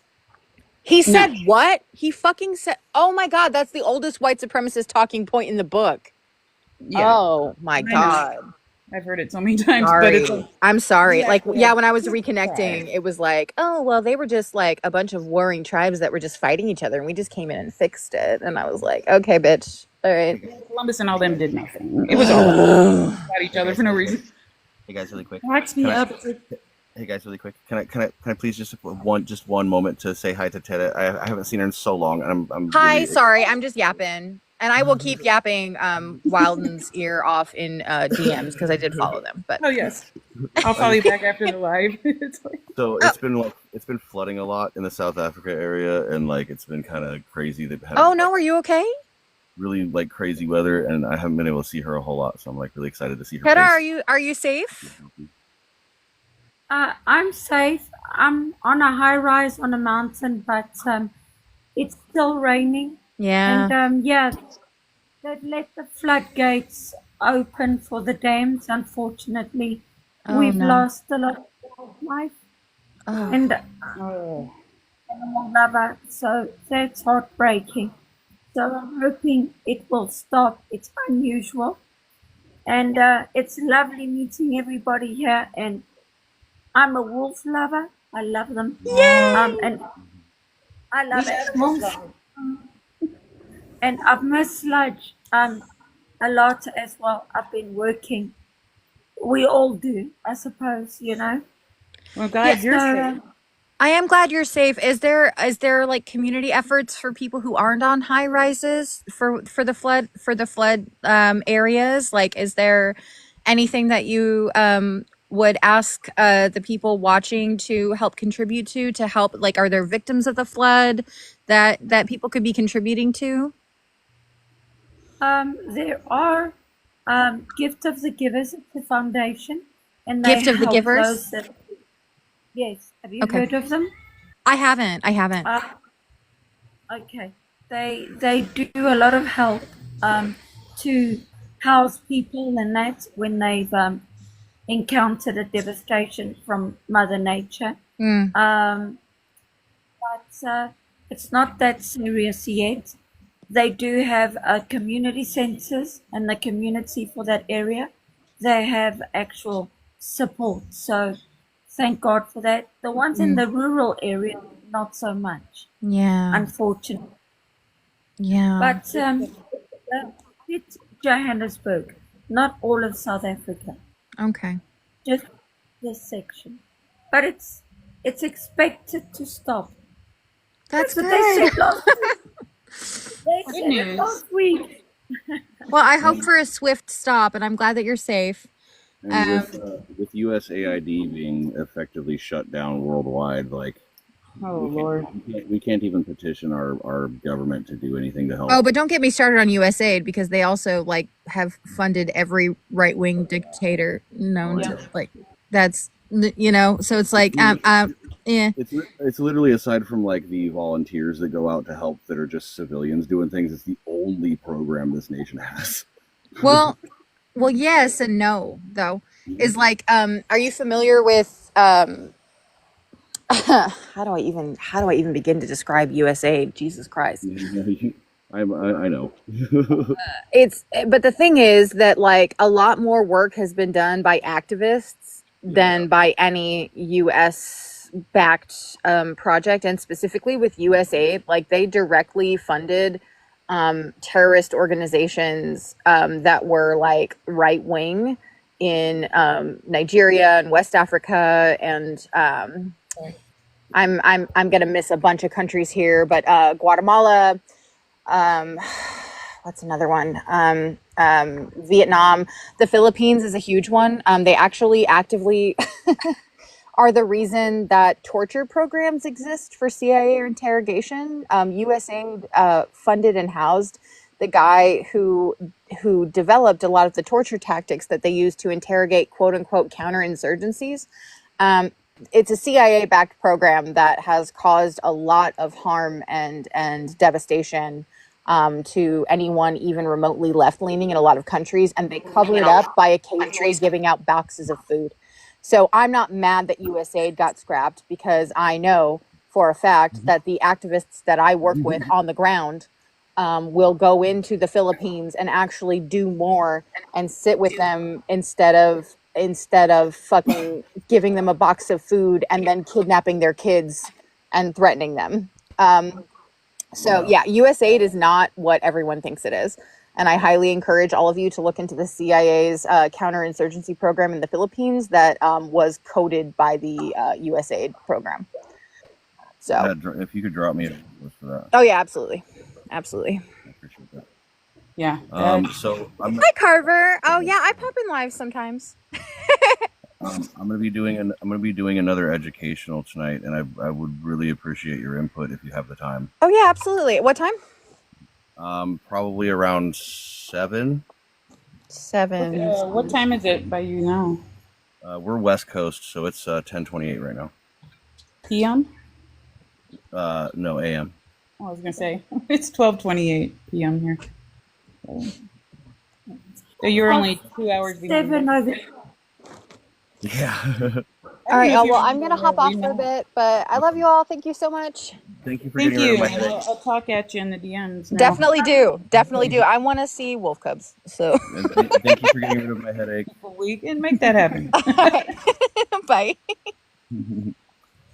Oh, I don't know if you remember where we met, Sludge. And Ikigai. I do remember it being at Ikigai's live. Yeah, because you showed up when Ikigai was here. Yeah, we met on the app through another person, but we talk off of the app too, on WhatsApp and stuff. Fantastic. So we became pretty good friends, and yeah. Oh yeah. If she goes into a room, I trust the person that she goes into the room with. That's a valuable thing to have somebody you can trust on this app for sure. Yeah. I have a plan on going around the country and distributing food seeds, because I have 300,000 heirloom food seeds. Oh, that's what you were talking about, the seeds. I saw that. Yeah. Well, no, when I made the comment about seeds, it was Evolving Seeds, who's another mutual aid activist that I work with, and that man can tear a capitalist apart limb from limb. Well, where was he? Probably working. But no, I plan on distributing food seeds around the country. Do you happen to need any in your area? In Wisconsin? Yeah. I'm sure there's probably a need. Okay. I know a lot of people are starting to do, grow their own food, do their own thing.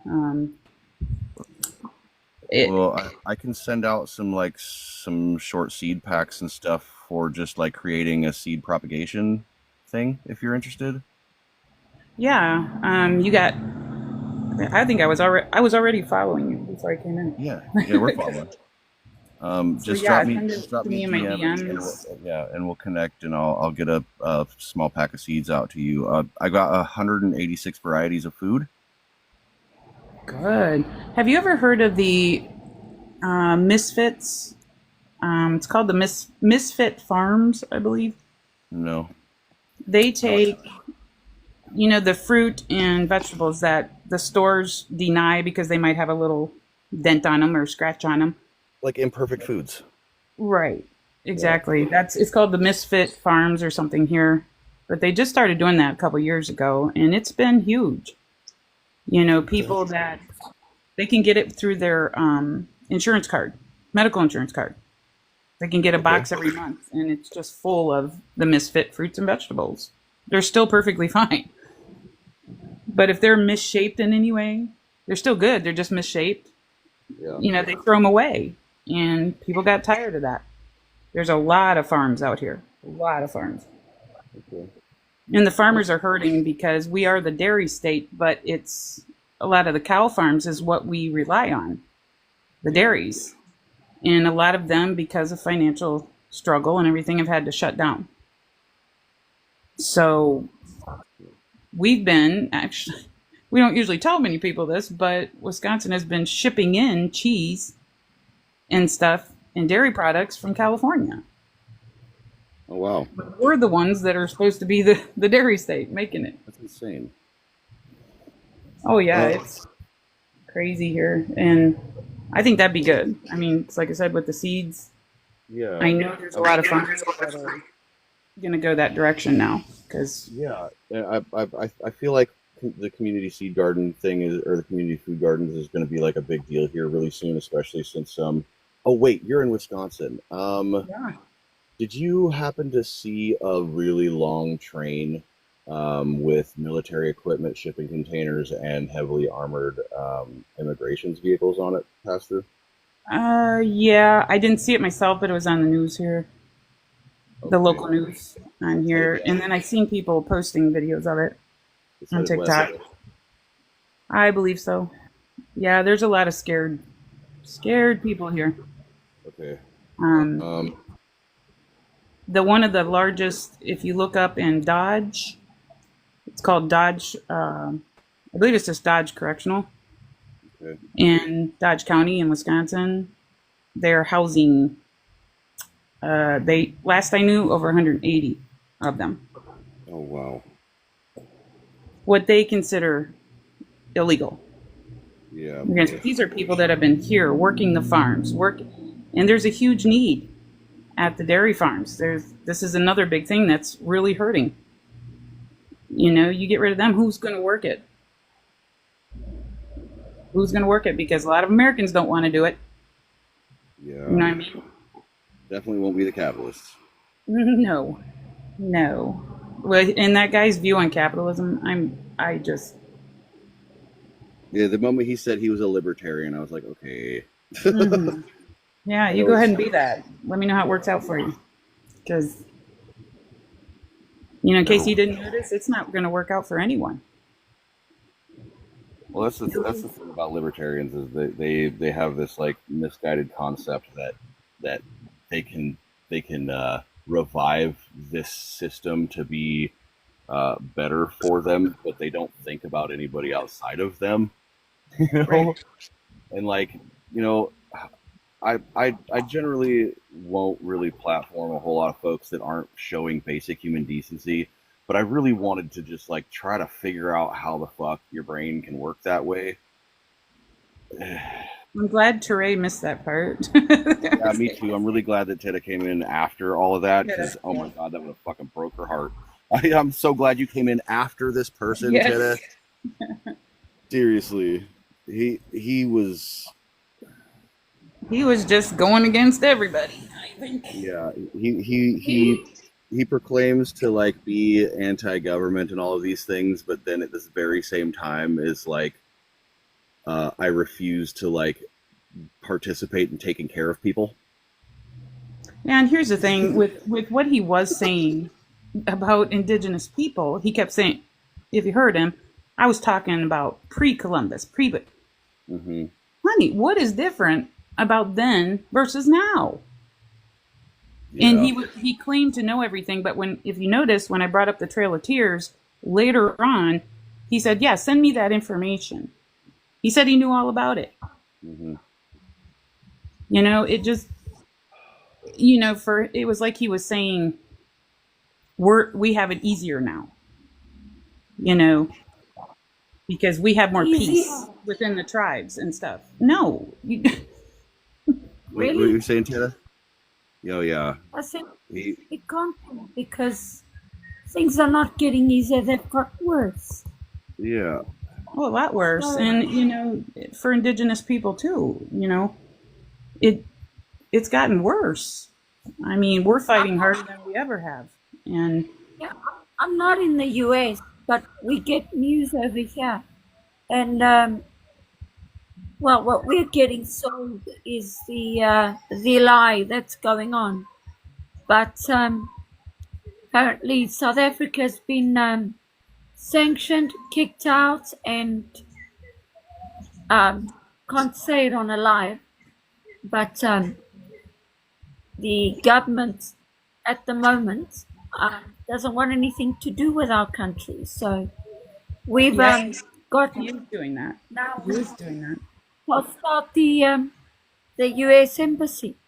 So it's I'm an individual person. I love Americans. I love all of you. I love the world, but they are putting innocent people that have got nothing to do with an agenda that they have against each other. Yeah. That's the ideal. They want to turn people against each other.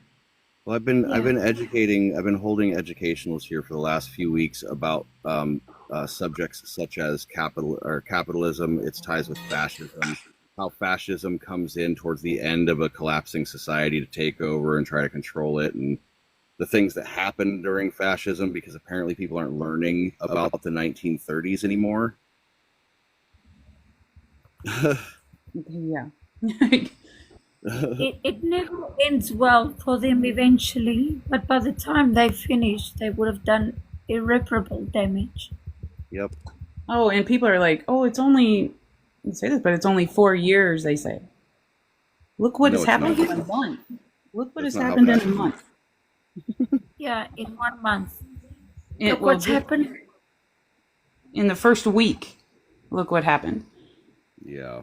And, you know, they make it, they're like, oh, you know, TikTok this, TikTok that. And now they're threatening to shut it down again. It's because they don't want people, you know, becoming friends, getting together from other countries, you know, and realizing what's going on, you know, because like you said, you hear the lie in your country.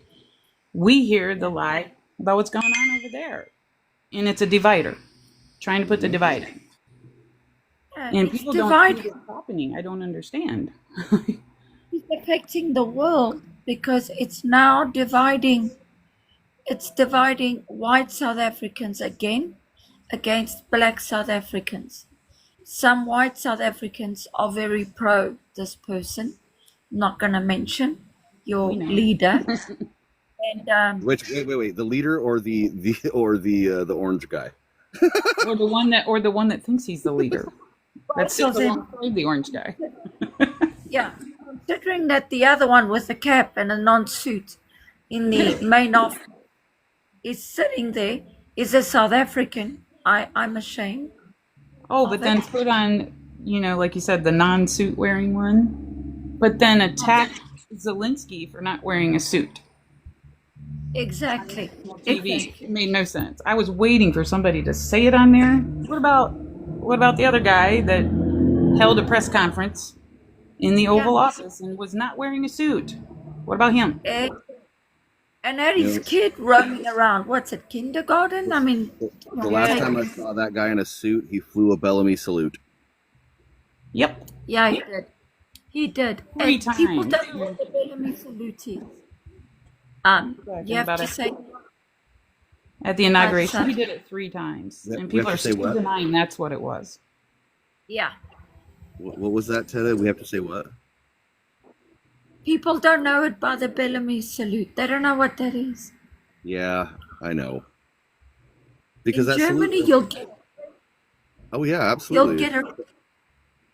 Yeah, that salute originated in the United States, and then we got rid of it because the fascists in Europe had decided to adopt too many of our customs.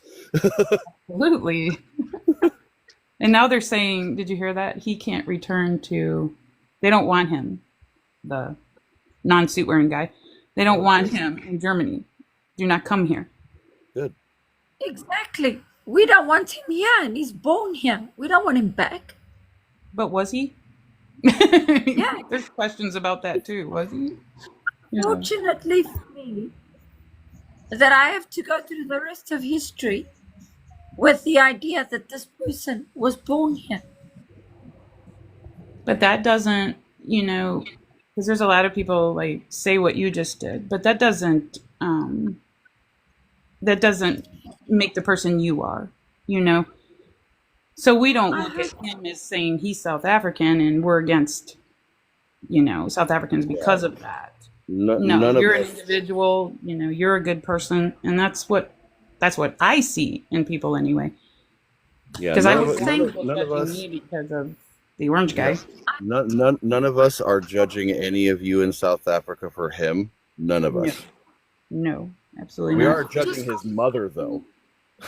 I've got DMs from some, I'm not going to say many, that say, you're South Africans ruining our country.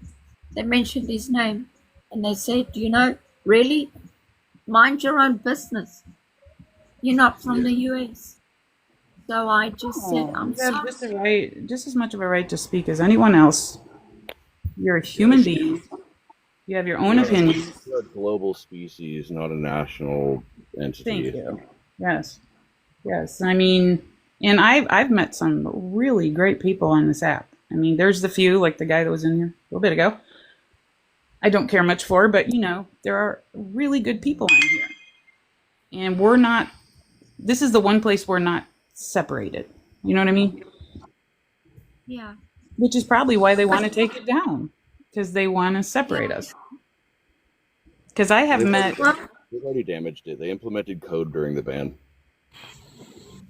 Yeah, I mean, I met some, and I don't know if you guys hear in South Africa about like everything that's going on here, but like with Canada, I'm sure you know Sludge, or have you heard of it? Yes, I have. With the Yes, tariffs it's and everything.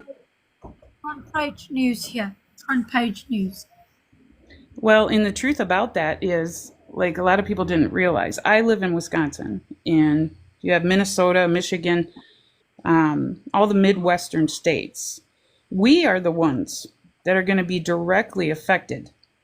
Like the first ones with the electricity, with gas, oil, everything. No.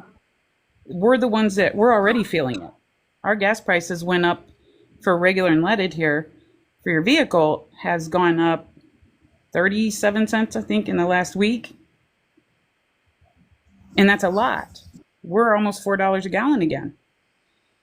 So it's already affecting us. Now, tonight, after midnight, they're saying when the tariffs go on for the aluminum, for steel, for all these other things that we resource from Canada, I mean, you won't be able to buy an aluminum can of anything for a small price anymore after midnight tonight. So That's why I'm grateful that my bus is only one filter away from being able to run on vegetable oil. Right? Please teach me. I have a Honda Civic. So I can teach you how to make. I can teach you how to make biodiesel. Really? Yeah. Is it expensive to do? Because I've actually most always wanted to get into that, and The most expensive part about it is sourcing lye. probably a lot of places you can do that here, right? You can get lye from ashes. Oh, no kidding.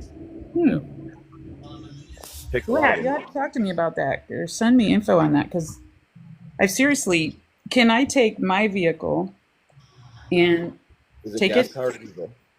gas powered? You can run it off water. You can run it off water? Yeah, so there's this process called electrolysis where you electrify the water and separate the hydrogen atoms and run it through your air filter. And you can take a gallon of gasoline and a gallon jar of salt water, and you can combine the hydrogen fumes from the salt water and the gas fumes from percolating the gasoline, and you can make that gallon of gasoline last you a year. No kidding. And it wouldn't, because we do live in a very cold state, Burns, in cleaners. the winter, it wouldn't freeze up. Salt water doesn't freeze. That's right. I mean, it That's does, right. but it's severe temperature to make it happen. But can you apply, because they have we always have to put a bottle of heat. It's called heat in our gas tanks in the winter.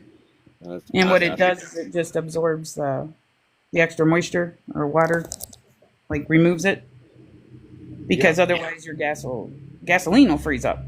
Yeah. So cool thing is that when you're running a percolator through a gas can, you can just take your gas can inside. No kidding.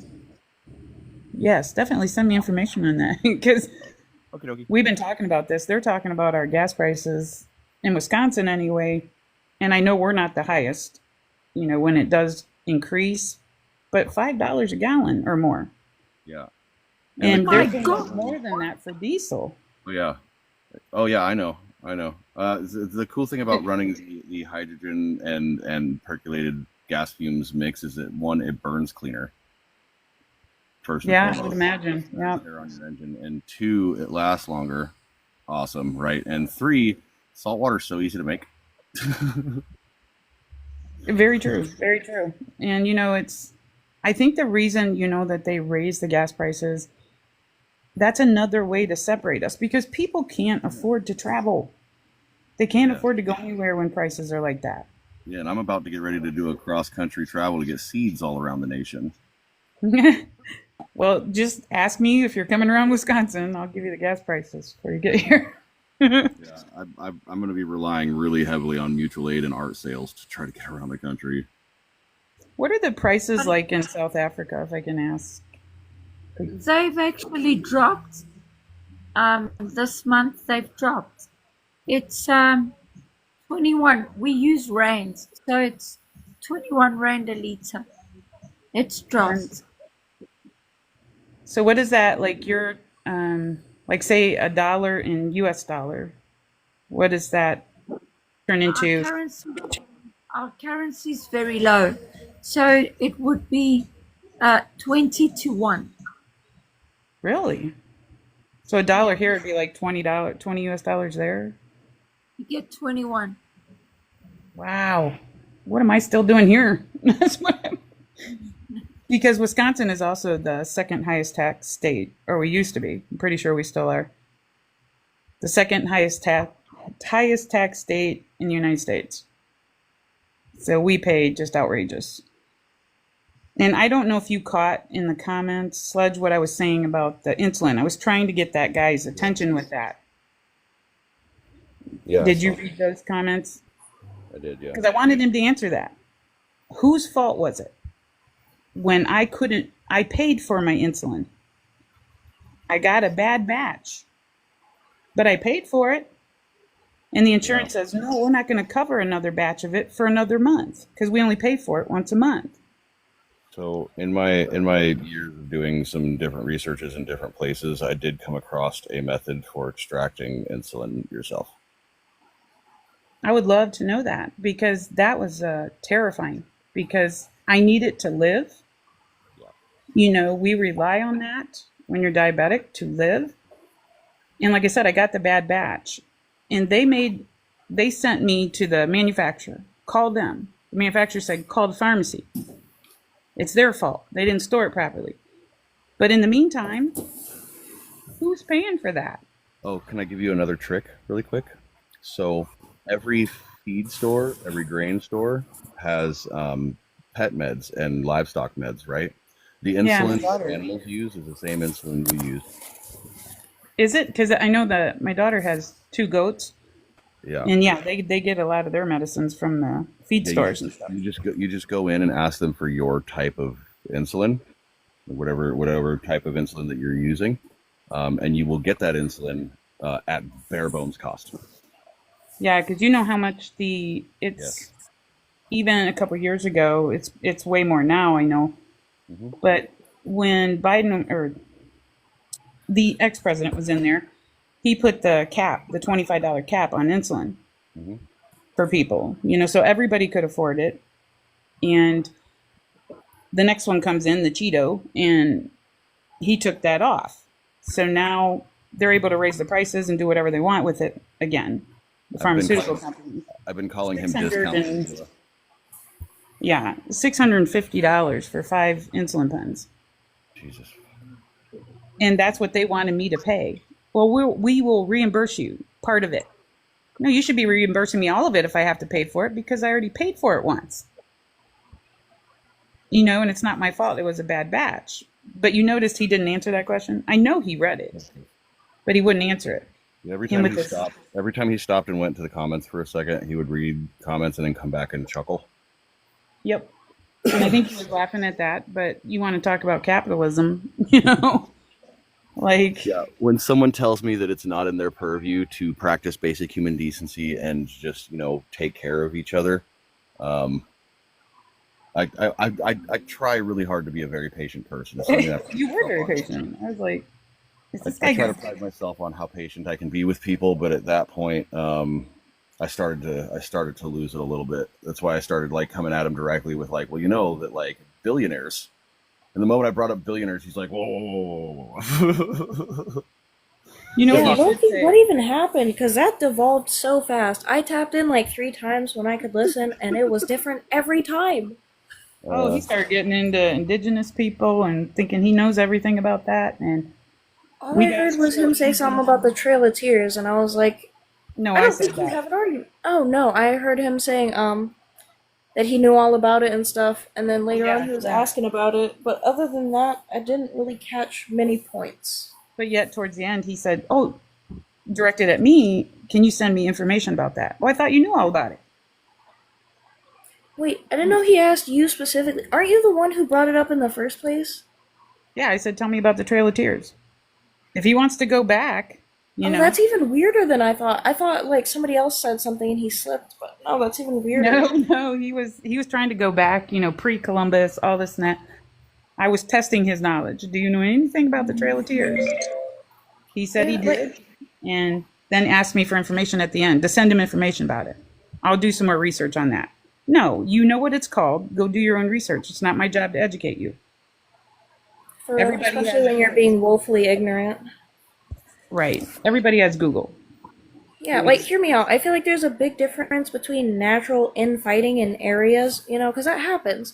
And, coming over and bringing, new disease, new weapons, and new advantages that this group of people has never seen to, basically torture them throughout time periods. They made them sick, they hurt them, and then it was hear me out. It's how can you compare those as the same thing? That's not the same scale at all. I don't know. That was weird. Well, I was going to ask him too, and I'm sure, I don't know if anybody else has ever thought about this, but you know how you have Black History Month. You have, and they even have the month for LGBTQ. We get one day. Indigenous Peoples Day, and it's the same day as Columbus Day. Not in my book. But on a calendar in the U.S., it's the same day as Columbus Day. In my book, every day is Indigenous Peoples Day. Right. Now, we look at it that way, but the one day we get, according to them, is on the same day as Columbus Day. I wanted them to maybe answer that question. They need to abolish Columbus Day, for real. That's the one holiday they really needed to get rid of. Oh, didn't you know the Tiny Orange Tyrant discount Caligula's whole game plan is to bring back all of the old statues that got pulled down? Are you serious? No joke. All right, Mango Mussolini is becoming more and more something by the day. on that, though. Yes, please. I don't believe that erasing our history because it upsets you is the way to go. Was it bad? Yes. I do not agree with slavery. I do not agree with people. But what you're doing, to me, my opinion, is you're trying to erase the history of my country. Do I agree with the history? No, I don't agree with slavery. That was a terrible time in this country's history, and it keeps going on. But trying to erase history, whether it's pulling books out of schools, pulling statues down. Why?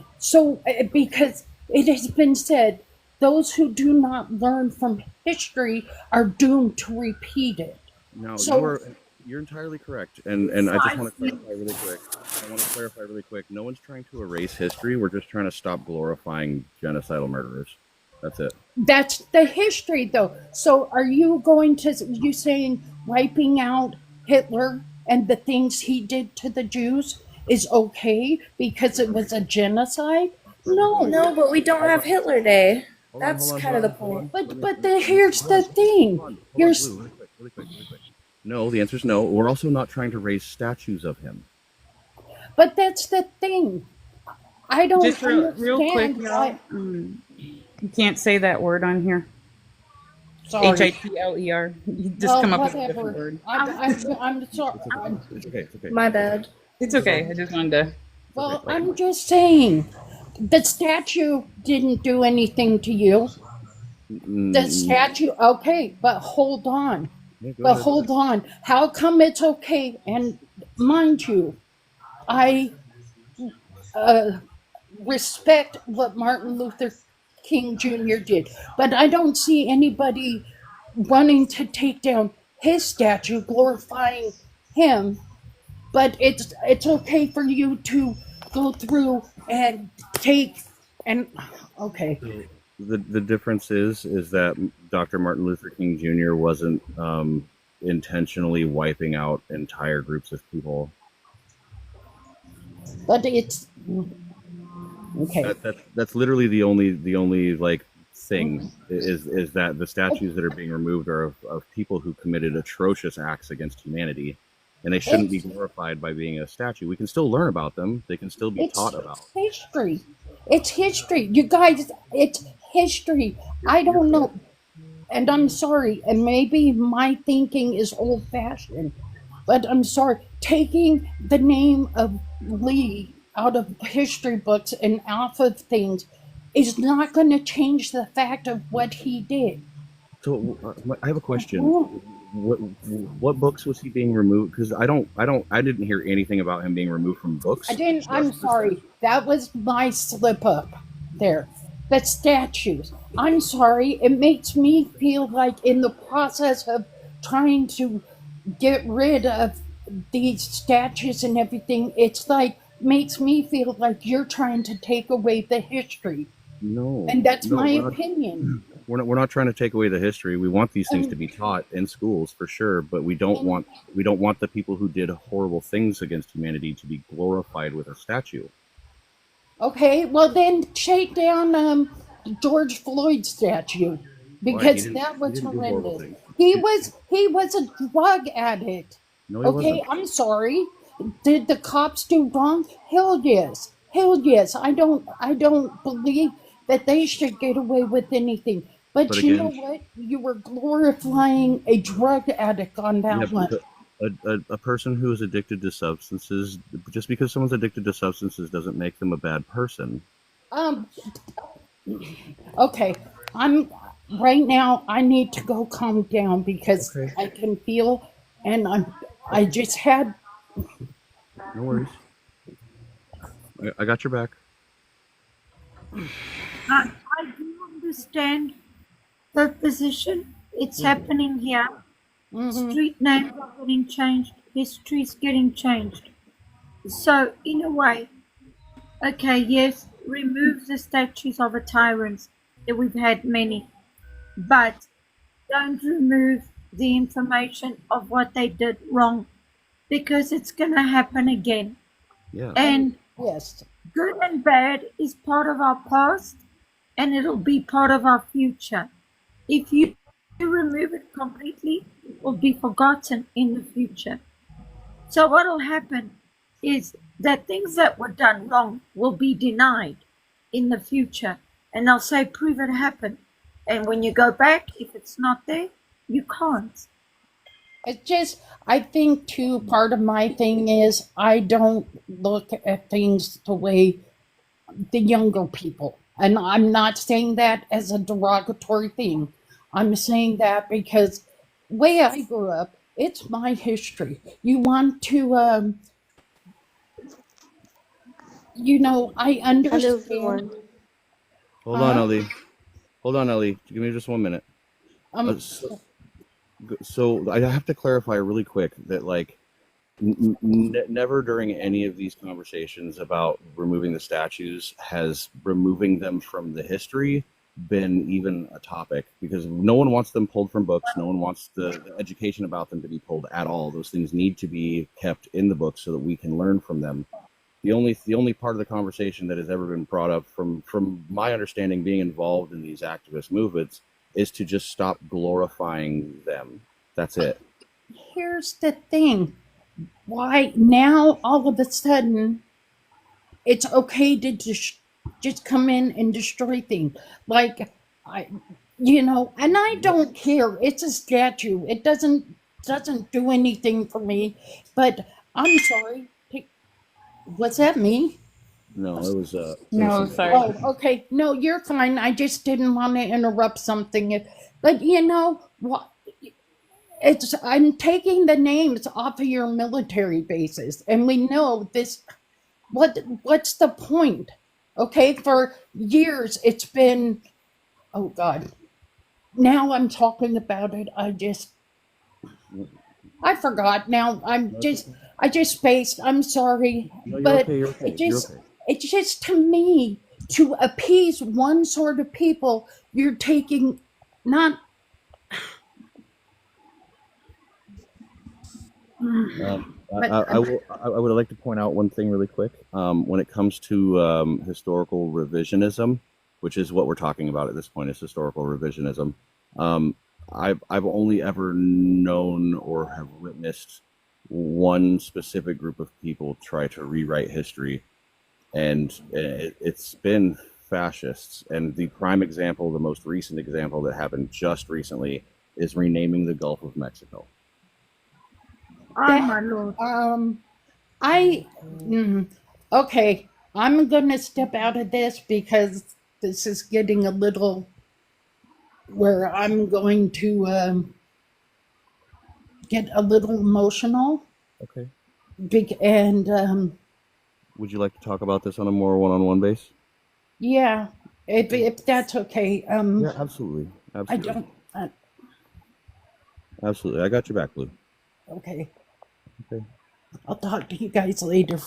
Okay, I love you. Take a deep breath. All right, lots of love. We'll catch you in a bit. Stay safe. You're doing okay. Lovely meeting you. Blue is a really sweet human being. I feel like some informations that have been obtained throughout people's lives have been specifically geared by specific people, which is why I'm a big fan on holding educationals. Can you do me a favor with her when you talk to her? Yeah. Coming from the indigenous side, we didn't look for those statues, like, to be taken down and all of that. And the only thing we've ever wanted, like, keep all that in history books, yes, but then also tell the other side.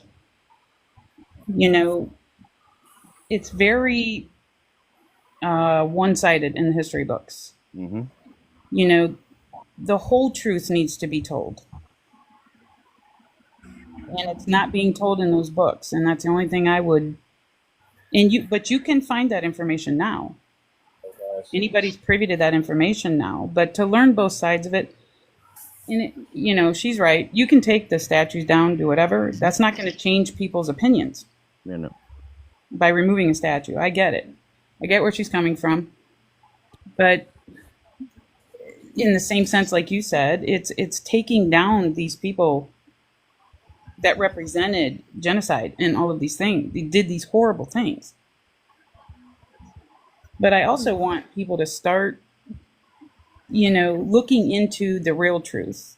As Native Americans, we know. Mm-hmm. We know the current history books, the way they've always been, they're not correct. Nope. History is written by the victor. That's right. And they're not correct. They don't tell the truth about the other side of it. So I wrote a book, and I would really like to send it to you. Absolutely. It's called The Immortal Witness. It's about a consciousness that lives on through humans throughout time, witnessing everything that goes on. from a historically accurate standpoint. Yes. And Yeah, I would like to see that. it's I think I did a great job, but I might be biased about it. It's awesome. It's awesome. Don't Have let you them read gas you. I'm like on chapter 4. It's so good. I'm just like so tired because of work and stuff. So I don't want to read it when I can't focus. Yeah, and I mean, it just, like I said, it's looking at it from, because I've never met her, but I do understand. I try to understand where everybody's coming from, Yeah. but just maybe just have that little bit more information. Yeah. And like Blue is really sweet. They're in the process of deconstructing a lot of like their own traumas and everything. And they've got some pretty staunch standpoints, which I understand. You know what I mean? I get why you think that way about certain things, but a lot of it does come from misinformation. Right. And then, like I said, giving her the correct information, because I'm sure you wrote that book, so you know a little bit on the Native American side of it too, as far as Columbus, as far as all of that. Yeah. So giving her the correct information, but still, we're not saying, yeah, like we're still not sitting here going, oh, you're bad for thinking that they should keep the statues up, because ultimately you can tear down concrete, but that's not going to change people's minds. Yeah. Yeah, I'm the kind of person who's like, take the statues down because we don't need to be glorifying people who do things like that. But the books need to stay where they are. Yeah, and I hadn't heard that either when she said that, taking it out of history books. But I think she said she misspoke on that. Yeah, what's that, Tara? In South Africa, they've removed a lot of statues.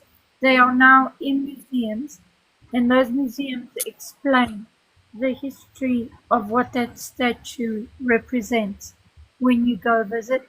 Oh, beautiful. And it's still in the history, but it's not glorified. It's now removed. Beautiful. That's actually a great idea. They should do that. We have that. We have museums where you can go and see the atrocities that happen, and you can experience it. There's video, there's footage, it's an experience like no other. A lot of tourists like it, and it is helping everybody reconciliate and get along a little bit better. And it explains the past is not going to change.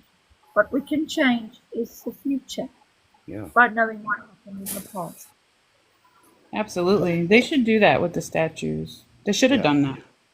I think they did. I think they put a bunch of them in museums because they didn't just get like smashed up and sent to a fucking concrete factory. Like they got taken down and removed in mostly whole pieces. Did they? I didn't know that they put them in museums, but it, like she said, with the videos, the full, so that people can get the full experience of what happened. And maybe that changes a few people's minds, and maybe it doesn't. I think if you walk into a museum and you see like the Statue of Columbus and you get to experience the entire thing, through video or whatever, if people don't feel something from that, they're never going to. They're never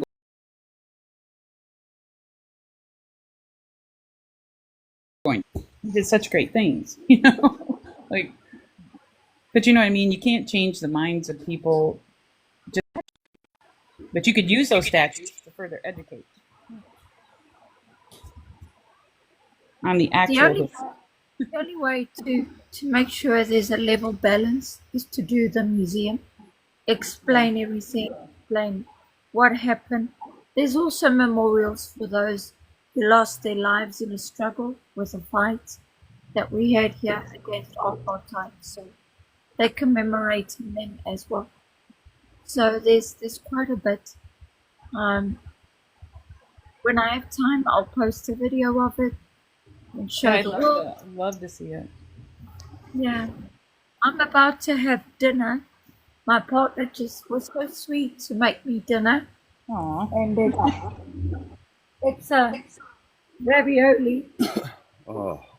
Well, do we all get some? I wish I could. I would love to share it with everybody. It would be lovely if we could go to the table and have dinner together. Just That would email be me awesome. some. It smells like. Thank you for coming today. I missed you so much. Yeah, it was so nice to Thank see you, and glad you're safe. Thank you. It was a pleasure talking to all of you, Sludge. You're amazing. Never stop. Lovely. Have a wonderful time, whatever time it is around the world. And Stay safe. take care of yourself. Yeah, you too, Thank honey. you. I'll You talk to you too. soon. Have a good day. Bye. Bye. Stay safe, honey. Will do. You too. She's amazing. She really is. I'm glad I love her so much. I love her so much. I love She was nice. She's so I haven't good. met her before, so all I could be like is, yeah, she was nice. My bad. I love learning about other people's cultures too, you know. She organizes like music. She organizes like music festivals and stuff down there in Johannesburg, and like she is made of pure love, which Does is she put amazing. that, 'Cause she used to be a cop. really? Does she put or does she? I'd love to see that. She's Like I so said, I good. love listening to the music, hearing about the food, the history of Yeah. other cultures. And she wanders around the festivals and like just talks to random people and asks them if they want to say hi to the world and everything. And it's just a bunch of it's just a bunch of beautiful African people just having a great time. It's so fucking wonderful. It's one of the big reasons I hope they don't do away with TikTok, you know, because like I said, you can meet people from all around the world and learn about them, you know, their cultures, their beliefs, everything. Yeah. I mean, where else, what other app can you really do that on, you know? Honestly, it's the only reason I'm still here after the ban. Like the TikTok ban, they were down for what was it, 18 hours, which was 10 just hours too. was it 10 hours over there, dude? It went down at like 8 p.m. here and was down until almost like 4 or 5 o'clock p.m. Can I just say, you know, they were worried about the reason they shut it down. They're worried about national security, right? Yeah, and everybody ran over Red Note. Red Note or Lemon8, which was owned by TikTok. Well, Lemonade was shut down too. Yeah, because everybody's Yeah, like, I oh know no, 'cause let's I go to got it. Lemon8. Yeah, it's like, don't go to Lemon8. They're owned by TikTok. So when TikTok goes down, they're going to go down. Yeah. And they're like, no, I didn't know that. it's different. So everybody ran over to Lemonade that I knew, you know, a lot of people. And I'm like, I'm telling you, you're going to get shut down at the same time. And it did. The other thing that happened, and I can prove this right now, TikTok transferred over to Facebook. Oh, yeah. Yep. Heard that. And, you know, By Facebook. there's some proof of that. You know what I mean? Like, Oh, I can show you right now. Hold on. It's in the contract even. oh, yeah. My daughter saw that too. She was, It's trash. they're trying to say it's not. Trying to make everybody believe, no, we didn't join forces. Yeah, you did. It's not even joined forces. It's But don't you think it's weird? I mean, come on. The invites for the inauguration went out months before the inauguration, right? Regardless of who was going to be in or voted in, the invites go out. Well, the CEO of TikTok and the owner of Facebook were in the VIP section, sitting right next to him at the inauguration. between him and his cabinet, which is unheard of. Right. Right. Isn't that weird? I put out a live recently. I put out a live recently about Bread and Circus, which I felt was really important to do because people have forgotten the circus that politics is.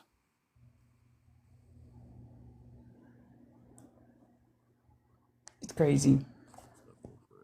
All right, I'm going to show you this, and then I'm going to hop off of live so I can do other things with my day. I'll I'm already 2 hours past needing to move the bus. So. Yeah, I'm not gonna lie. I'm gonna hop off now then because I kind of like got like 14 minutes left of my break. So, but I will catch you guys later. Yeah, I followed you, so and then I'll hit the follow back after the live. Totally. Also, if you'd like the Discord, I'm going to be going over to Discord after here. Okay, yeah, no, that's fine. I gotta like do a couple of little things, but I will hop over there in a few minutes. Yeah, I just gotta. I don't have Discord. Oh, you don't? Hold on. If you get it, I can send you the link, or I guess Sudge can send it too. Whoever you message can send it. Oh, okay. So what do you do? Just follow the link and then you have to download it? Just download the phone app, the Discord phone app, and then let me know that you've done that, and I'll send you the Discord link directly to my server. It is a safe space to like have conversations and stuff, especially now that I have laid down some hammer time to make sure that people are aware that if I'm going to be bringing you into my spaces are meant for people to come in and be safe and have conversations safely and not be subjected to traumas they don't. Real quick, so I can leave. Don't forget to sign up and stuff before you click the link, because you still have to do that part. But no, I actually have to like go like now. So I'll see you later. Bye. See you again, huh? Be safe. All right, real quick. So under terms and condition or terms and policies, you go to open source software notices. I'm going to pull this off my camera real quick so that it can be shown. Drop this real fast. Background, turn background off. Okay, you see this, right? Yeah. So you go all the way down, past all this shit. Come on, catch up to me. Apache license 2.0, past Apache license 2.0, BSD 2, 3. This was the original copyright for the platforming, and this is the new. This is the new one. It's right there. No kidding. Well, like we said, I believe they went to the inauguration with their checkbooks. Yeah. I believe there was some dealing done there. Yeah, I believe that things, including us, were bought and sold. Yeah. And the other thing, if you look, it used to show, I can't say his name, the CEO, TikTok. It used to show his name on the, like when you sign up for TikTok, it used to show his name on there. His name's not on there. It says unknown. Yep. So, I mean, if people, you know, like you did, they're smart enough to put them pieces of the puzzle together. And it's not hard to figure out, you know? Takes a little effort, that's all. That's right. Now, I know I've heard of Discord. I was going to ask you, though, but because I hear a lot of people say Discord, you can at least, like, you're not limited or have to use code words or do all that stuff on there. Is that? You don't have to use code words or anything like that, but they do report directly to the police. Oh, really? So don't do or say anything you don't want to have to defend in court. Right. Well, it's you kind of go to TikTok court and jail if you do it on here, but, you know. Yeah, but so I direct people there so that we can have like a place to talk without having to worry about like things getting shut down, and like I don't have to worry about random trolls coming in because you have to be invited into my Discord to come in, and I thoroughly vet everybody. But most Discord servers are the wild, wild west. They are full of really twisted fucking people. So don't just go to every Discord you get invited to. Anyone. Yeah. That's why I have my account on, which you know that. I have mine set to private. Yeah. A lot of people, you know, you go into their lives and stuff and they're like, oh, you gotta turn your camera on. You gotta turn your camera on. But Icky Guy or Haley, she knows why I don't. Yeah. She doesn't make me do that because I have a stalker on TikTok. Okay. And if you ever to look out for, I'll type it down there for you. Send it to me in a DM. Yeah. And, you know, I can give you the other information on it if you want. I tried to warn people about this guy, Yeah. and I had people block me because I'm trying to protect them. So it's just a weird. Is his name Eric? No, Okay. Mark. Okay. First name Yeah. Mark. Yeah. Send me the information in a DM, and I'll make sure that it gets distributed. Yeah. And I don't want people like Haley understands this because she was talking about, putting something on her page, some video to expose him. I said, but here's the thing. There's only so many people that know this information. Like, and I'm talking real life information about this man that he would obviously know. Yeah, no, I won't distribute it in a public place like this. I will distribute it to my network. Yeah, just go in but for TikTok, I just tell people go in. If you need you want his name, you can verify it yourself. It's the first thing that pops up on him when you Google it, type thing, mugshot, all that. I said, so if you need that, that's fine, but just otherwise go over and block him. Yeah, when you get to the Because that helps keep him away from me too on my lives, or when I go into people's lives. If everybody's blocked him, you know what I mean? Yeah. Makes it harder for him to see where I'm at. So when we get to the Discord, I'll give you a little bit more information about what it is I do aside from educate people here and help homeless folks. Okay. Oh, that'd be great. But I appreciate you letting me come up and like I said, if you're a friend of Haley's, you're a friend of mine. Yeah, but I think we appreciate did you talk coming in the up and- comments in her live once.